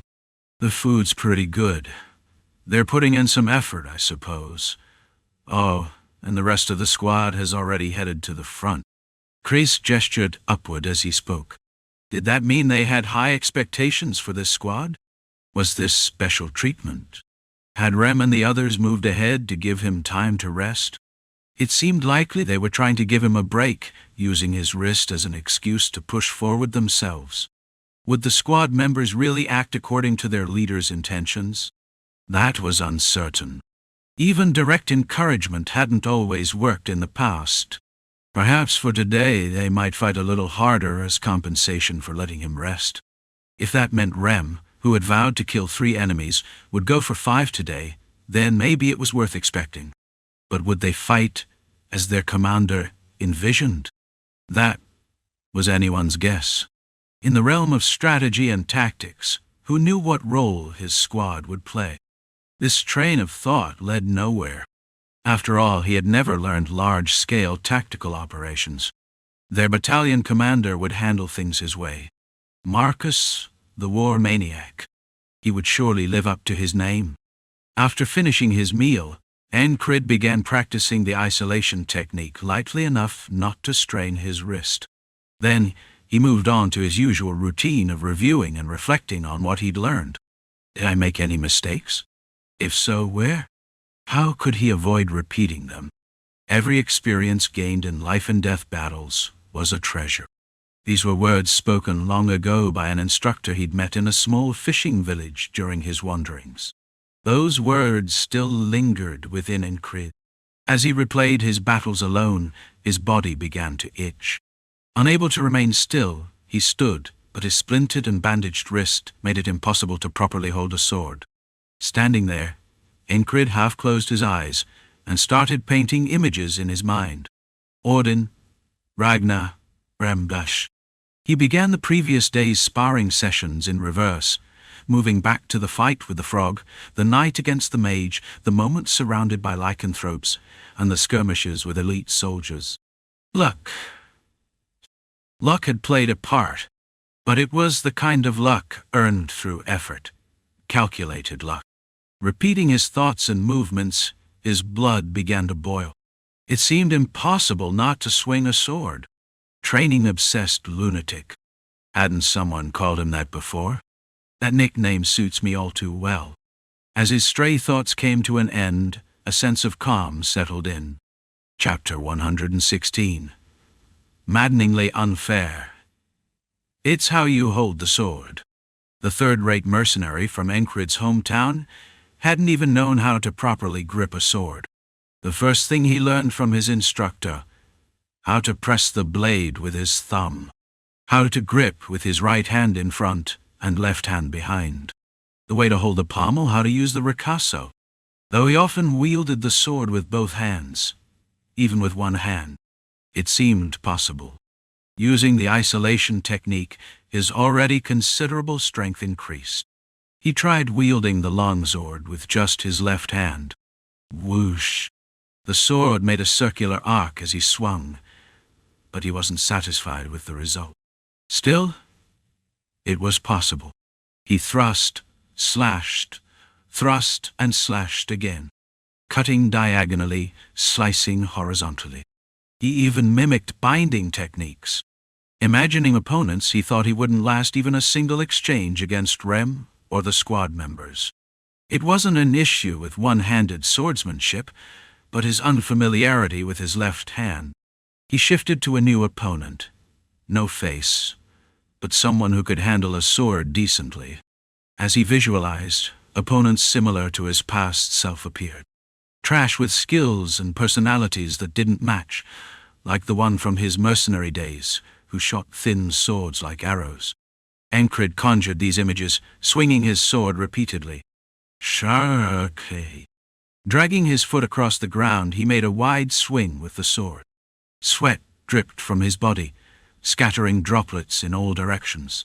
Pebbles caught underfoot shot into the air. Reacting instinctively, Encrid struck the airborne pebble with the flat of his blade. Tick! The pebble ricocheted off the boot tip from an imprecise strike. If you grip it properly, you should be able to cut as you intend. The instructor's words echoed in his mind. Even cutting a scarecrow that stood still wasn't an easy task. But Encrid could at least manage that, although it was much harder with his left hand. Things never go as planned. He started rebuilding, retracing the path his right hand had once taken, now with his left. The process required repetition and adaptation to regain the sense. What might bore others energized Incrid. As he retraced with his left hand, he also reflected on what he missed with his right. Before long, Incrid closed his eyes. What he saw wasn't the present, but the past, his past self. Deeper still, he delved into his memories. What if I had done it that way back then?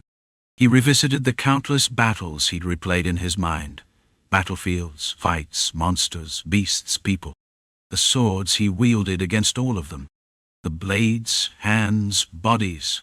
Stumbling, getting his head cracked open. Barely surviving against monsters. Living as if he had two lives. Incrid kept moving forward. A singular focus naturally took hold, blocking out everything else. Yet, with the heart of the beast stabilizing him, he avoided mistakes born of excitement.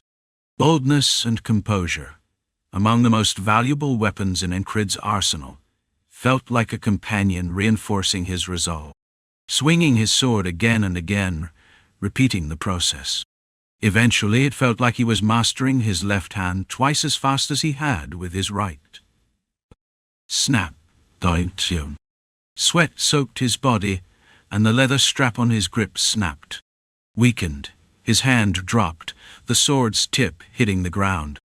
Though it wasn't enough to truly strain his muscles, he felt the strain of using muscles he rarely activated.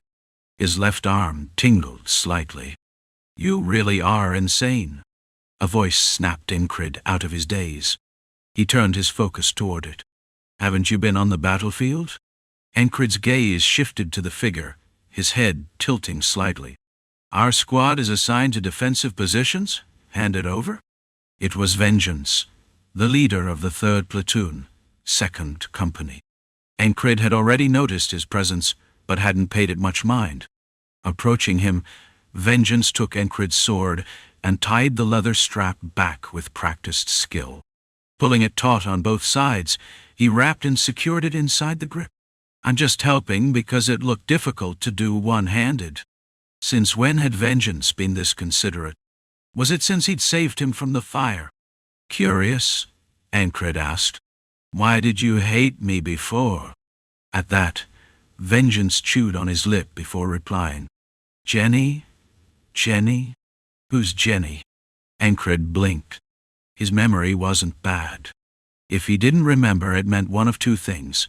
Either she wasn't worth remembering, or it was someone he didn't know. It was the former.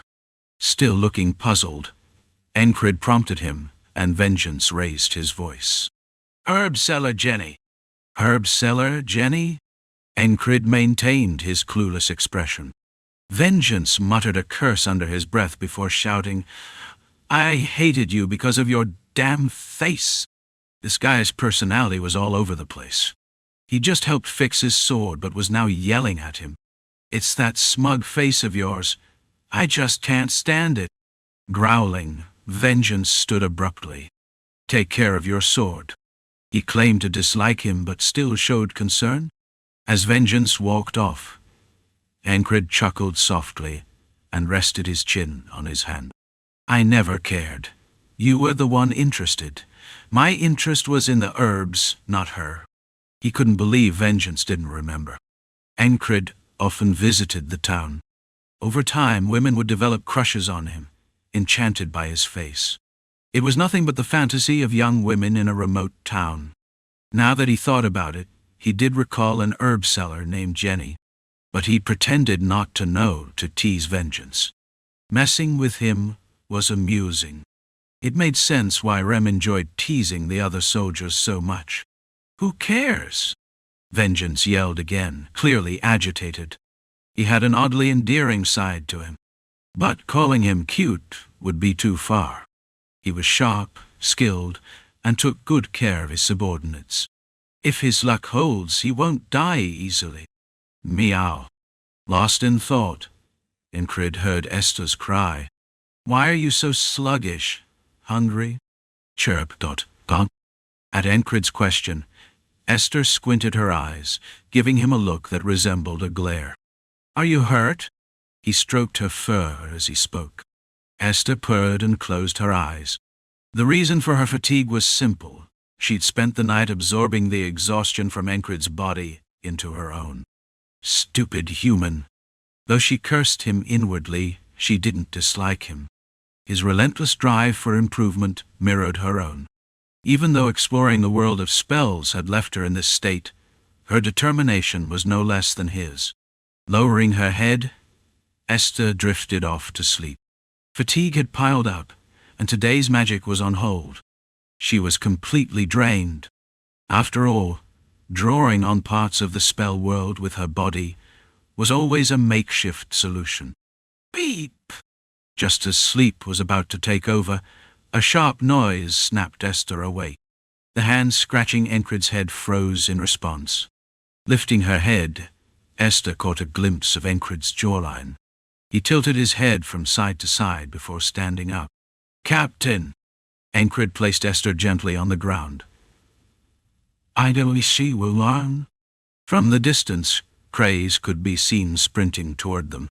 A piercing whistle echoed in the air. "B-E." A long tone. It was a signal, one of Norilia's military warning systems using a whistle. Continuous elongated tone signified only one thing: an enemy ambush. Which direction? Encred began to ask Cray, but stopped mid-sentence. Even before the whistle faded, the shouts of their allies broke through the air. "Ambush! Enemy forces! Enemy forces! Counterattack! Hold your ground! Shit, this is chaos!" The chaotic cacophony of panic and urgency filled the night. Tut, tut, tut! Amidst it all, the metallic clangs of weapons clashed, and blood began to spray across the battlefield. Ah! Shrieks of agony mixed with the cries of death. Encred's eyes locked onto the approaching attackers. Their pace was neither hurried nor sluggish, steady and deliberate. Crunch. "Payzain, Kirayan, Allahu, Terrashan Sahara, Harnatro, Contemplano Dari." The sound of boots crushing gravel announced their presence. It was a step that seemed detached from time itself, as if the figure moved in a separate reality. The spring rain had stopped, leaving a warm breeze in its wake. The gravel path, now sunlit, still retained its gentle warmth. Stepping across the gravel, the figure came into view. A broad-shouldered man clad in a thin but sturdy leather armor.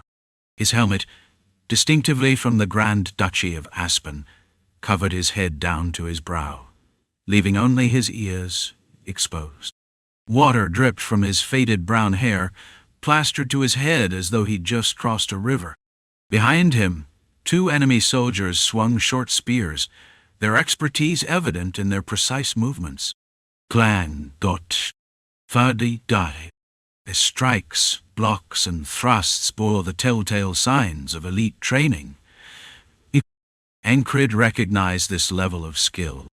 The Grey Hounds, the relentless lovers' special unit of Aspen known for their tenacity, were often deployed for such ambushes, and among them, the leader strode directly toward Encred. "Rumble!" Esther, who had barely been dozing off moments ago, bared her fangs in a low growl. "Esther, stay back," Encred said, shielding her with his body. "Still alive, I see," the man said. Encred recognized the face. It was Mitch Hurrier, a platoon leader from the Grey Hounds. A man Encred had once wounded in the chest with his sword. Now, soaked from head to toe, Mitch had clearly pushed himself, crossing rivers, marching through the night, and launching a surprise attack. But even so, Encred was in worse condition. "Will my wrist hold out?" he wondered. He had no answer. Mitch Hurrier, catching his breath, tilted his head skyward and muttered, "Gratitude. A prayer to the gods, perhaps." "I've been wanting to meet you again, Encred," Mitch said, lowering his gaze. "It's an honor you remembered my name." "Of course." Shing! The sound of a blade being drawn. The instant Mitch drew his sword, Ancred felt the chilling premonition of death. Even if his wrist had been in perfect shape, Mitch was a formidable opponent. Ancred's trained eye could immediately assess the skill gap between them. "You opened my eyes," Mitch murmured cryptically. There was no need to understand his words. Mitch didn't expect Ancred to. It was merely an expression of joy in the moment, a thrill born of facing the opponent he longed to defeat. For Mitch, this wasn't just an ambush. It was a chance to prove himself. Mitch's blade descended in a clean, vertical slash. Clang! Ancred switched his sword to his right hand to block, but crack. Dot. The splint supporting his injured wrist broke. Pain shot through him, and his grip weakened. His fingers trembled. "You're injured," Mitch observed. Would he show mercy? Of course not. In war, there was no room for kindness. Exploiting an opponent's weakness wasn't dishonorable. It was expected. "Unlucky bastard," Mitch muttered with a faint smile. "I'm not door." Ancred managed to parry another strike, but his strength was fading. This is it. I'll die next. Just as that grim thought crossed his mind, "You son of a bitch." Vengeance, drenched in blood, charged at Mitch Hurrier, thrusting a spear at his back. Whoosh! The spearhead gleamed sharply as it closed in. Without even looking, Mitch pivoted on his left foot, spinning to avoid the attack. His blade slashed diagonally in response. Thwack! His sword struck the middle of the spear shaft. Vengeance refused to let go, lifting the spear to strike Mitch's chest. But it was a futile struggle. Mitch's footwork shifted seamlessly, and his sword traced a perfect horizontal arc. Dotty. Slice. Vengeance's neck was slashed. Though he tried to retreat, it was too late. Blood spurted as his half-severed neck gave way. Dropping his spear, Vengeance clutched his throat and collapsed to his knees. Standing over him, Mitch looked at Ancred and said, "Your neck will follow." Slash! Mitch completed the job, severing Vengeance's head entirely. The head rolled across the ground. Even knowing death would bring this wretched day back again, Ancred's frustration boiled over. It was infuriating. Esther, the blue-eyed panther, lunged to attack, but an enemy soldier intercepted her with a short spear. "Stupid beast," the soldier muttered, "Drowster, bah." But Mitch Hurrier was already upon him, raising his blade high. The man was a liar. He had promised to sever Ancred's neck, but instead he thrust his sword into Ancred's chest. "Now that I think about it, this was the spot where I was stabbed," Mitch remarked indifferently, driving the blade through Ancred's heart. Ancred couldn't even muster the strength to throw his dagger. His injured wrist rendered him powerless. "Too bad we couldn't fight properly." "Farewell," Mitch said, withdrawing his blade. "Sure got it." Blood poured from the gaping wound as Ancred crumpled forward. Through his dimming vision, he saw Vengeance's severed head and Esther being thrown aside. Damn it! It was maddeningly unfair and strangely surreal. Chapter 117. Left hand from the start. Escape wasn't even considered, even if running away was the only answer. There's nowhere to go. More importantly, the path forward was clear. How could one turn away from such a path? The milestone before Ancred posed a question. Could he scale the wall without his right hand? They say if you lose your teeth, you chew with your gums. A village headman of some burned-out farming community had once said that. Ancred had liked those words quite a bit. If there's no sword, use a spear. If there's no weapon, fight with your fists. If both arms are gone, then bite. If the legs are lost, then crawl on your knees. And so, without a right hand, what remains? Darkness, the abyss, fear, pain, the things that gripped Ancred each time death approached. But even in that darkness, Ancred always saw light. Give up. Someone seemed to whisper those words. It felt as though he was cornering himself, into the worst-case scenario. Saying it out loud only made it feel more real. Yet in truth, it didn't matter at all. Why was that? He didn't know. Encred understood the difference between himself and others. How could he not? He had watched mercenary comrades he'd shared meals with retire one by one. Not just that. I can't do it anymore. With monsters like these everywhere, swinging a sword is just madness. He had seen others crumble, envious of talents they lacked. Encred had envied such talents too, but merely envying them wouldn't change anything. No day could be wasted, rain or shine, without swinging his sword even once more. That was the only method Encred knew. So he did exactly that. Was it hard? It wasn't easy. But it wasn't as though he spent every day drowning in a sea of despair either. It was simply something to be done. So he did it. Death was the same. Knowing it could be endured, he endured. That was all. For now. It felt necessary to try a few different approaches. Hadn't he learned from reliving the same day over and over? That the path isn't just one. 3 paths. If he could use everything in his way to repeat today, then so be it. He understood now that desperate flailing wasn't the only answer. And because of that, good morning. He could begin the morning with a smile and a greeting. Esther, with weary eyes, stared blankly at Encred. What was this man doing, being so cheerful first thing in the morning? Esther's gaze seemed to say as much. Go back to sleep. Encred shoved Esther back into the blanket he had been lying under. Normally, Esther would have squirmed, but today she quietly curled back inside. Once Esther was tucked in, Encred stepped outside. Phew. Letting out a breath, he began loosening up his body with the isolation technique.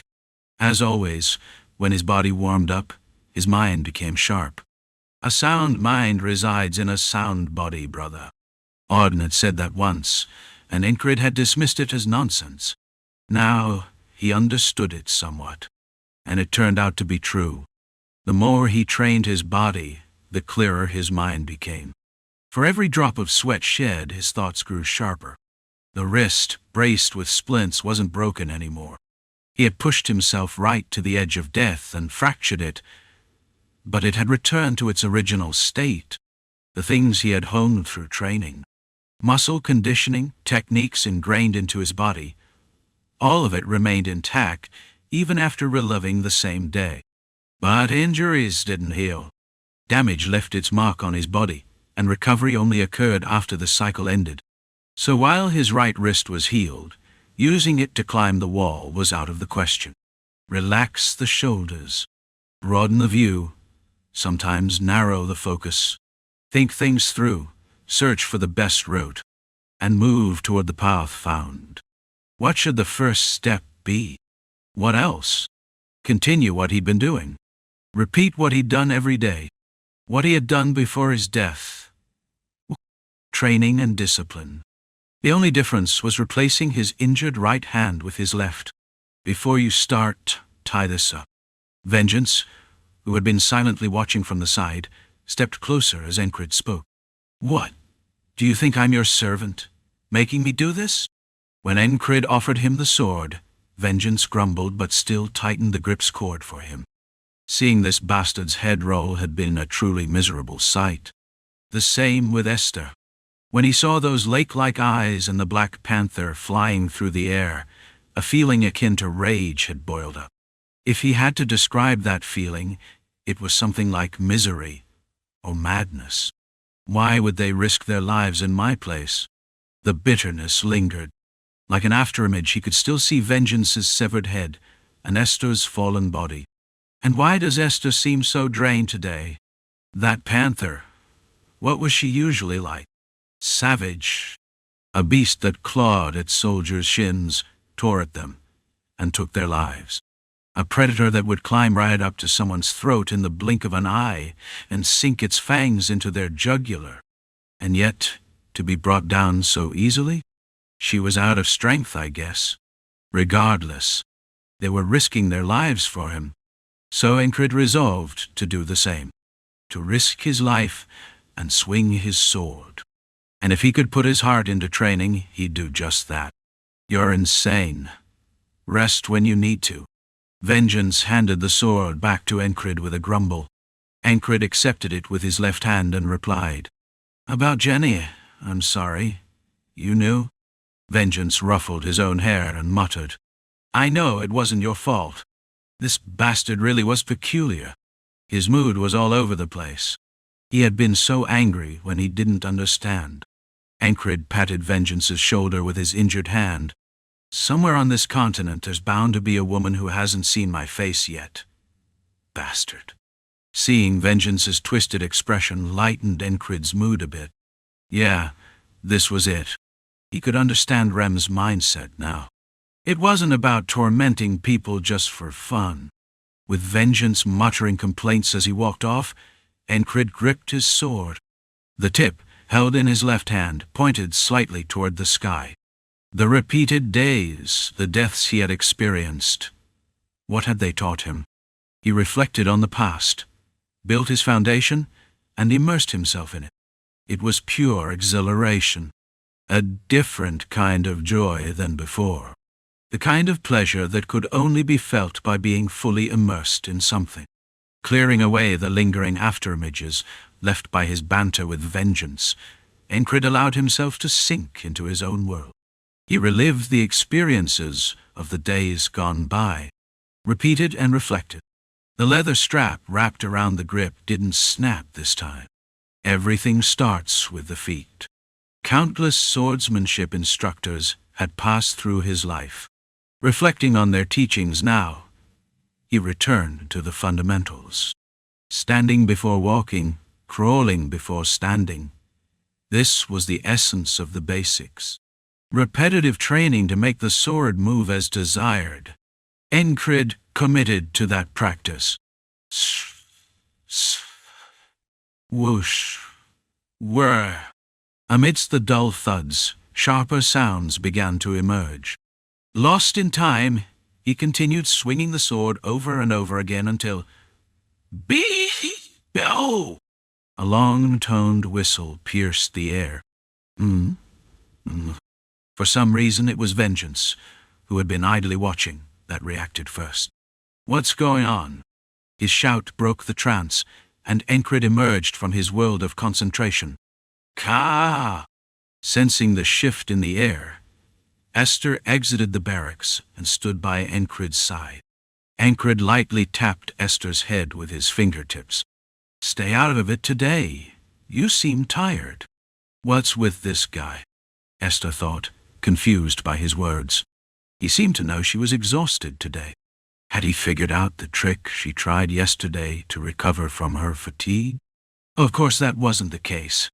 It was just something he had learned through the repetition of today. "Captain!" Crace came running, shouting. Encred briefly planted the tip of his sword into the ground and contemplated. Should he switch to his right hand? Would that even make a difference? His injuries wouldn't heal. If he died, he'd simply return to the beginning. He had already decided to stick with his left hand. There was no hesitation. Encred wasn't the kind of man to agonize deeply over his choices. Running away wasn't an option. Neither was being trapped by the present. In that case, he would do what he could. That was all there was to it. Kirk. Kicking aside a few pebbles, he pulled his sword from the ground and pointed it forward. "When I get back, I'll need to make an offering at the temple." Mitch Hurrier stepped forward, his boots crunching on the gravel, his hair soaked, sword in hand. His posture was refined, his gaze sharp, clearly a different man from before. "What nonsense is that?" Beside him, Vengeance growled, aiming his spear. Next to him, Esther growled for real, releasing a low, beastly snarl from deep in her throat. A sound so heavy it could make a coward's knees give out. Yet Mitch Hurrier's steps didn't falter. Step by deliberate step, he closed the distance. "I'll go first." With that, Encred moved forward. "Captain, your wrist!" Craze shouted urgently from behind, his large eyes wide with concern. Given the sudden assault, their allies collapsing one after another, panic was understandable. Screams, curses, and cries to hold the line filled the air. Amidst the clash of steel, Mitch Hurrier halted his approach. Aincrid replied to Cray without looking back. "My left hand's fine." "What kind of crazy talk is that?" Cray's wide eyes grew even wider. The squad leader's nonsensical statement left him baffled. No one present could make sense of it. It was absurd enough to sound like madness. But Aincrid's spirit matched his words. The oppressive aura emanating from Mitch enveloped the surroundings, pressing down on everyone. Vengeance felt himself shrink under the weight. So this is what it means to dominate the battlefield. Even Esther felt the pressure. And Cray's? There was no question about his struggle. There was no help coming from their fellow soldiers.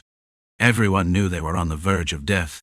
Yet, despite the crushing pressure, Aincrid's back seemed larger than ever. He stood there, at the front, showing them his back. That simple fact seemed to push against the oppression, as though his presence alone could resist it.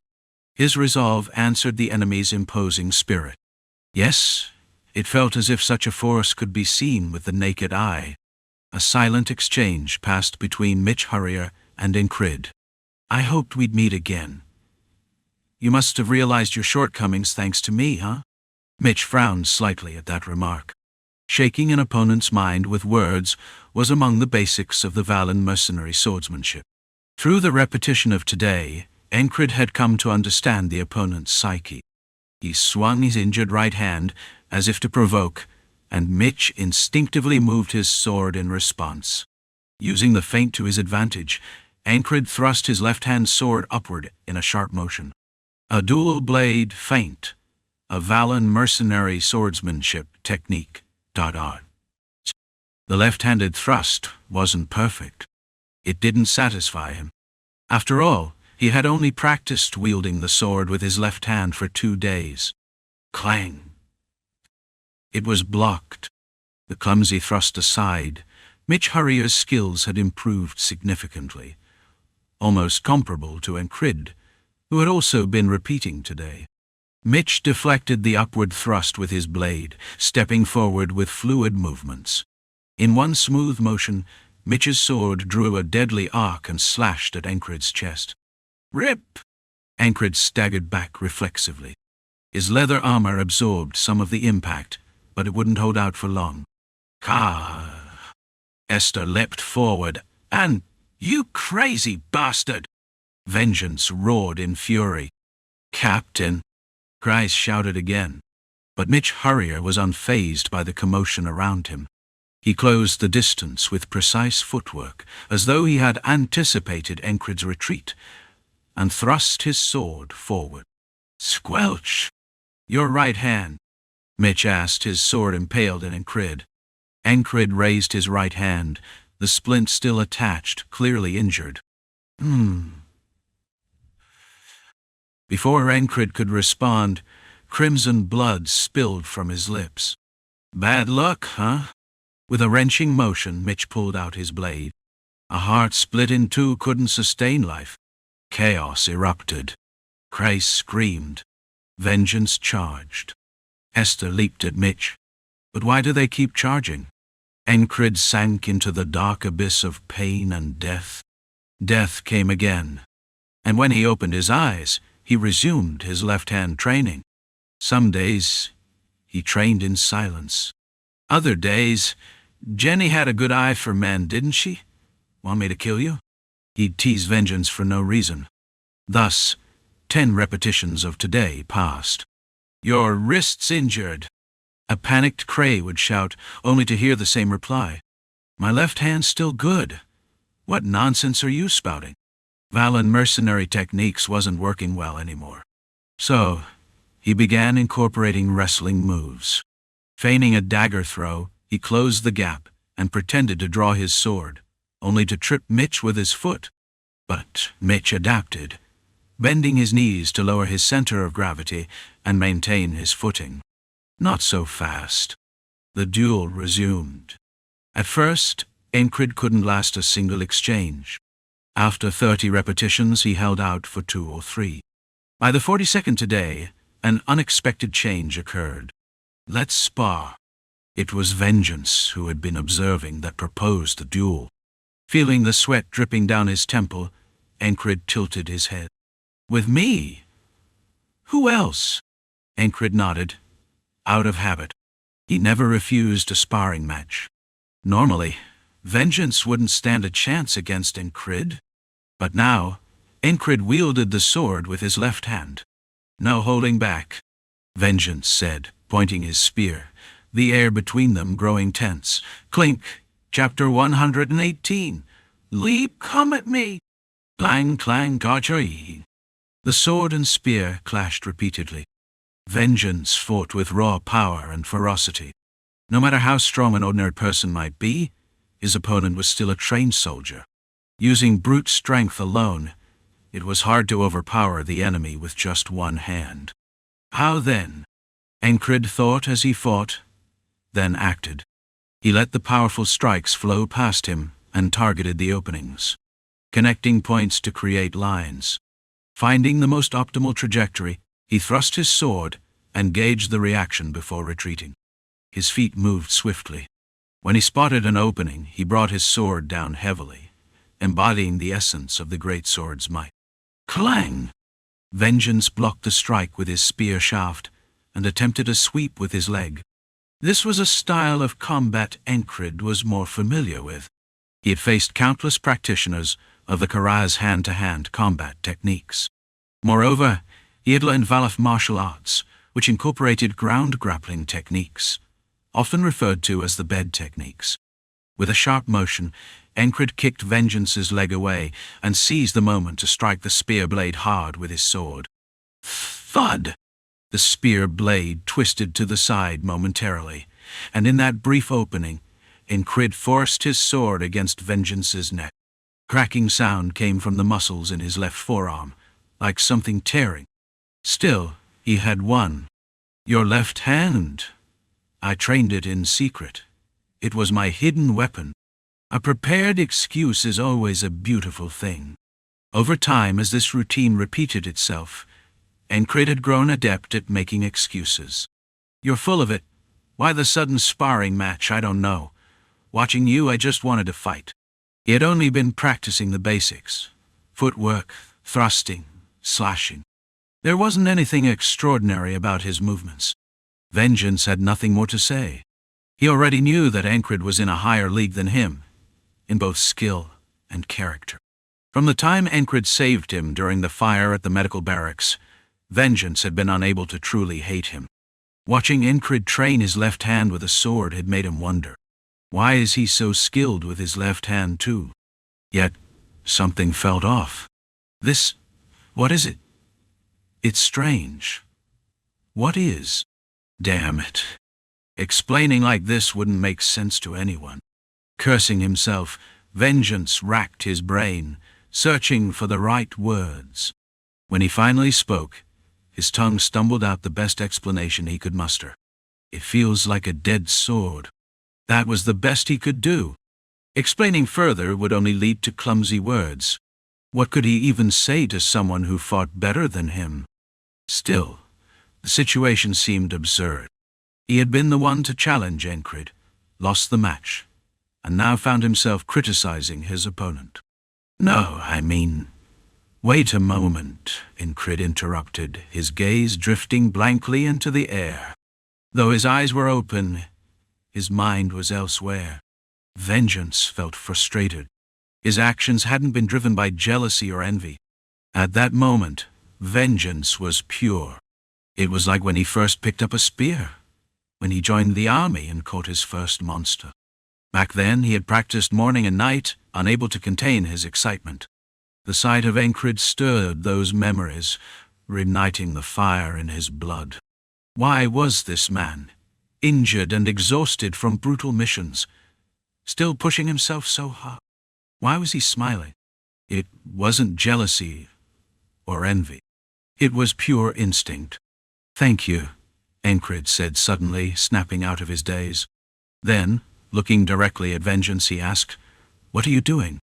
Vengeance blinked, confused, and answered, "Nothing. What's he thanking me for?" One thing was clear.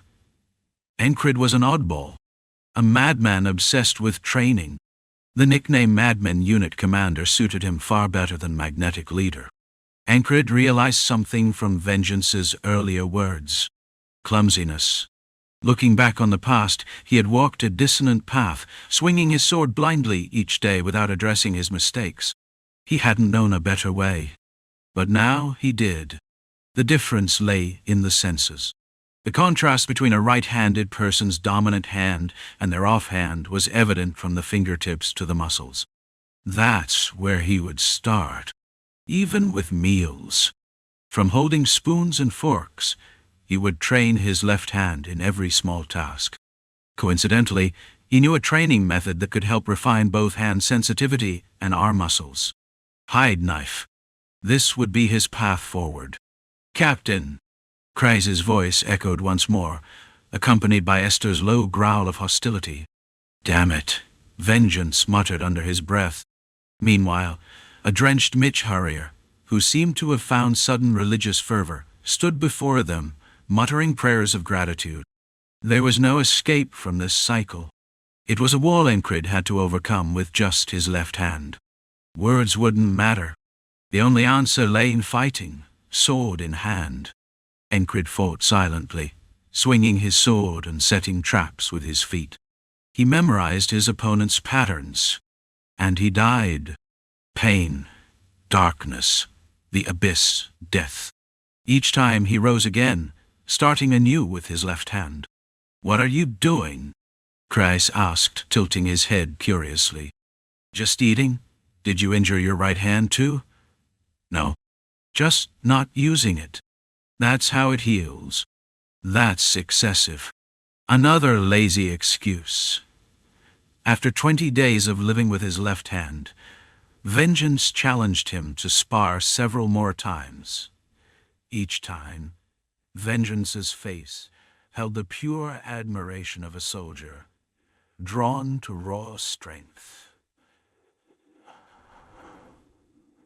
"All right." On the 20th day, Vengeance no longer called his sword a dead sword.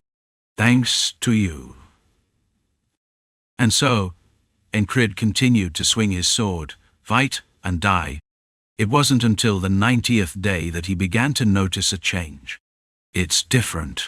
Walking the same path with his left hand as he had with his right didn't mean repeating the same results, because the Encred of today was not the same as the Encred of back then. Perfect focus, immersion, diving deep within himself while honing his swordsmanship. A body transformed through isolation techniques. Balance between immersion and the heart of the beast that kept his mind calm. The movements of his body, the swaying blade. Where would it point? How much would his body shift with each motion? Repetition. Repetition. Repetition. It was relentless, grueling training that seemed endless. For the first time, Encred experienced something entirely new. Swish. Swish. Swish. The blade moved as if responding to his will, and beyond that, he found himself effortlessly mimicking the foundational techniques. Precise, heavy, swift, smooth, and eerily fluid. His body moved on its own. What is talent? It was impossible to define it in just one word.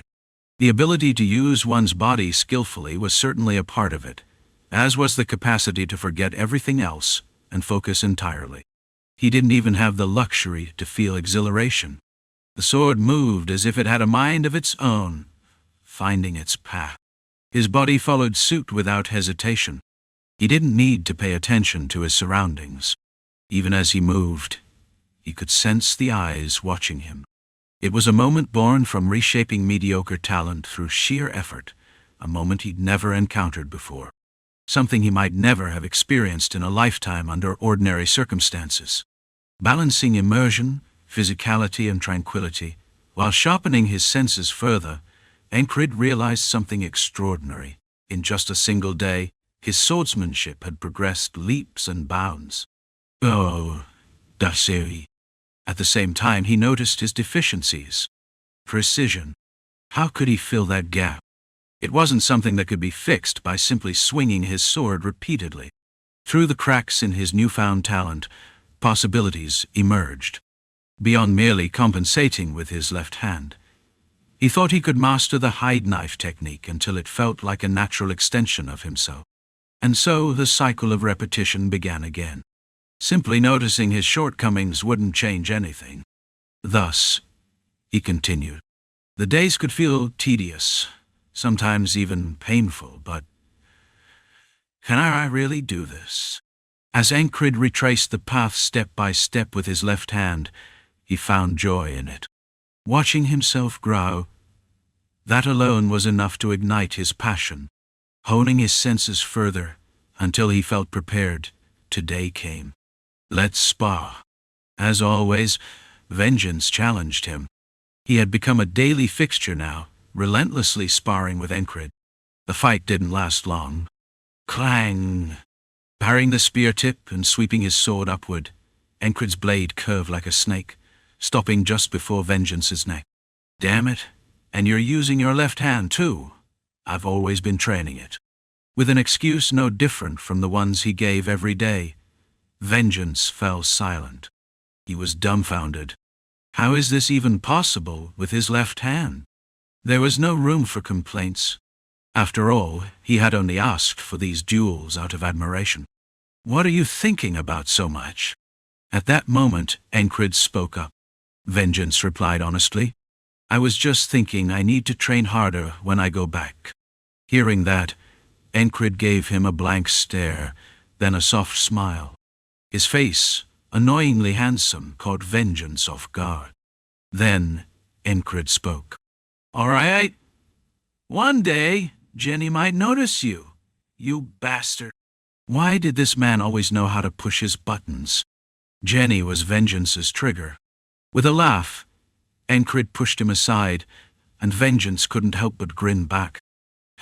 I'll make sure I confess to Jenny one day. And so, he couldn't afford to die here. A whistle blew, signaling the start of the 112th day. Crunch, call. The sound of gravel underfoot announced the arrival of Mitch Hurrier. Captain. Crace was a little late today. Repetition may define the day, but that didn't mean it was always the same. Not that it mattered whether Craze was late or not. With the scabbard strapped to his right side, Encred gripped his sword in his left hand. Lucky, huh? Mitch Hurrier muttered as he looked at Encred. Encred didn't hear him. At some point, the whistle, Mitch Hurrier, Vengeance, Esther, Craze, even himself were forgotten. There was only the sword. The sword, the opponent, and the disappearance of point and line. What is speed? Shring! The blade screeched as it scraped against the scabbard, and before the sound even faded, his sword traced the most optimal path toward Mitch Hurrier's forehead. Pain! A sharp sound rang in Encred's ears. In that split second, he entered a state of focus, delivering an all-out preemptive strike. This one strike was better than anything he could have done with his right hand. And then... clang! Mitch Hurrier's blade was drawn. Kah! The blades clashed. Crossing their swords, Encred pressed forward with sheer force. Thud, thud, thud! Mitch's feet slid backward. If he took another step, he would fall. Mitch held his ground, but Encred didn't give him a chance to regain his footing. Closing the gap, Encred moved within arm's reach. Then, letting go of his sword, he grabbed Mitch's hand, the one holding the blade. Pouring all his strength into his grip, crack! The satisfying sound of bones grinding together followed. You crazy bastard! Whack! Mitch's knee struck Encred's thigh. Though Encred held onto his opponent's hand, Mitch followed up with a punch to Encred's cheekbone, forcing him to retreat. What a punch! Esther! As Encred retreated, he called out. The quick-witted panther leaped forward. My sword! It wasn't an order to attack, just to fetch his weapon. The message got through. Esther, who had been shaking her head at her reckless human companion, immediately reacted. With a burst of energy, she dashed forward, bit the grip of Encred's sword, and tossed it back to him. Even for this simple action, Esther had to exert all her strength. She was running on empty, both magically and physically. Clatter, thunk. The sword landed a step in front of Encred. Thud. A spear struck the spot Esther had just vacated. It came from an enemy soldier in the back. The spear-wielding soldier kicked at Esther, but bang! Vengeance intercepted him. Where do you think you're going, punk? The enemy soldier let out a snort and exchanged blows with Vengeance, their spears clashing as fists and feet flew. Meanwhile, Encred retrieved his sword. Your hand okay? It wasn't the most fitting question for someone with a splint on his own right wrist, but it was Encred who asked. You bastard! It was enough to make Mitch Hurrier glare at him with gritted teeth. His thumb was broken from their earlier clash, rendering him unable to grip his sword properly. Looking at his injured thumb, Mitch turned his gaze back to his opponent. Only then did he notice Encred was wielding his sword with his left hand. Wasn't he originally right-handed? At least, that's what Mitch remembered. Encred had fought with his right hand before, giving it his all. That memory made this moment all the more absurd. Sorry, but I'm ambidextrous. Mitch shifted his sword to his left hand. Encred, naturally, held his weapon in his left hand as well. Yeah, me too. Starting today, it wasn't a lie. Through repeated practice, he had become quite accustomed to using his left hand. Chapter 119. Dogfight, now the odds are 50-50. There was no way he could win against a fully capable Mitch Hurrier. Awakened to his talent, he had retraced the path his right hand had taken, now forging ahead with his left. But just because he did all that, did it mean his left hand could match his right? No. Then could he withstand the full force of Mitch Hurrier's two-handed assault, with only one hand gripping his sword? Not a chance. He had experienced this scenario countless times already. What's worse, whatever that bastard had been up to, he had no bad habits to exploit. Even if he wanted to read his patterns, it was difficult. Every move flowed seamlessly into the next. His foundation still seemed to be orthodox and light sword styles. Meanwhile, Encred's base was the heavy sword style. The disadvantage was still his, wielding a heavy sword with one hand. Even though Mitch had lost a thumb, he was still capable of wielding a sword with both hands. If things got desperate, he could endure the pain and swing his blade a few times. No helping it then. He would have liked to end this cleanly, slicing his opponent's neck with his sword. But if that wasn't possible, then he had no choice but to show him the Valen mercenary style, the dogfight. Sorry in advance. What kind of bullshit is that? Encred meant it. Just a little, but he did feel sorry. To Mitch, he was an obstacle standing in the way of progress. A rival and an adversary. He had only exchanged a few words with him, but it was clear enough. The guy even remembered his name. And when they met, it was as if he had been waiting, pleased to see him. What Encred sensed from him was the fighting spirit of someone eager to test everything he had built with his sword. That's why I really do feel bad about this. Encred had already seen everything he needed to. Mitch's skills, his growth, his fighting spirit.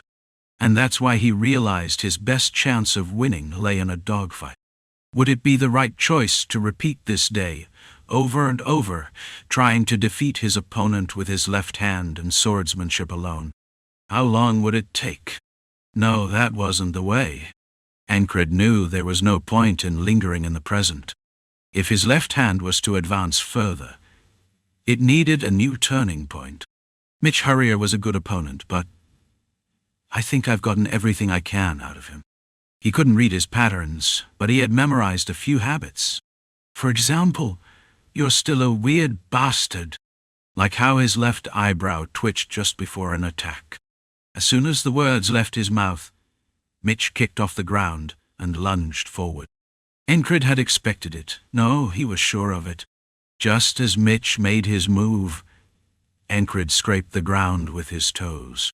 A pebble, caught on the tip of his foot, went flying toward Mitch's face. Clang! Mitch deflected it with his blade, hesitating slightly. But he kept charging. His reactions were as sharp as ever. Encred planted his sword into the ground, then flicked his hip forward with his left hand. Wetids! A whistling dagger. Pathetic! Mitch growled, twisting his sword to deflect it. His eyesight was terrifyingly sharp. Clang! Even the whistling dagger was useless. And before he knew it, Mitch was within striking distance. Encred yanked his sword from the ground and thrust. Mitch twisted to the side, slashing diagonally with terrifying speed, his blade appearing to bend with the motion. Encred followed the trajectory with his eyes, shifting his sword aside to intercept. Clang! Crack! The moment their blades clashed, he felt his strength lacking. He adjusted his angle, aiming for Mitch's hand instead. Mitch, gripping his sword with both hands, pushed forward with brute force. Encred, feeling the pressure, attempted to deflect the attack with a light sword technique. Mitch sensed it and doubled down, so Encred simply let go of his sword, again aiming for an opening to close the distance. But, thud! Mitch pushed off the ground, his body swaying as he vanished backward. Of course he wouldn't fall for the same trick twice.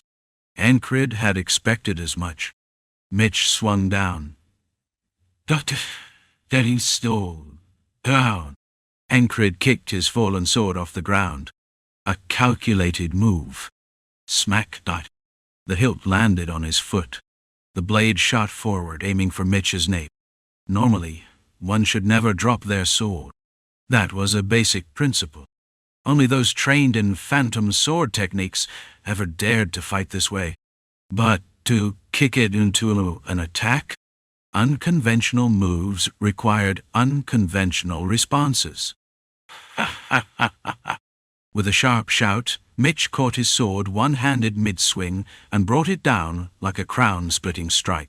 His other hand, clad in a gauntlet, intercepted Encred's flying sword. Clang! He twisted his wrist, redirecting the blade sideways. As expected of Mitch Hurrier. Though the back of his gauntlet was dented, there was no puncture, no serious damage. Encred wasn't surprised. This was all within his calculations. The real move came next. The downward swing had lost strength and speed. A two-handed strike had become a one-handed one. The moment Encred kicked his sword, he had already started charging forward. From a time perspective, he had dropped his sword, kicked it, and dashed forward in a seamless motion. Meanwhile, Mitch had backed off, swung his sword in a crown-splitting arc, then used his gauntlet to deflect the flying blade. Thud! Mitch's sword struck Encred's right shoulder, a flesh wound. At the same time, Encred's left hand shot forward. His grip strength was superior. He reached for Mitch's throat. Mitch threw his head back. No, his entire waist arched away to create distance. Encred silently thanked Torres. Training his left hand's sensitivity had never been more valuable, and it had led to this opening. He twisted his wrist, flexing the muscles below. Click. Dot. A dagger popped out. It slid into his grip from his wrist. At that moment he met Mitch's eyes. His pupils widened. His gaze wavered. Encred slashed toward those eyes. Schwick! The sound of steel cutting flesh. Gah! A stifled groan of pain. A small grunt escaped Encred as well. It was understandable. The dagger in his grip had sliced through Mitch Hurrier's eye, more precisely from his cheek up to his brow. Even as he lost an eye, Mitch retaliated with a kick to Encred's stomach, yanking his sword back. The blade, still caught against Encred's shoulder, tore through the leather armor beneath, leaving a searing wound. The sensation of metal slicing flesh. his already useless right wrist now accompanied by a slashed shoulder. This isn't good. With that thought, Encred flung his dagger. Despite losing an eye, Mitch instinctively swung to intercept. But the dagger embedded itself into his forearm. With his depth perception shot, his aim was off. And that meant an opportunity. Valen mercenary-style dogfight. It was all about closing in, grappling, biting if necessary, fighting until only one was left standing. Using everything he had, no matter how crude the method, that was what Encred did. Once again he threw his sword and charged forward. His stomach still ached from the earlier kick, and his shoulder had been slashed, but his heart pounded, pumping blood through his body. Now was not the time for composure, but for boldness. So, Encred charged in boldly. Gah! With a cry somewhere between a scream and a battle shout, Mitch swung his sword. I can see it. Then he could dodge it. Just like when he had saved Leona. Like when he had dodged the flying daggers. Activating his focus. Predicting the trajectory of the blade by instinct and closing in. Not in your round Caroline's current. His calculation was correct. Instead of the blade, he was struck by the fist gripping the sword.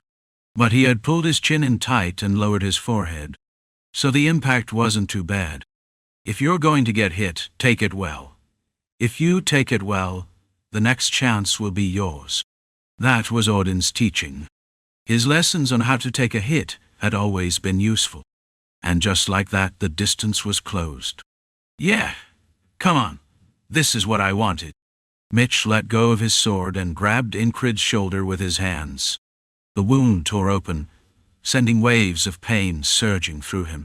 But that was still far better than dying. More importantly, the wound was shallower than Encred had expected. The leather armor beneath his clothes had done its job, even as it was cut apart. Their arms tangled together. Two men, panting for breath, tumbled across the rocky ground. As they rolled, Mitch, now boiling with rage, spat out, "You filthy bastard! Did you think you could win with wrestling?" "Yeah," Encred did. After exchanging a few holds, he could tell.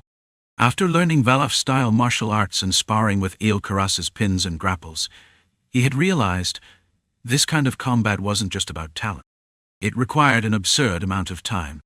It had to be drilled into the body so deeply that it appeared even in dreams. Encred was confident. If he could just get a hold, his victory was assured. That was why he didn't hesitate to fight dirty. Crunch. As he tried to twist Mitch's arm, Encred bit down on his opponent's ear. Gah! Mitch screamed. Encred immediately grabbed his ankle. Yanking Mitch's leg into his side, pressing down on the instep with his hand, and twisting his own legs around it like a coiling serpent, then pressing down with both hands, he locked it into a break.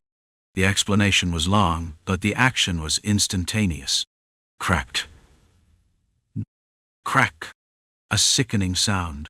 And surely an excruciating pain. Only those who had experienced it knew. Even if it didn't break, it hurt like hell. With his hand pressing down on the ankle, he crushed the back of the heel against the ribs.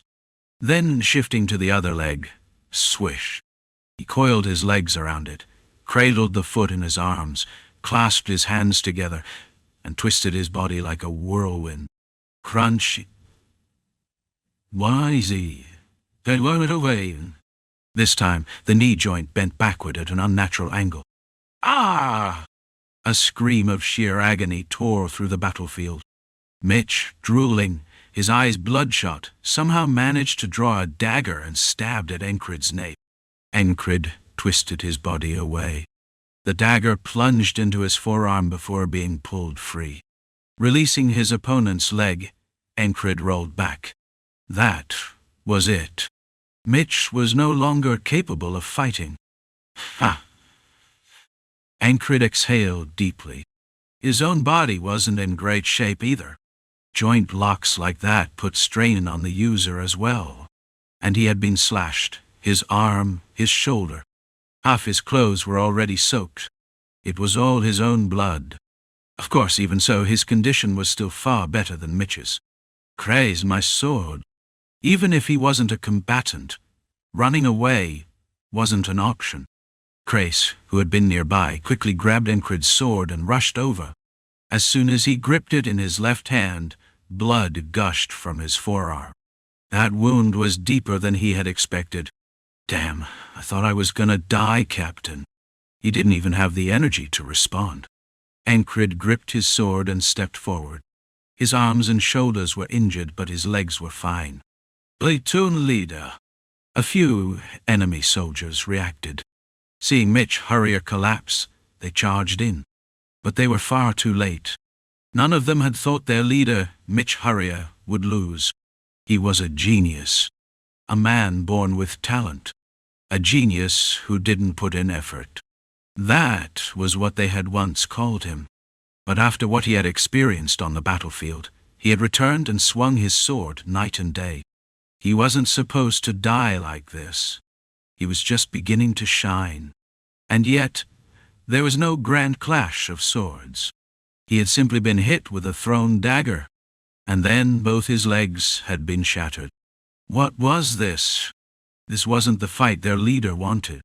He should have fought with his sword. A proper duel, blade against blade. That was what most of his men felt. This isn't right. Mitch thought the same. Locking eyes with Encred, who held his sword upright, Mitch spoke.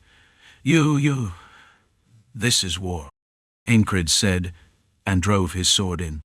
"Schlunk dort I am lost saboteur, and I young, I give them a trouse." The blade pierced through the nape and exited through the throat, making a faint scrapping sound as it struck a few pebbles. Mitch Hurrier, eyes wide, coughed up blood and collapsed. The sword was lodged in his throat like an ornament. Then his head lolled to the side. "Kill him!" A few enraged enemy soldiers rushed at Encred. "Idiots!" Encred sneered at them. He had thought about this countless times today. Did they really think his commander was an idiot? That they hadn't anticipated this ambush? Of course not. In fact, they had been waiting for it. Of course, the enemy might have known this too. The battlefield was always a game of deception and feints. Tactics were built on lies and misdirection. So all they had to do was buy time. Tat! Among the enemy soldiers, there was no one on Mitch's level.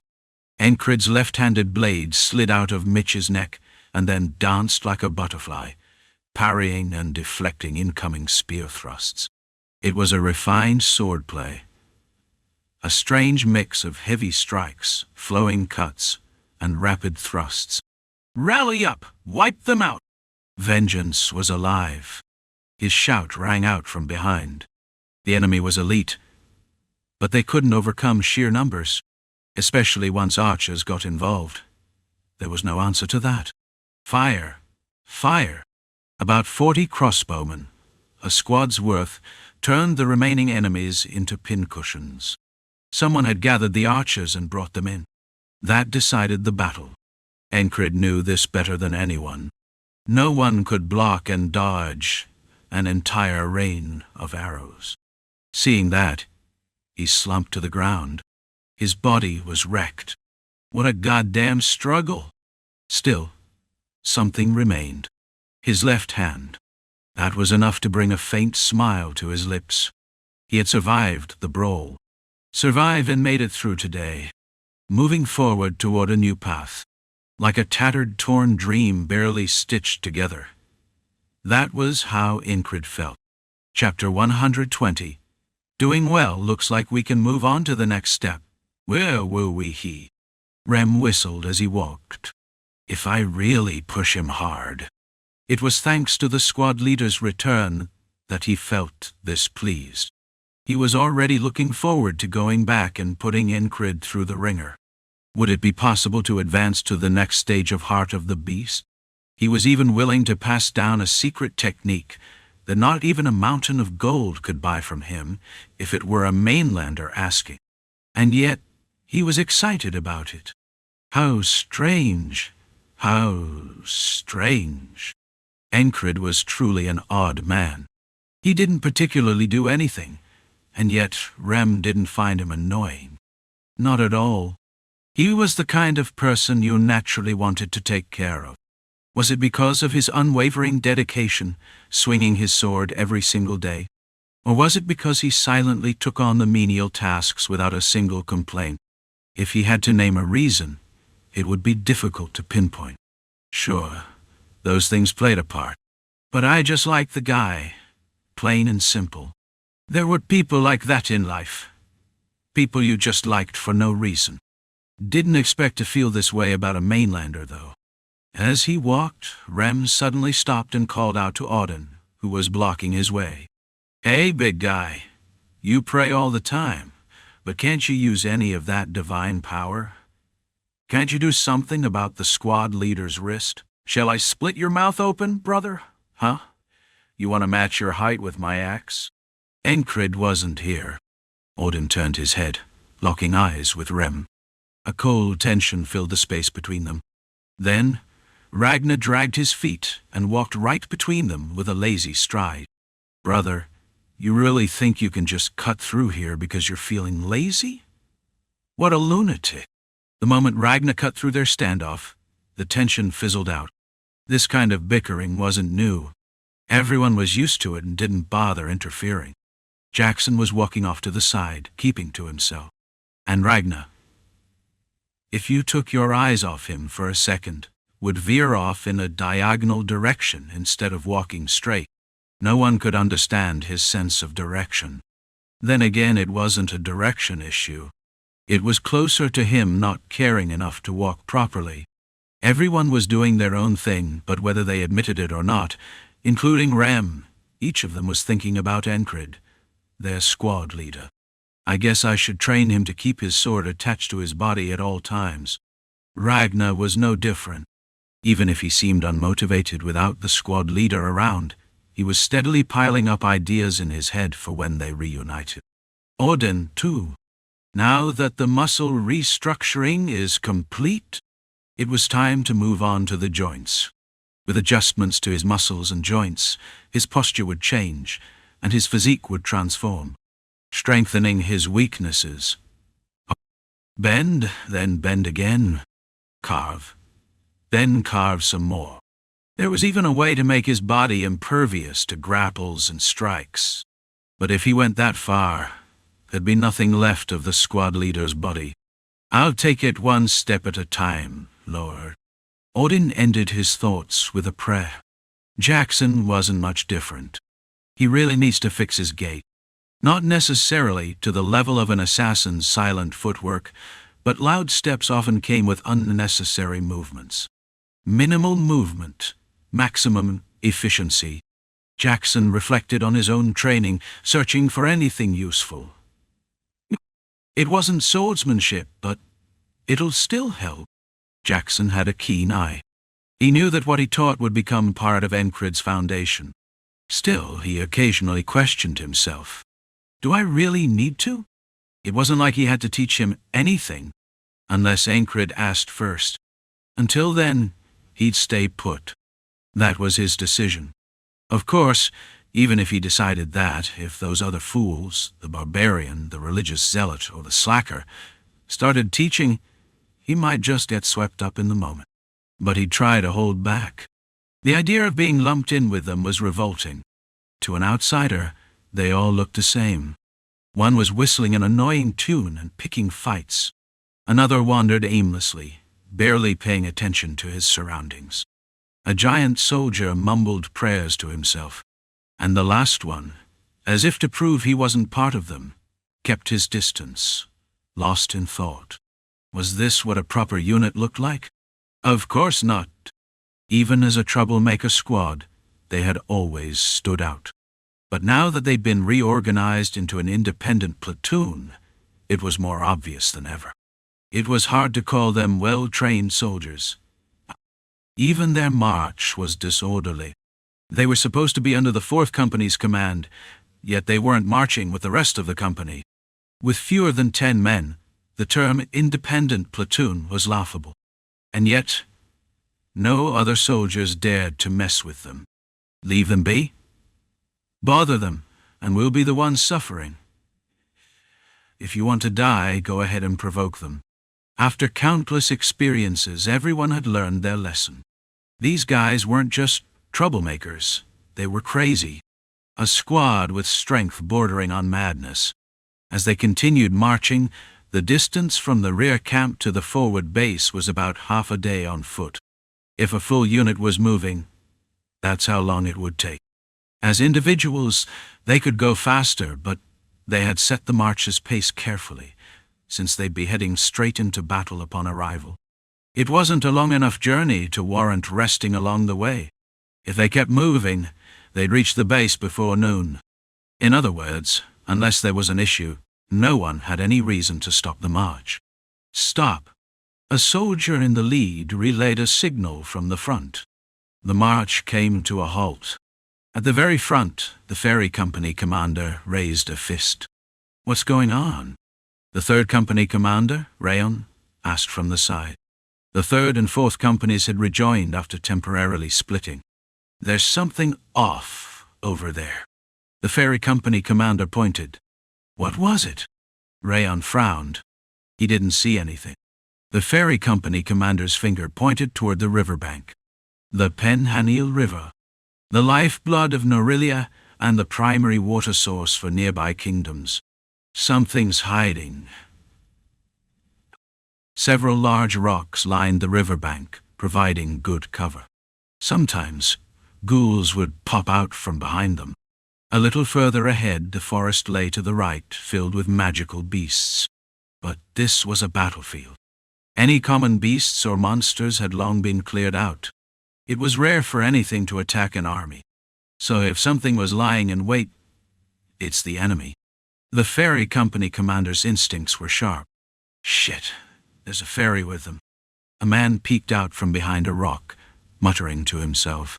He had short hair, a thick jaw, and wore the uniform of an Aspen soldier, with a helmet that covered his forehead and ears. They were well within bow range. The man only revealed half his body behind the rock.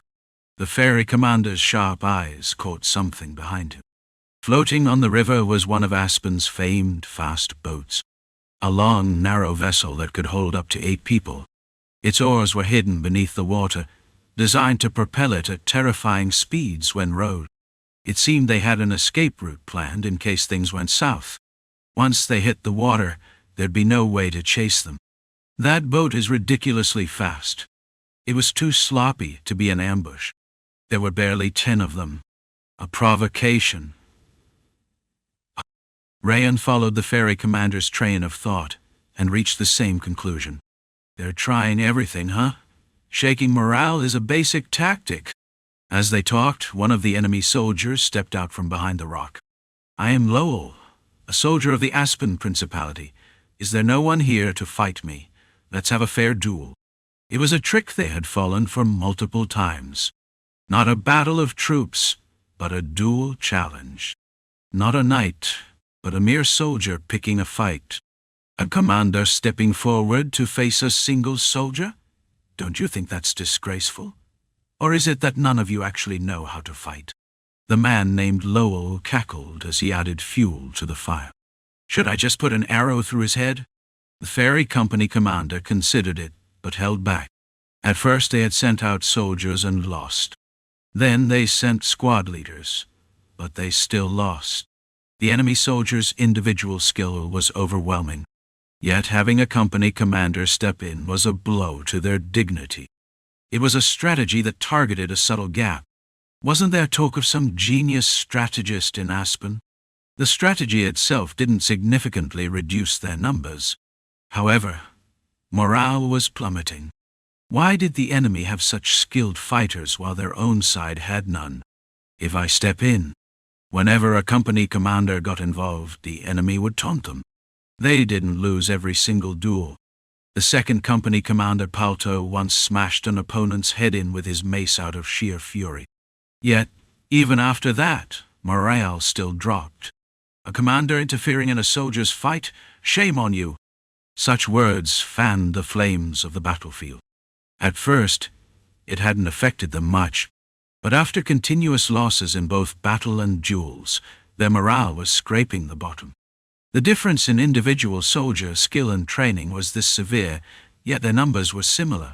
It felt like the outcome was already decided before the battle even began. That's why they kept using this tactic. She wanted to kill them, but they were always prepared to flee. If they ignored the duel challenges and just charged in with their forces? Had they done so from the start, maybe. But doing it now would further crush morale. And simply letting it continue? That would be like opening the gates of purgatory with their own hands. What the hell, they've come all the way here. Just as the commander was weighing her options, a soldier swaggered in from behind. No formation, no proper ranks. It was hard to even call it a unit. It was Rem from the independent platoon. Should I just kill that one? He asked on a whim. Hadn't Big Eyes given her some advice before leaving? For today, he'll actually listen to orders. So use him as much as you can. The mood's already grim anyway. If it didn't work, no loss.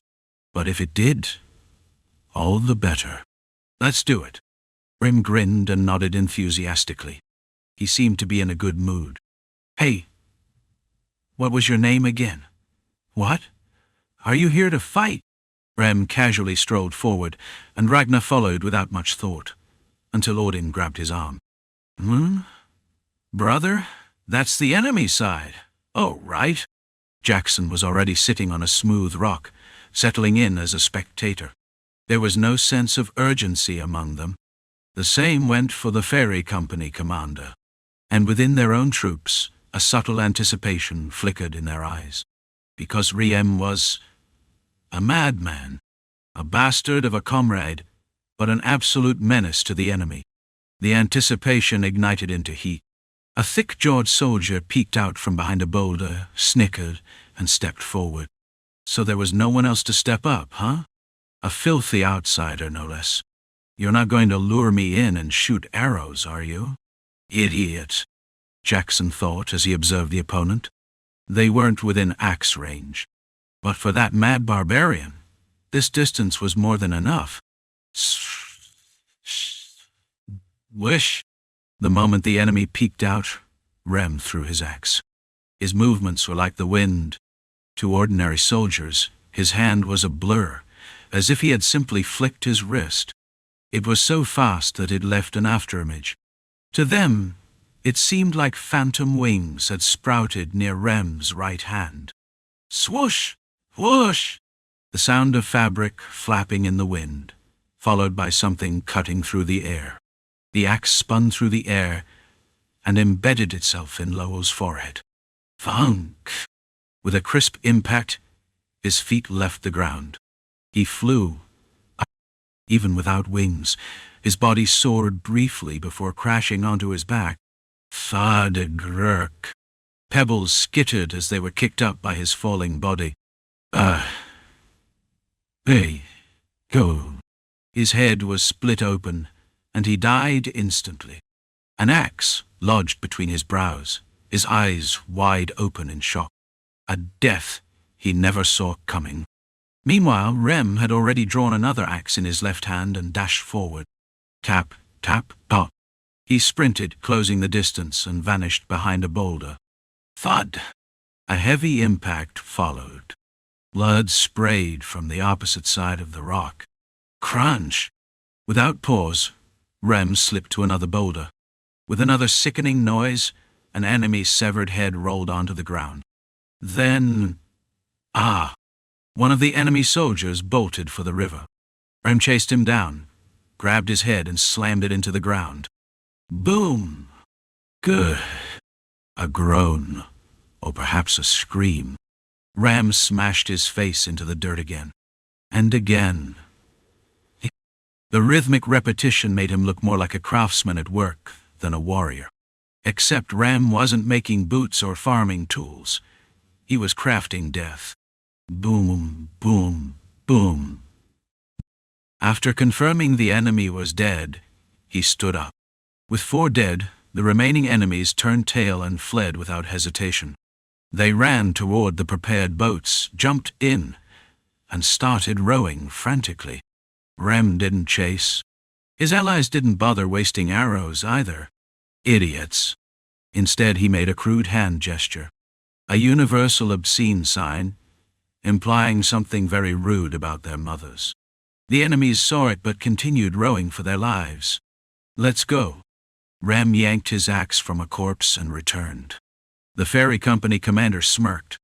Yet, in the end, this did nothing to raise their morale. An overwhelming show of skill. That was fine. But I don't want to die like that. Why the face? His killing methods and prior reputation were the problem. "Want to have your face ground off?" The soldiers had heard Rem say this countless times. Now seeing him actually do it left them shuddering. Ironically, Rem's intervention lowered both their own and the enemy's morale. "Move out." After hastily collecting the bodies, the company resumed marching. "They're handling it well, right?"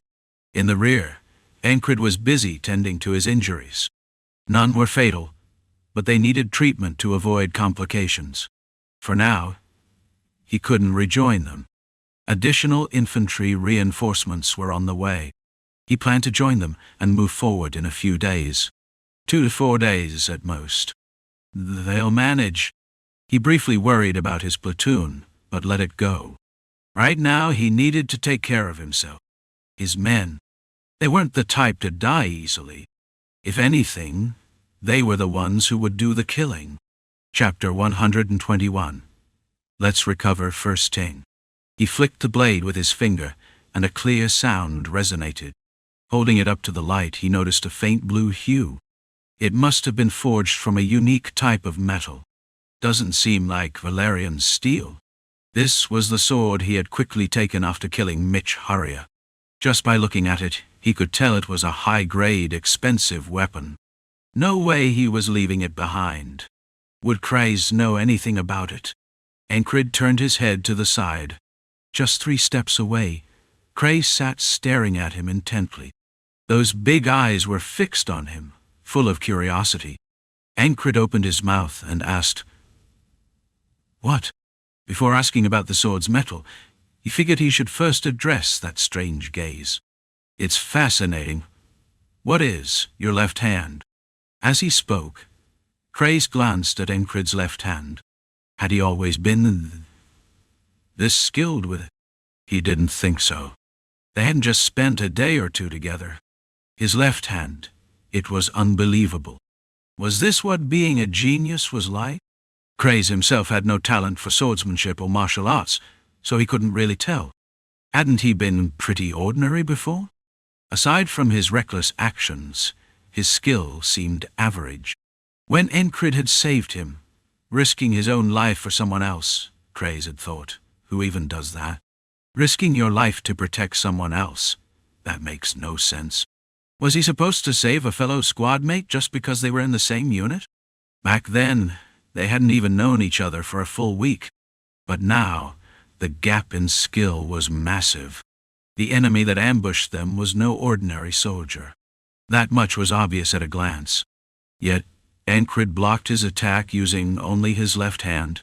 "I trained consistently." Encred replied as if it were nothing. Krays nodded. "I see. And, you killed the enemy leader? Was it the left hand that was strange, or the entire fight?" The battle had been fierce, thrilling, even terrifying. If things had gone wrong, their squad leader would have died. And if that had happened, Vengeance, Krays, and Esther would have been dragged into the abyss along with him. Yet, in that desperate moment, their squad leader had remained composed, as if he had known the enemy was his to defeat. A dogfight. Again, Encred answered indifferently. Krays came to a conclusion. A late-blooming genius. His talent had simply awakened late. That was the only explanation. There was no need to dig deeper. Curiosity aside, it wasn't like he would get any other answer. Even if he tried to be suspicious, What evidence did he have? Some hidden, incredible secret? What kind of secret could exist in a place like this? Unless Encred was some kind of fortune-teller who could foresee everything in advance. That would be ridiculous. No prophet or seer could predict events this precisely. Besides, Crace thought most fortune-tellers were just con artists trying to make a quick buck. The world runs on Krona. Everything moved and collapsed because of Krona. Why were Norilia and Aspen at war? To Cray, the answer was simple. Whoever controlled the Green Pearl Plains would gain a second granary, an invaluable resource.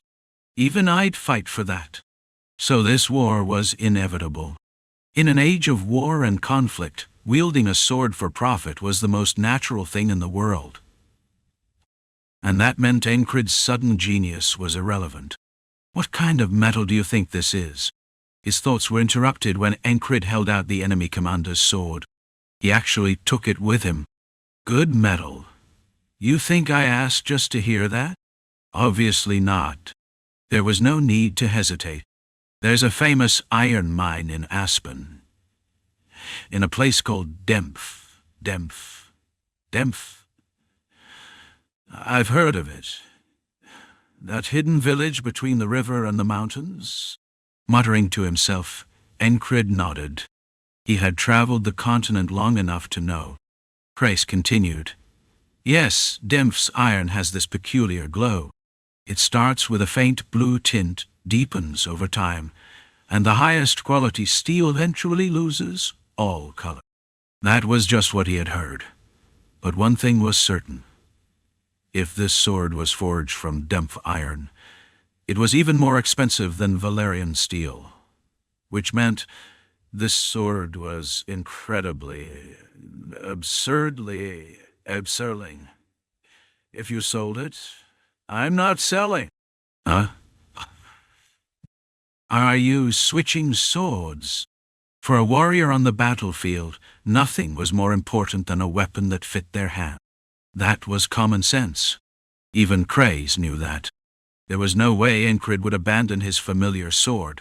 What if I use both? That wasn't directed at Craze. It was just Encred talking to himself. A warm spring breeze ruffled his hair. Between the shifting strands, his gaze remained fixed on the sword. Craze saw that look in his squad leader's eyes. How to describe it? Bright, vivid eyes full of life and excitement. Like a boy receiving an unexpected gift. Seeing that, Craze couldn't bring himself to suggest selling the sword again.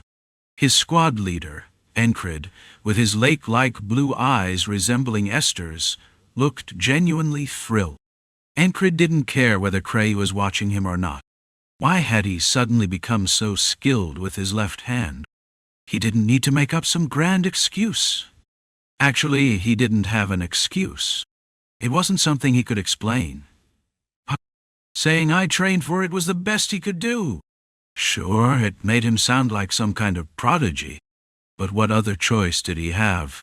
More than anything, Encred had felt something this time. A sudden leap forward. A rapid surge in skill. Mastering in a few swings what should have taken 100. It's strange. Would it happen again? He didn't know. And honestly, it didn't matter. As long as he kept moving forward. Talent had never been his concern. Once I recover, then he could try various things. Seated on a rock outside the medical tent, Encred lost himself in contemplation. Training, his left hand, his right hand, the brawl, Mitch Hurrier, his sword, battle, the war zone. The more he thought, the more he wanted to get up and move. But you were told not to push yourself. Why do you think I'm sitting here watching you? Crace interrupted his thoughts. Right, White. He was right. At the very least, he had to rest for a few days. That was the medic's strict order. The supply unit was handling the rear lines, and the second company, 3rd Platoon, Vengeances, was left behind for defense. Reinforcements were expected soon. Once they arrived, Encred would head to the front lines. For that to happen, his body first needed to recover.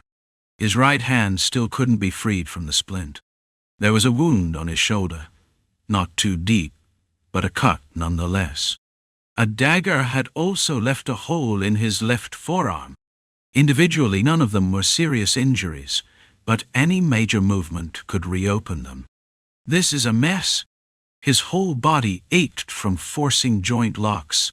If not for his training in the isolation technique, if not for his absolute focus, if not for the support of the heart of the beast, if not for the sixth sense warning him, I'd be the one dead. Encred sat in a daze, focusing entirely on recovery. Even as he rested, he swung his sword in his mind. At first, he envisioned using only his right hand, then later, gripping a single blade with both hands. At the end of his mental training, Encred held his own sword in his right hand, and Mitch Hurria's sword in his left. Will this work? He had no idea. He just wanted to try. Something about it felt right in his hands. Dual swords. Strength comes first. That had to come before anything else. Wielding a sword with two hands was entirely different from handling one in each hand. Some of his instructors had outright mocked the idea. This sort of thing, using two swords half-heartedly. Dual swords, that's just a surefire way to die. If you can't even master one sword properly, you think you can handle two? Even skilled sword masters don't bother with that nonsense. One instructor had been particularly blunt about it. Where had he met that man? It was in a major city. A guy who preached that refined swordsmanship came from a refined body. After training under him, Encred had a rather bitter experience. As he mulled it over, hunger set in. Rest and food were crucial for recovery. Mealtime. Right on cue, Cry arrived with food. Thin wheat bread, thick bacon, dried fruit, and cheese. A feast. Did you raid the supply tent? No. The supply officer seemed grateful to you, sir. I mean, he was this close to losing his head if things had gone south. Christ tapped his neck with his hand. It made sense. The rear camp existed to supply the troops.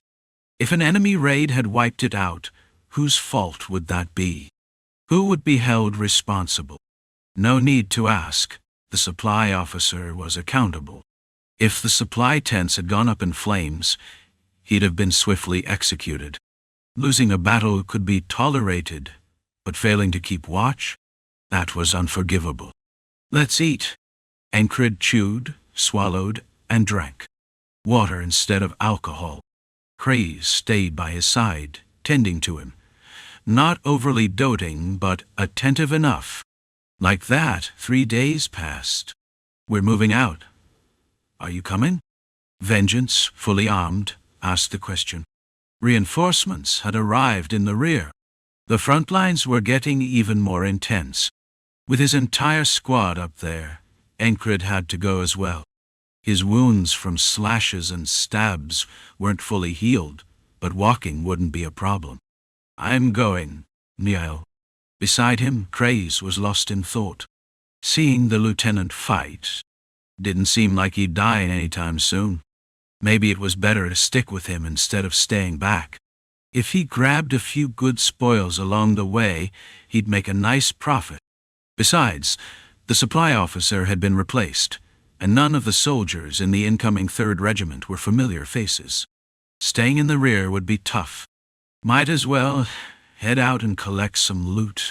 And so, Craze joined the march. Naya. Even after 3 days of rest, Esther still looked drained. Encred picked her up. She wasn't that heavy. Was she even eating all? Why didn't she seem to be growing at all? Young beasts were supposed to grow fast, weren't they? She looked almost the same as when he first saw her. Are you eating well? Encred asked while stroking her head. Esther blinked and lifted her gaze. A man with eyes like hers was looking at her. Who was worried about whom here? He nearly died again this time. Thump, thump. Esther smacked Encred's chest with her paw. Her way of telling him not to worry about her. All right, all right. I'll bring you food when I get the chance. He completely misread her intent. Not that it really mattered.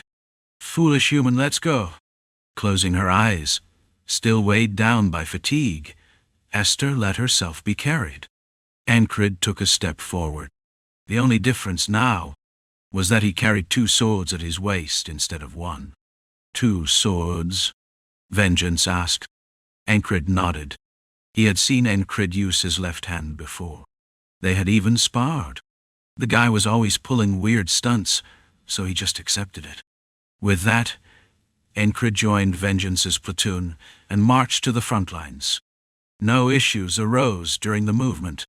As they arrived, the chilling air of a battlefield welcomed them. The stench of blood and steel filled the path, and the sky darkened as if it might rain. The damp scent of water, blood, and metal blended together, carrying the stench of death. This was the front-line base. And here... Goddamn. Thought I'd grow old waiting for you. What the hell? I told you to rest and you come back even more messed up, huh? It just turned out that way. These crazy bastards were waiting. Looking ready to punch something, was halted by a casual wave of Encred's hand. Somehow, every time they split up, something chaotic happened. Oh well, it was what it was. Vengeance handled the debrief, allowing Encred to return to their tent without issue. He briefly recounted what had happened in the rear. You keep having all the fun when I'm not around. Rem grumbled, digging at his nose. That was it. They were alive. They were here. That was all that mattered. Settling down in a corner of the tent, Encred asked for a battlefield update. Jackson came over and quietly explained. We're just watching each other. There hadn't been any major battles while Encred was away. The forces here, including reinforcements, amounted to over 2 battalions of infantry. That was more than 1,000-foot soldiers gathered here, along with the direct command unit, scouts and rearguard protecting the supply lines. So this is the start of a full-scale war. The main battle, the one with knights, mages, and shamans, was waiting at Green Pearl Plains. Meanwhile, both sides were watching this battlefield closely. Somehow, things had escalated into a stalemate. The infantry battle to secure the flanks had become the deciding factor in the greater war. Whoever won here would gain the upper hand. This fight would inevitably affect the main battle. At the simplest level, morale was at stake. A victory here would give their army more strategic options. Opening the flanks would allow for the use of special units. The main armies of both nations were hesitant to deploy more forces beyond infantry. Both sides were just watching and waiting. A full-scale war could break out at any moment, and tension filled the camp. Everyone was visibly on edge, except for the Madmen's squad. For Encred, it was simple. So a battle is coming, and soon. What should I do? I guess, train. Chapter 122. Hey, you boring bastards. It seems something has changed again in the past few days, brother. The owner of a devilish tongue, hidden behind a plain smile. Auden. He was the type to tell him to stop training and take a break, only to tear him apart if he actually did. No, even a rat wouldn't be handled that roughly. Of course, Encred found that quite satisfying. Where had the greed in his heart stretched its branches? Learning his steps forward. So if this was the kind of teaching he would receive, he welcomed it at any time. Pushing through the morning mist, Auden strode forward. Beside him, Encred spread his feet shoulder-width apart, slowly squatting down and standing up, putting strain on his thigh muscles. Without warning, Auden reached out toward him. Encred instinctively blocked his hand. Tap, tap, a technique that could be categorized as wrestling martial arts, or, in Valaf terms, combat techniques. The hand he deflected bent again in succession, aiming for his body. Auden's hand, reaching for his shoulder, was met with a counter-grab, a push, a twist, and a block with the shoulder, only for a foot to sweep in next. As Aincred parried that, a large palm suddenly filled his vision, pressing down on him with overwhelming force. Locked in place, Auden finally spoke. "You've improved a lot." It was the same thing he'd said back at the rear stronghold. Thanks to Finn, who had ingrained the Il-Kharaz style into him, his techniques had improved. But he still wasn't a match for Auden. Their heights and bone structures were different from the start. Their muscle density as well. Auden far outclassed Aincred in raw strength, and despite his massive frame, he had exceptional agility. At some point, Auden's hand slipped in from an unseen angle, seizing Aincred's nape. With sheer strength, Auden pulled him in, leaving no room for resistance. In close combat, within the range of wrestling and martial arts, even one's own body became a weapon. If the difference in physique was overwhelming, don't engage. Auden had repeated that lesson countless times while teaching him wrestling. In response, Aincred had asked, "Then, how do you overcome a size disadvantage? If the technique is different, the outcome changes. So what should you do?" "What else? Get thrown around until you figure it out." A lesson learned through countless times being pinned and twisted on the bed. Auden had already subdued Aincred, and in a deep voice hummed a tune. "The Lord has spoken. Snap the joints, click-clack." No way. No god would ever say that. Of course it was a joke. Auden, pressing down on Aincred's nape and one shoulder, didn't apply any more force. Not that it made the situation any less painful. I felt him grabbing me. His reaction had been slow, likely due to several factors. His injuries were one of them. Pain was always a cause of delayed responses. "You'll be fighting again when battle comes, won't you, platoon leader?" That was an obvious statement. Of course he would. His right wrist was annoying, but not useless. Besides, the reason he'd been called here was because of them. When the battle broke out, he'd be on the front lines again, fighting. "You can't. Not in this condition, brother." Auden's grip remained firm as he spoke. His right shoulder had been slashed, his left forearm stabbed. His right wrist was still in a splint and bruises covered his body. Jackson's ointment had run out long ago, leaving only some ground herbs applied to the wounds. He'd been injured so frequently that even the medicine couldn't keep up. Not that he had much to begin with. "How long are you planning to stay like this?" What was he doing? Normally, after subduing him, they would go over the sparring process. Now was the time to let go and review the fight. But Auden's grip didn't loosen. "Platoon leader, Kai," he called out in that state. Aincred, half forced into a bent position, responded. "What?" The dawn mist was thick, obscuring the surroundings.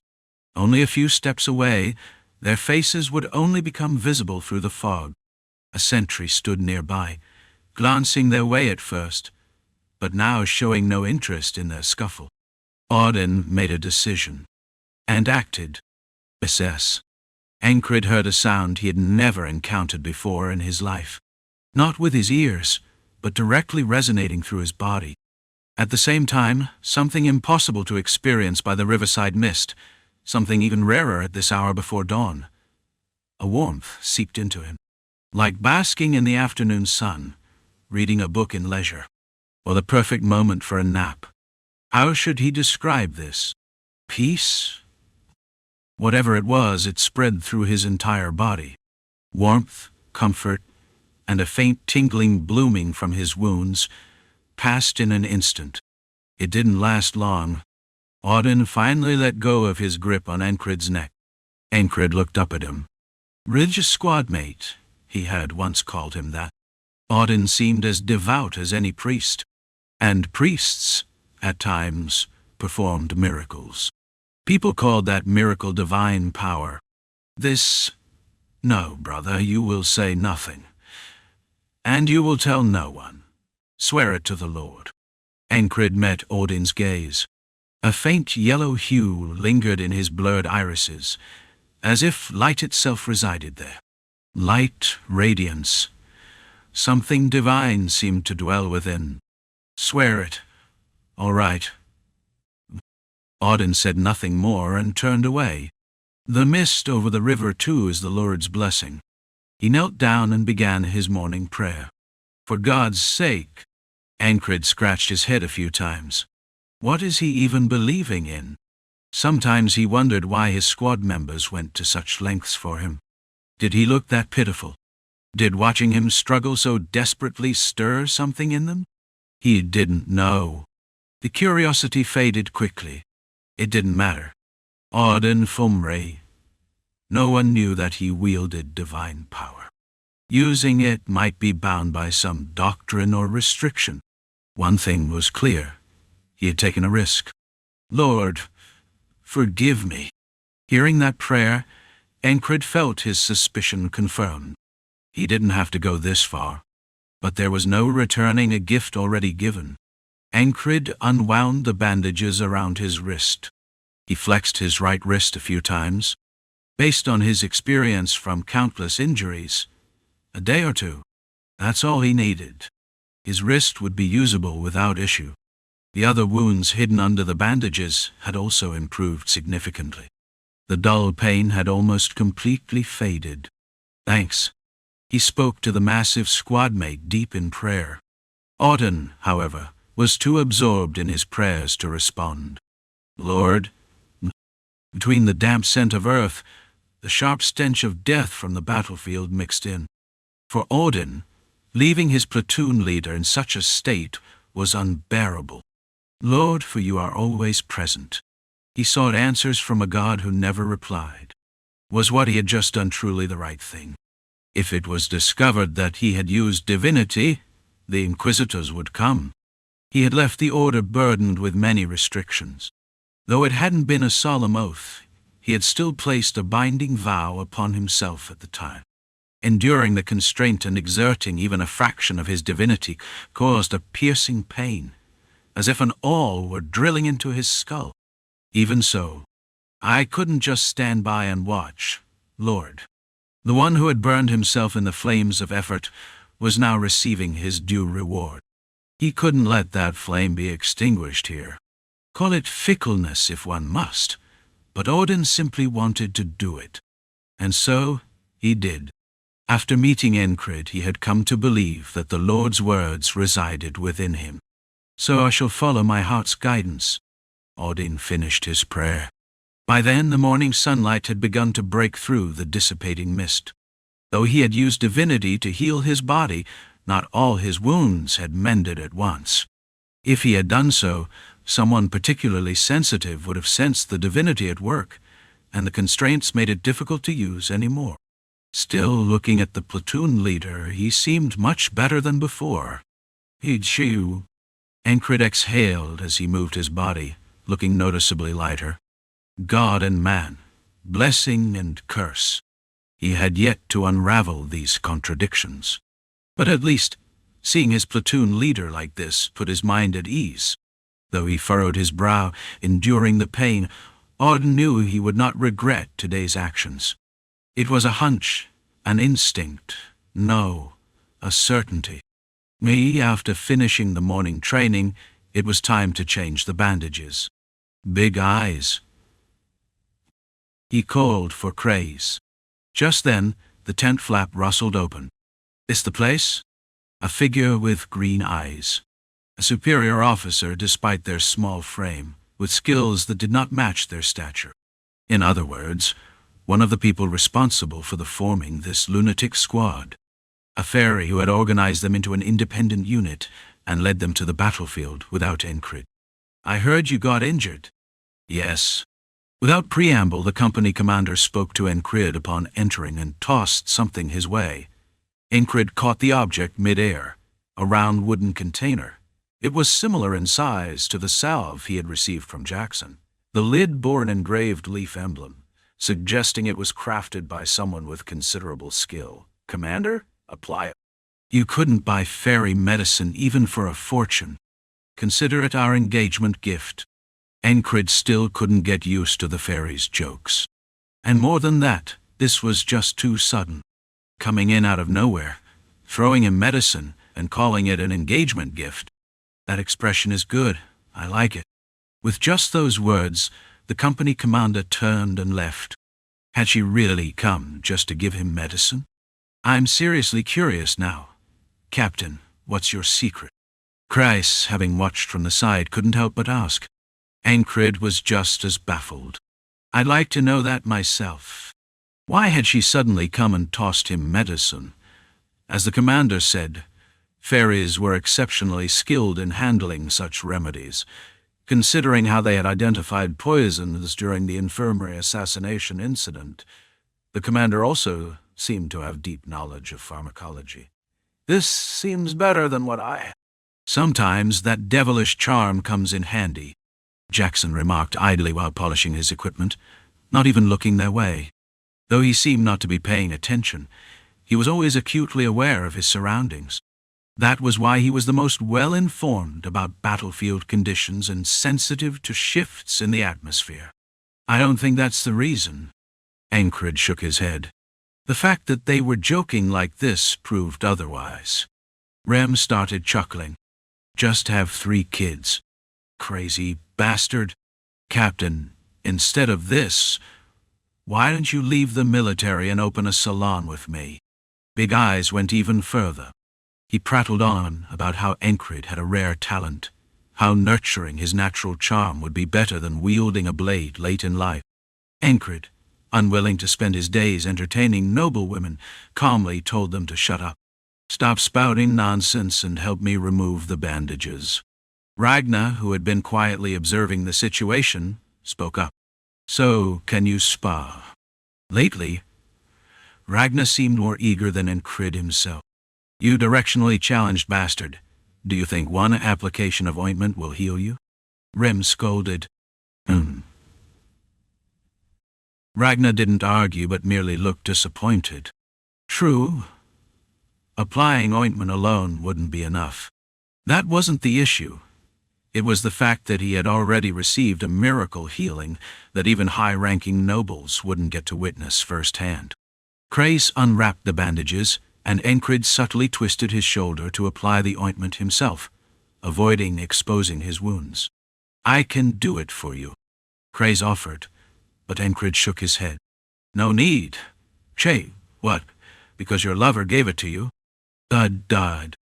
Still seated on the cot, Ancred extended his leg and lightly kicked Chryse on the thigh before carefully spreading the ointment over his shoulder. He repeated the process on his left forearm, feeling a cool sensation spread from the treated area. This is good stuff. It was even more refreshing than the ointment Jackson had given him. Ancred re-wrapped his bandages. Now he could probably move around decently. Not bad. Should he try swinging his sword a few times? There was no immediate battle looming. For now, both sides were merely glaring at each other. If something provoked them, the fight would start instantly. But for now, damn, boring bastards. If they were going to fight, they should at least do it properly until someone's skull gets cracked open. Rem grumbled about the lack of large-scale engagements. Should he practice sword swings? Or should he rest a bit more? As he contemplated, boo! A horn sounded from outside.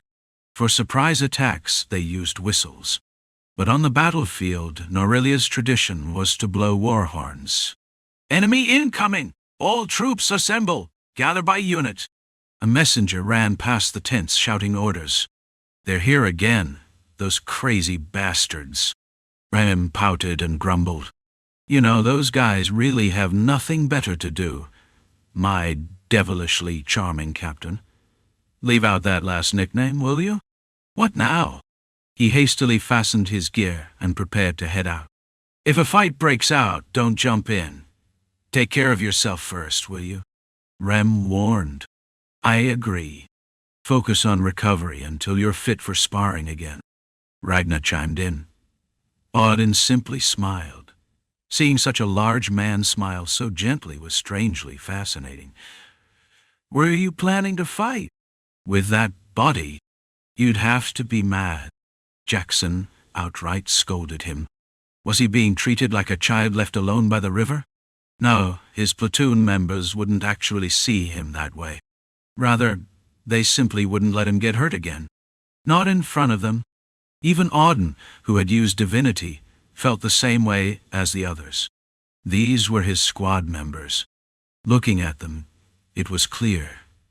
The battalion commander had made a wise choice in bringing him here, because no matter what, they would move as one under his command. Chapter 123. Was your mother a ghoul? What the hell is this? The battlefield was a gravel-strewn plain, the river on the left and mountains and forests on the right, as the two armies faced each other. They were within arrow range. Some archers on both sides were already hesitating, watching for the right moment.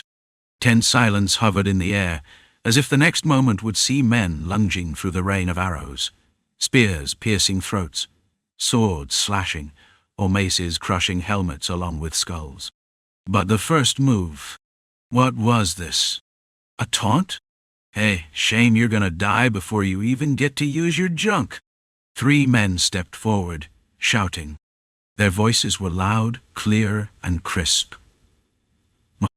The distance had to be over 300 paces, yet their insults landed squarely in the ears of everyone present. That's how loud they were. At first, it seemed like a pointless provocation. Would this actually work? It did. Morale was already at rock bottom, and now they had to just stand there and take this? It was unbearable. But if they shot arrows and charged recklessly, with no overwhelming numbers on either side, starting a fight with low morale meant they'd already lost before it began. So, watching is the right move, but would simply waiting change anything? Either some brilliant tactic had to be employed, or an elite strike force needed to shake things up. Even without deep strategic insight, it was clear that something had to be done immediately. Still, Encred remained more composed than the others. At least, he didn't think he'd die here. Whether he walked away with minor wounds or not, whether his squad mates were at his side or not. It was just a gut feeling. And in a way, that meant he had improved significantly.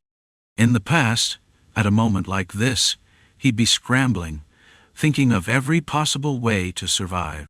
Now, he was analyzing the battlefield instead. Have I gotten too comfortable?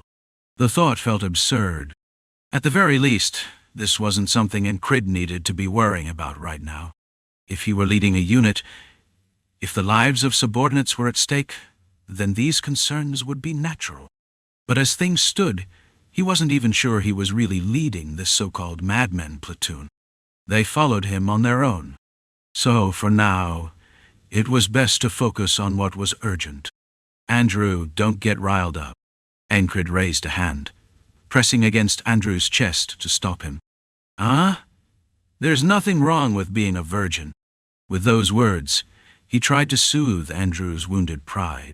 He remembered how Andrew had reacted before, when they met during a reconnaissance mission, and Encred had taunted him with the very same words. Now the enemy was using them against him. Andrew needed to keep his cool. Feels like you're messing with me, Andrew muttered, his shoulders slumping. No, you're mistaken. Encred reassured him once more. Hold it in for now. There will be a time to unleash your rage. Their new battalion commander was someone named Marcus. Unless a regimental commander or a knightly figure intervened, the command of the troops would remain with him. Unless Marcus was a complete fool, he wouldn't just sit back and take this. Save up all your anger for the fight. I'm not even mad. I don't even think that was aimed at me. I'm telling you, hold it in. Encred spoke firmly, as if to pacify Andrew. He even went as far as to pat his shoulder and push him back slightly. Andrew, lacking the energy to resist, stepped back. Pot. Nearby, Henry cleared his throat. Mac looked at him with an awkward expression. As for the rest of the madmen, puffed. Rem was the first to snicker. Even Jackson, usually expressionless, glanced at Andrew with a faint smile. Brother, it's all right. Submit yourself to the divine. Odin outright suggested that Andrew join a monastery. Ragnar, after a quick glance at Andrew, gave him a firm nod. It's fine. You'll have your chance. Chance for what? No, it wasn't like he couldn't do it. It was just that he hadn't. Why are you all doing this to me? Andrew genuinely didn't care. He had even forgotten Incrid's taunt from before. If no one had brought it up now, it might have remained buried forever. What mattered to him was honing his sword, reviving his family name. Anything else was a luxury. So why were they teasing him about this? It's fine, man. Rem punched Andrew's shoulder lightly. Andrew felt wronged. Frustration that wasn't there before suddenly surged up. Naturally, that anger was redirected toward the battlefield. If he lost his temper here, he wouldn't live to see tomorrow's sunrise. His instincts chose a new target for his fury. Those damn ghoulish bastards. The enemy soldiers who had shouted about junk. He wanted to rip their mouths apart. The insults kept flying back and forth.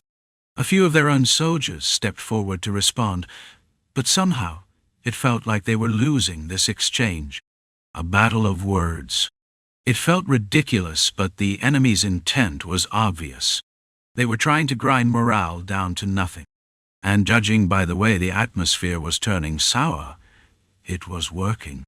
However, around Incrid the mood was surprisingly warm. On a battlefield-wide scale, it was an insignificant shift. But, well, when we get back to the city, I'll introduce you to a good salon. Don't lose your first time in a brothel. First time should be with someone experienced. I know an aunt of mine. Interested? Nearby soldiers started cracking lewd jokes. Shut up? Andrew snapped, glaring around. But thanks to his sacrifice, their side's morale had taken a turn for the better. The best way to deal with an enemy's insults was to ignore them. You have a knack for this. It was Craze recognizing Incrid's intent. A shift in morale was needed. Every big change started with something small. Craze found himself wondering what he would do if he were in command. Normally, he'd be safe in the rear, waiting for the battle to end. But now, standing here on the battlefield, he was beginning to think about what was needed to win. I was just genuinely worried about him. There was an order not to engage first after all. It was clearly a joke. Had he planned this from the start? No, probably not. It seemed more instinctual, something he did naturally. What a peculiar guy. That was part of Incrid's charm. Even while fighting for survival, he never forgot how to joke. He never allowed the atmosphere to grow too bleak. Andrew, though his face was now red from all the teasing, had unwittingly helped lift morale. At least among the madmen, the air shifted. What now? Might as well just fight already. That was the feeling settling in. After all, this was a squad of lunatics. As if reading the room, Rem spoke up. So, how long are we gonna sit around watching? It would be easier to just start fighting. Both armies were holding tension like a bowstring drawn taut, yet neither had loosed the first arrow. Some men, frayed by nerves, had even started vomiting from the pressure. It's no wonder. This atmosphere has been going on for days now. Even Ram and the others are starting to get annoyed. The only good thing is that the 3 new recruits, Andrew, Mac, and Enrai, are in good spirits. They've been on duty together. They've gotten closer by sticking together against Rem and the other squad members' bullying. Because of that, they didn't get swept up in the overwhelming sense of defeat that had taken over the rest of the troops. It's been exhausting with the work and the constant struggles. Who has the time for anything else? Care to say something? Cry suddenly spoke up. The stance of the army was clear. They were waiting for the enemy's attack. Crace took advantage of this and made a suggestion to Incrid. Everyone in the squad, including the sharp-tongued Rem, recognized Incrid. His words and ideas could turn the enemy inside out. I don't have much to say. Regardless of how good his speech skills were, what could he say in this atmosphere? Incrid was sincere. But Cray made the offer again, just to change the mood. Well, why not? It didn't seem like such a hard thing to do. The enemy and the allies were fighting not with swords or spears, but with words. Encred moved subtly. His independent platoon didn't have a fixed position. As they moved, a path naturally opened up. Some familiar soldiers asked where they were going. Encred answered in a flat tone. I'm just adding my 2 cents. At that point, he hadn't really planned anything. The enemy had been too busy shouting about things like, "What can those Queen's playthings do?" to think straight. But there, at the front, was vengeance. You're at the front right after returning from the rear? Our unit is the one in the best shape. It looked like they had swapped their mixed archers for a full spearman squad. So this must be the 2nd Company, 3rd Platoon. And Encred had positioned himself at the front of the 2nd Company. He looked at vengeance, then at the distant enemy soldiers. He knew what he had to say. Encred stepped forward, taking a few more steps. Rem, Ragnar, Jackson, and Odin followed closely behind. They were stepping into a range where even a hedgehog might end up if the enemy fired. But Encred didn't hesitate. If they were going to fight with words, if the problem was the morale, why not show some boldness? "Hey you, come out!" he shouted. "A provocation aimed at the enemy. We're out here. What are you going to do about it?" It was a bold question. How had the battles been until now? After a verbal clash, lower-ranked soldiers challenged each other to duels. Hadn't it been said that the fight was won by non-commanders who asserted their dominance? Well, this could be just like that. "I'll do it." Crace followed, but only said a few words, and they seemed reasonable to Encred. "You think you can take out about 5 in a row? That should work." The point was clear. If Encred took part in a soldier's duel, even if a commander stepped in, he would just ignore it and crush them. Overwhelmingly. He was being told to kill and keep killing to demonstrate the difference in skill. He was supposed to make the commander step in and crush them. Kreis's big eyes seemed to have a plan.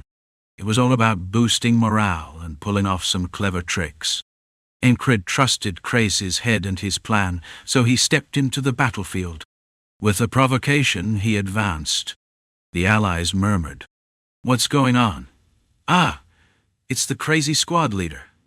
Encred, the spellbreaker.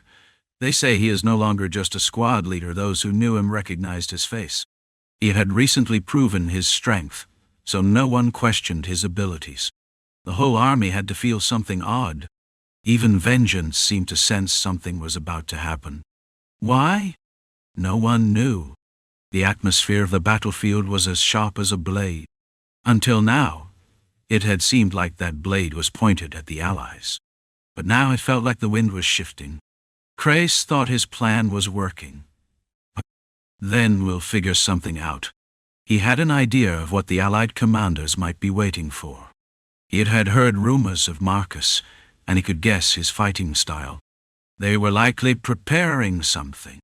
Kreis decided to help get things started. If he had made a wrong guess, he'd just quietly back off. Anyway, the risk was minimal, and he was thinking of taking the opportunity for gain. As Encred stepped forward and the atmosphere shifted, one of the enemy soldiers who had been talking stepped out. "Here he comes, this bastard." Encred didn't think there was anything to mock about the soldier, but as he stepped out, he passed by Vengeance. Why had Vengeance hated him? In the end, wasn't it because of his face? "What's with you? Why were you born with a ghoul's head?" A casual remark, drifting through the wind, echoed softly. It reached the ears of both the allies and the enemies. It wasn't much, but from a distance, they could vaguely make out the faces.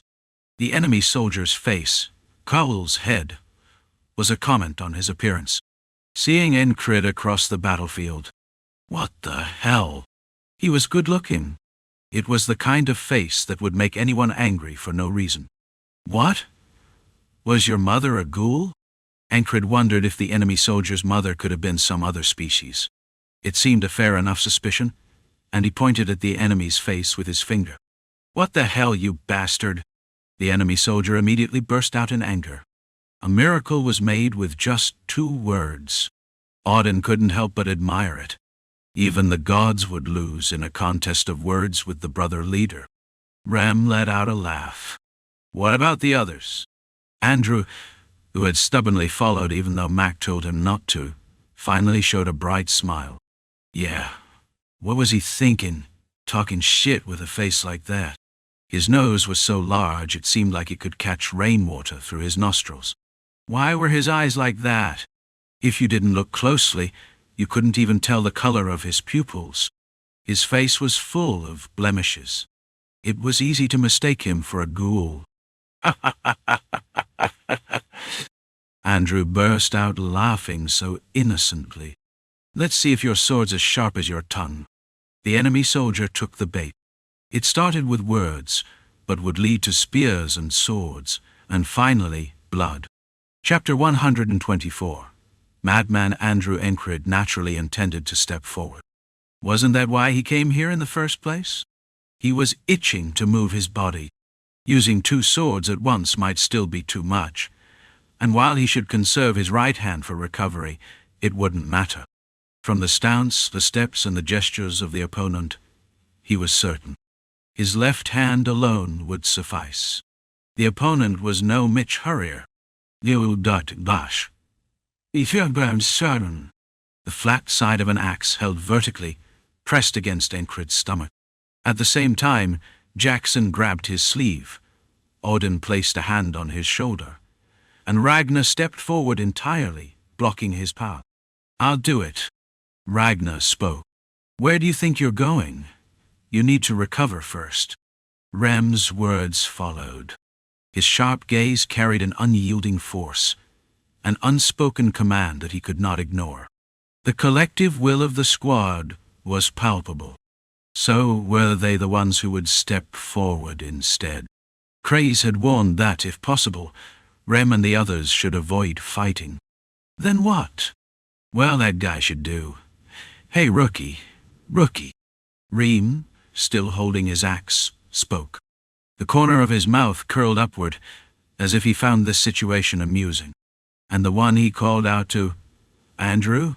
Ancred spoke his name, and Andrew tilted his head in confusion. Why was he being called? "Go out there and kill him." Rem's tone was as if he were assigning the simplest of tasks, one neither difficult nor noteworthy. Andrew blinked for a moment, then remembered the anger from earlier. That bastard was the one who had said he was still unripe, wasn't he? The enemy was armed with a spear.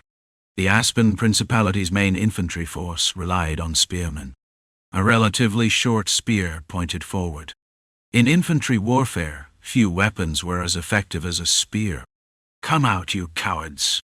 If one were to list the most insulting words throughout history, even without ranking them, coward would certainly make the list. Andrew let his forgotten anger surge back up.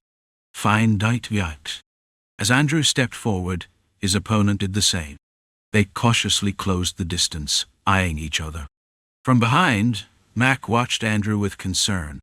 Winning or losing wasn't the issue. He worried that Andrew might end up like a pincushion, riddled with arrows. Their captain had a way with words, that was for sure. If things go south. Mac tightened his grip on the handle of his buckler. It was a larger shield than the one he usually used. He was originally skilled in sword and shield combat. Hold the line and endure. Their allies weren't fools. If arrows flew their way, their side would return fire.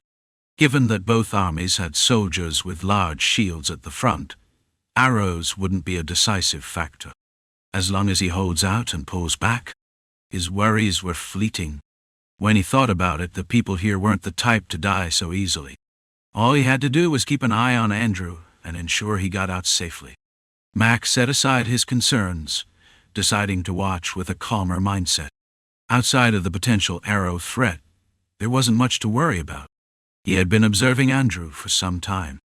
He had improved, grown. His devotion to the sword had deepened. The squad's gaze on Andrew was peculiar. If Encred or the others had stepped forward, victory would have been assured. But it wasn't them. It was another soldier, Andrew Gardner, a noble by birth, once a squad leader, who had voluntarily joined Encred's unit. Some thought of him as an oddity. Others worried whether a mere fledgling like him could even wield a weapon properly. A sense of unease began to spread. Too many confident soldiers had stepped forward, only to fall. Some couldn't help but wish it had been Encred or one of the others instead. Andrew stared at his opponent, his anger burning. And his opponent mirrored that same fury. "Ha ha ha, all talk, and now you send a subordinate to fight for you." That wasn't the case. Andrew had never once seen Encred shy away from battle. Besides, the difference in skill was vast. Even injured, there was no way an opponent like this could trouble their leader. To Andrew, Encred was a genius. The kind of genius whose skills surged in an instant. A talent utterly different from his own. He truly believed that. "What's that supposed to mean, you bastard? Bring out that ghoul-headed bastard who was flapping his mouth." Neither side was listening. Only their anger spoke. Soon, their rage took the form of weapons. A chilling mist dispersed, revealing a battlefield of damp grass and scattered gravel under the glaring sun. Two men, seething with fury, prepared to exchange their views through combat. As the enemy's spear lunged forward, Andrew's mind flashed through the past few months. It hadn't been that long yet. Crazy barbarian bastard. After facing Rem's axe so many times, an enemy's spear felt almost like a child's toy. Of course, if it pierced his body, he would end up with a gaping hole. It wasn't an attack he could casually deflect. But a bastard who hesitates when he sees an opening has no right to complain when he dies, kid. Rem's words, repeated over and over, had sunk deep into his bones. Even Mac had to admit, Andrew had talent. And Rem had seen it too. He was training Andrew in a completely different way than Encred. Of course, he had only gone so far, never teaching him techniques like the heart of the beast, or anything of that level. Those were not things one handed down carelessly. But even without them, Andrew had enough. His talent was real, exceptional. As the spear thrust forward, Andrew swung his sword. From right to left. Clang! Rather than striking the shaft, his blade hit the very tip of the spearhead. If spears were superior in thrusting attacks, then short weapons like swords had the advantage in sweeping motions. The spear deflected sideways. In that brief opening, Andrew's foot pressed against the gravel. Crunched. He closed the gap. A battle began and ended with footwork. Ah!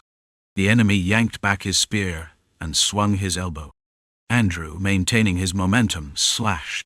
His blade rose from below and split the enemy's forearm halfway through. Splurt, thought he.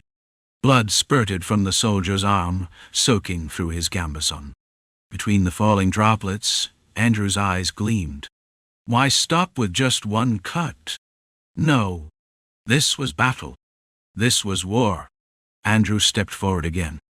A single step left. His sword swung again, striking the spear shaft with a crisp snap. Then, with steady precision, he drove his blade forward. It wasn't particularly fast nor slow, but for an opponent reeling in pain from a nearly severed arm, it was more than quick enough. Schlick time. Andrew felt the slight resistance of flesh through the grip of his sword. A sword lodged between the gaps of armor and helmet. When Andrew pulled out the blade, which had sunk about half a span deep, blood gushed forth. Kark. Eric. The enemy soldier staggered before falling to his knees. He clutched at his neck, but what use was that? The difference in skill was stark. This was because Andrew was exceptional. The enemy soldier was no mere conscript, but a well-trained professional. A soldier who had slain plenty of allied troops until now. But he was no match for Andrew, who had been tormented by Rem and was brimming with talent. As the enemy, kneeling and tilting forward, stretched out his hand in vain, Andrew stood behind him and drove his sword vertically downward. Whoop, dada. He made sure of the kill. With unwavering intent, he plunged the blade from the back of the enemy's neck, claiming his last breath. Silence. The quiet sunlight. That was all that remained. From a step behind, Craes observed the scene and thought that this was an even better outcome than when Encrid had stepped in. An unexpected display of prowess. I knew Madman Andrew. And when the name that had once sapped the morale of their own forces now rang out like a nightmare to the enemy. Soon the name of Andrew, who had just slain an elite enemy soldier, echoed everywhere. Whoa, madman. Andre. What was this? Encrid shrugged as he listened. This was proving more effective than expected. Somehow it even felt like the cheers were meant for him. Between the shouts calling Andrew's name, there were murmurs about the madman and the hero who slew the ghoul head. Rem chuckled. Boss, for something like that, even the rookie will do. Andrew, fall back! Mac shouted at Andrew. It was time to retreat. Andrew took a few steps backward, but kept his eyes sharp, still fixed on the enemy. I'm all done here. You bastards! Oh, now what the hell was that? Mac was dumbfounded. This time, even Encrid couldn't hold back his laughter. Was this lingering resentment after being teased to shift the mood earlier? Come back, Andrew. With cheers in the air, Andrew returned after killing the enemy soldier. And as the atmosphere began to shift, what Craes had been anticipating had finally begun. The long-awaited blade of Battalion Commander Marcus. Marcus's mouth was starting to dry. Something needs to break soon. By his assessment, their numbers were even. Their level of training was comparable. But those damned Aspen bastards had a knack for embellishment. They had sent out their most skilled troops, turning it into something resembling a nightly duel. As a result, morale had plummeted. Still, it was manageable. What they needed was a moment to shift the mood. He had been hoping that would come from the Madmen squad. But then that barbarian soldier, Rem, had stepped in. Why does it feel like things are just getting worse?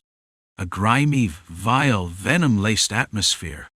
Both allies and enemies had grown tense. If that was the case, maybe he needed to change the flow elsewhere. He had been mulling it over when it happened. One of those nameless madmen squad soldiers, one of the random men conscripted just to fill numbers, had effortlessly bested an enemy. Not in a close fight, but overwhelmingly. This was it. Send them in. At Marcus's command, both the messenger and his adjutant moved. Soon a small flag was raised above the battalion commander's tent. The signal reached the unit commander waiting near the rocky riverbank. If Aspen had their grey hounds, Norilia had the frontier slaughterers. Each one of them was a warrior worth 10 men. Idiots. Marcus welcomed the enemy commander's foolish theatrics. The tide of battle could shift in an instant, and morale, if once crushed, was to be rekindled. Its resurgence was always greater. Marcus had always believed that the side that killed more efficiently won the battlefield. Slaughter them all. His muttered words reached no one, but the order had already been given. The Frontier Defense Force, Norilia's proud independent company, moved as one, striking the enemy's flank. Near the riverbank, among scattered rocks, they had shrunk their bodies, feigning smaller numbers. Then, at the moment of engagement, they charged. For the Aspen commander, it was an unforeseen strike. Sweep them, the frontier slaughterers captain commanded, and his troops obeyed. Torres was among them. An enemy soldier thrust a spear at him. Torres caught the shaft mid-air, yanking the soldier forward. The soldier resisted, but Torres used that force against him, stepping in and driving a dagger under his chin. Food. Duel. With a brief, dull sound, the enemy, his chin armored with a metal beard plate, slumped to the side. Torres didn't have time to retrieve his dagger before charging at the next foe. The rest of the defense force was equally engaged. One among them was Hion, a master of the longsword. A northern soldier, Hion's blade moved like a dance. In a flash he took 2 enemy lives, and then spun, sweeping his sword outward. Clang! The powerful strike sent an enemy, shield and all, stumbling backward. A heavy, devastating blow. The enemy, flung backward, was finished off by Eisen. Eisen's specialty was the trident. A former fisherman, his skill with the weapon was unparalleled. His trident pierced through an enemy's back, the central prong punching through gambeson and emerging from the soldier's belly. Barney was known for her speed. Being a woman put her at no disadvantage. She weaved through the battlefield, hurling daggers and leaping back, slinging stones at enemies. Whack! Whiz! Crack! An enemy soldier crumpled as a stone smashed into his skull. Leather helmets were no match for slingshot projectiles. Though costly to craft, the sharpened stones were incredibly effective. The Frontier Defense Force was full of specialists. They were guerrilla fighters, not traditional line troops, and so they fought as such, carving through, killing as they advanced. Torres led his men in driving into the enemy ranks. Hion kept pace beside him, cutting down soldiers in their path. Their target was the enemy's archers, more precisely their commander's throat. Each squad within the Frontier Defense Force moved toward their respective targets, and with their movements, the battlefield roiled. The enemy commander, sensing the shift, chose not to force a reversal. Retreat. The Borderland Defense Force sent the Greyhounds to intercept. The rest of the enemy fell back. If it were the wind, it would be a storm. If it were an earthquake, it would be a great tremor. If it were waves, it would be a tidal wave. Such was the flow of battle. That they had remained in a stalemate this long was the oddity. Encred, too, could sense the shift. Even if he hadn't seen the frontier slaughterers in action, something had begun. Otherwise, fire! The Allied archers would not have moved like this. To-do-do. Over Encred and the madmen, arrows arced through the sky. Chapter 125. Today's victory does not guarantee tomorrow's victory. 1. Fire! Kill them! The commander leading Aspen's light-armored troops shouted. 3 soldiers at the front raised their loaded crossbows and fired. Thud, thud, thud. 3 crossbow bolts. Dodging them at this distance was said to be the pinnacle of acrobatics. Only a master could even attempt it. Yet, thunk, thud. Rem evaded the bolts simply by rolling forward at the precise moment they were fired. Upupuk.d. The bolts embedded themselves in the ground just as Rem completed his roll. It seemed like a narrow escape, but since it was Rem, it didn't look dangerous at all. Even while rolling, his speed barely decreased. He continued his momentum, using his axe as a pivot to rise, and then resumed his charge. How does one even control their body like that? Watching from behind, Encred couldn't help but be impressed. Just stand back and watch. If Ragnar hadn't been constantly restraining him, Encred would have liked to join in the fight. But there was no opportunity. Rem had already taken care of everything. Before the 3 crossbowmen could reload, Ramaem was already upon them. The enemy soldiers instinctively drew their short swords. Different armament from the spearmen. Even if 3 or 4 spearmen formed a proper formation, Rem wouldn't have flinched. And now, just 3 short swords? They were no match. The outcome was exactly as Encred had expected. Shock! Thud! Shock! As the axe cleaved through the air, one soldier's head flew off, and Rem moved like a storm, his axe carving streaks of light through the battlefield. Every enemy caught within those streaks perished. His strikes were so swift and fierce that by the time the axe exited a split skull, the blood and brain matter had only just started to spill onto the ground. One soldier, with his skull split open, weakly stabbed his short sword into the air. Before his body could even register its death, he collapsed forward. Blood gushed onto the battlefield. Leaving the fallen behind, Rem began his rampage, and somewhere unseen, Jackson had circled behind the enemy commander. The commander had his mouth agape in shock at Rem's display when, skook, Jackson's dagger sliced his throat, sending a spray of blood into the air. It was a clean cut through the carotid artery. Jackson moved again, silent, precise. His priority was clear: the crossbowmen targeting Encrid. He acted accordingly, moving behind them and slitting their throats or stabbing them through the lungs. JKK. One crossbowman's head jerked back. In his fading vision, he saw emotionless brown eyes tinged with a cold red glow. Killing was nothing but mechanical labor, the epitome of numbness. The enemy soldier took his last breath under that terrifying gaze. Meanwhile, Auden struck down only those who attacked him. Simply swatting them aside with his palm was enough. Clang! Crack! One soldier, charging in with a short sword, had his cheek smashed so hard that his yellowed teeth scattered into the air. They stood no chance. What could they do when a mere slap was enough? Send their bodies flying. Mac was also in motion. He was a capable fighter in his own right. With Andrew at his back, they guarded the center where Henri continuously loosed arrows from his short bow. And Ragnar, there was no need to even mention him. One step forward. He advanced, his blade cutting down all in his path. One of the enemy scouts, wielding two short swords, charged at him. But it only took Ragnar 2 swings to finish him. Clanged out. The enemy blocked the first strike, only for Ragnar's blade to slip past, gliding like a swallow through the air. Tak Gulisian. The edge of the sword struck the enemy's neck. A second mouth gaped open on his throat. Ragnar swung his sword a few more times, then shook his head, flicking the blood off his blade in apparent dissatisfaction. He clearly didn't like the weapon he was using. Yet, despite his complaints, he never sought out a proper blade. Truly an odd one. Encrid had nothing to do.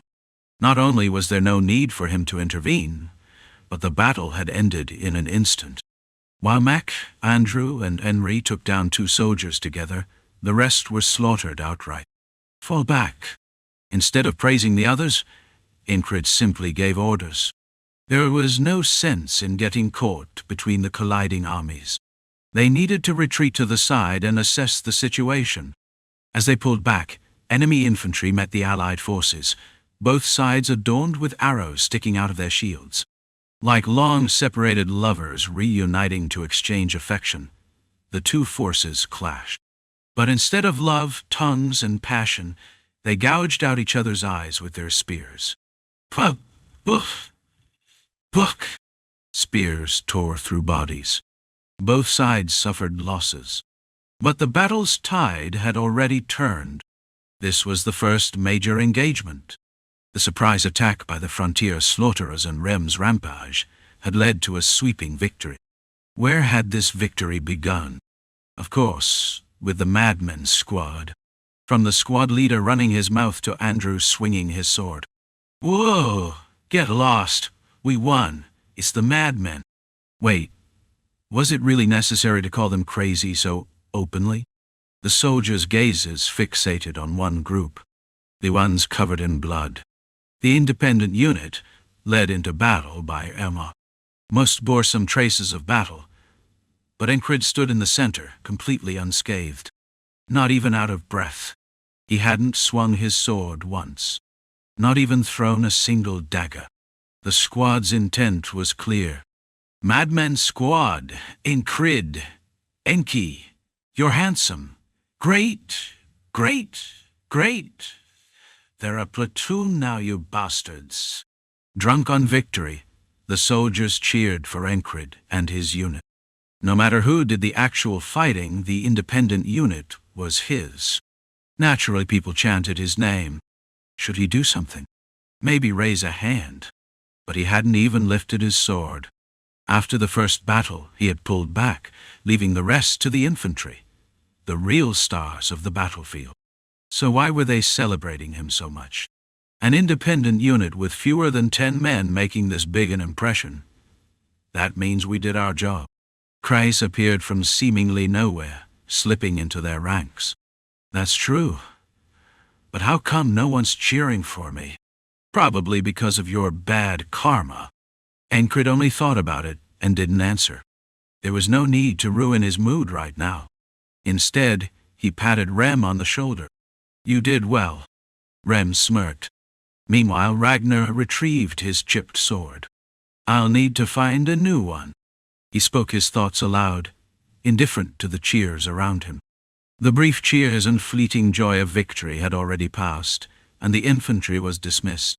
The Allied commanders did not recklessly pursue the enemy. From now on, morale was on their side. The situation had completely reversed. Starting tomorrow, which side would find the battlefield more uncomfortable? Kreis observed the unfolding situation, considering possible variables. What might be coming? Survival. And picking up a few spoils required calculations. Kreis was good at that. It wasn't particularly difficult. The enemy's intentions. They used sorcery to play tricks in the previous battle. Would they try something similar again? Let's rest. Ancred spoke upon returning to the barracks. Now was truly the time to rest. All personnel are exempt from guard duty. One of the messengers delivered the order. He briefly wondered if the ferry company commander would show up again. But that didn't happen. Would today's victory lead to tomorrow's? No one could know. Holding the high ground didn't guarantee a win. So by now they were likely holding a strategy meeting to ensure their victory continued. Ancred's prediction was accurate. Marcus was not lost in the thrill of victory. They just withdrew like that? Feels like they've got something planned. They used some sorcery tricks before, right? Any signs of that? None. They stood in a circle around a large table. Marcus had just spoken, and his adjutant responded. Sorcery? Getting tricked once was one thing, but they wouldn't fall for it twice. They had hired a sorcerer of their own, an old woman from the homeland. She lacked the ability to use sorcery herself, but she could detect when the enemy tried something. That was good enough. Marcus didn't care about the intricacies of sorcery. As long as the information was true, that was all that mattered. If Aspen brings in asymmetric forces, part of the Crimson Cloak Knights will be sent in as reinforcements. If the enemy deployed knights or mages, they were prepared for that as well. Marcus nodded. He was the kind of commander who felt the battlefield through his skin. He used his head, but he also had a strong instinct for battlefield conditions. Didn't want to follow them in. The enemy had retreated as if luring them in. Just thinking about chasing them made his scalp tingle. It felt like a banshee's breath was chilling his back. A monster whose wails could freeze a human heart. That kind of foreboding wasn't something to ignore. So Marcus decided to end the battle there. What are the frontier defense casualties? 2 dead. Even the most elite soldiers could be killed if they were cut by swords or pierced by arrows. The fact that only 2 had died meant they had held up well. Meanwhile, the frontier defense unit had killed dozens of enemy soldiers. Their longbow unit had especially dealt a devastating blow. By all accounts, this had been a victory. The only desperate options left to the enemy were twofold. One was retreat. The other was deploying asymmetric forces. Thus, Marcus's job was simple. Send out a steady stream of scouts to monitor enemy movements. The next day, there was no battle. Marcus doubled the usual number of scouts, but they found nothing. The turtles, a nickname for Norilia's heavy infantry, were hiding in their shells. They refused to reveal their positions, and even scout encounters were rare. They had deliberately withdrawn, choosing to entrench themselves in their stronghold. Were they inviting an attack? Marcus still felt uneasy. He hesitated to give the order. If we attack now, it'll be a decisive victory. Even if they prepared something in their stronghold, we can just rain arrows on them first. We don't even need arrows. Just surround them, set fire to a few tents, and send in the spearmen. What about deploying the frontier defense unit to cut off their retreat? His adjutants offered various strategies. Something's off. We wait. Marcus chose to hold position.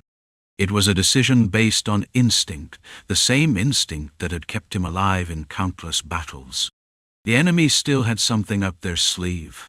Aspen's commander had assessed the enemy's forces. Norelia's tactics were predictable. They used the frontier defense unit to disrupt us. Marcus's strategy was also clear. He concentrated his forces to turn the tide of battle with a single decisive blow. And it had worked. The unexpected attack had reversed the momentum. So what? The enemy had played all their cards. Now, what would they do against what I send? Cowards hiding behind their skirts. The commander silently cursed Norelia and felt confident of victory. It was time for his battle to begin. And he would start by killing that arrogant bastard. That lunatic, whatever his name was. The one who had said they're ghoul-headed bastards. The one wielding an axe. A small force could change the course of battle. Knights had already proven that. But did that small force have to be knights? Aspen's commander had prepared his own daggers. No, not just daggers. His daggers would become the warhammer that shattered the battlefield. Only one day was enough for complete recovery. A day without duties, filled with rest and good food. Ancrid had a brief dream that night, but forgot it quickly. A ghost from his past surfaced. A mercenary who had taught him that skill and character didn't always align. It wasn't a pleasant memory, so there was no reason to dwell on it.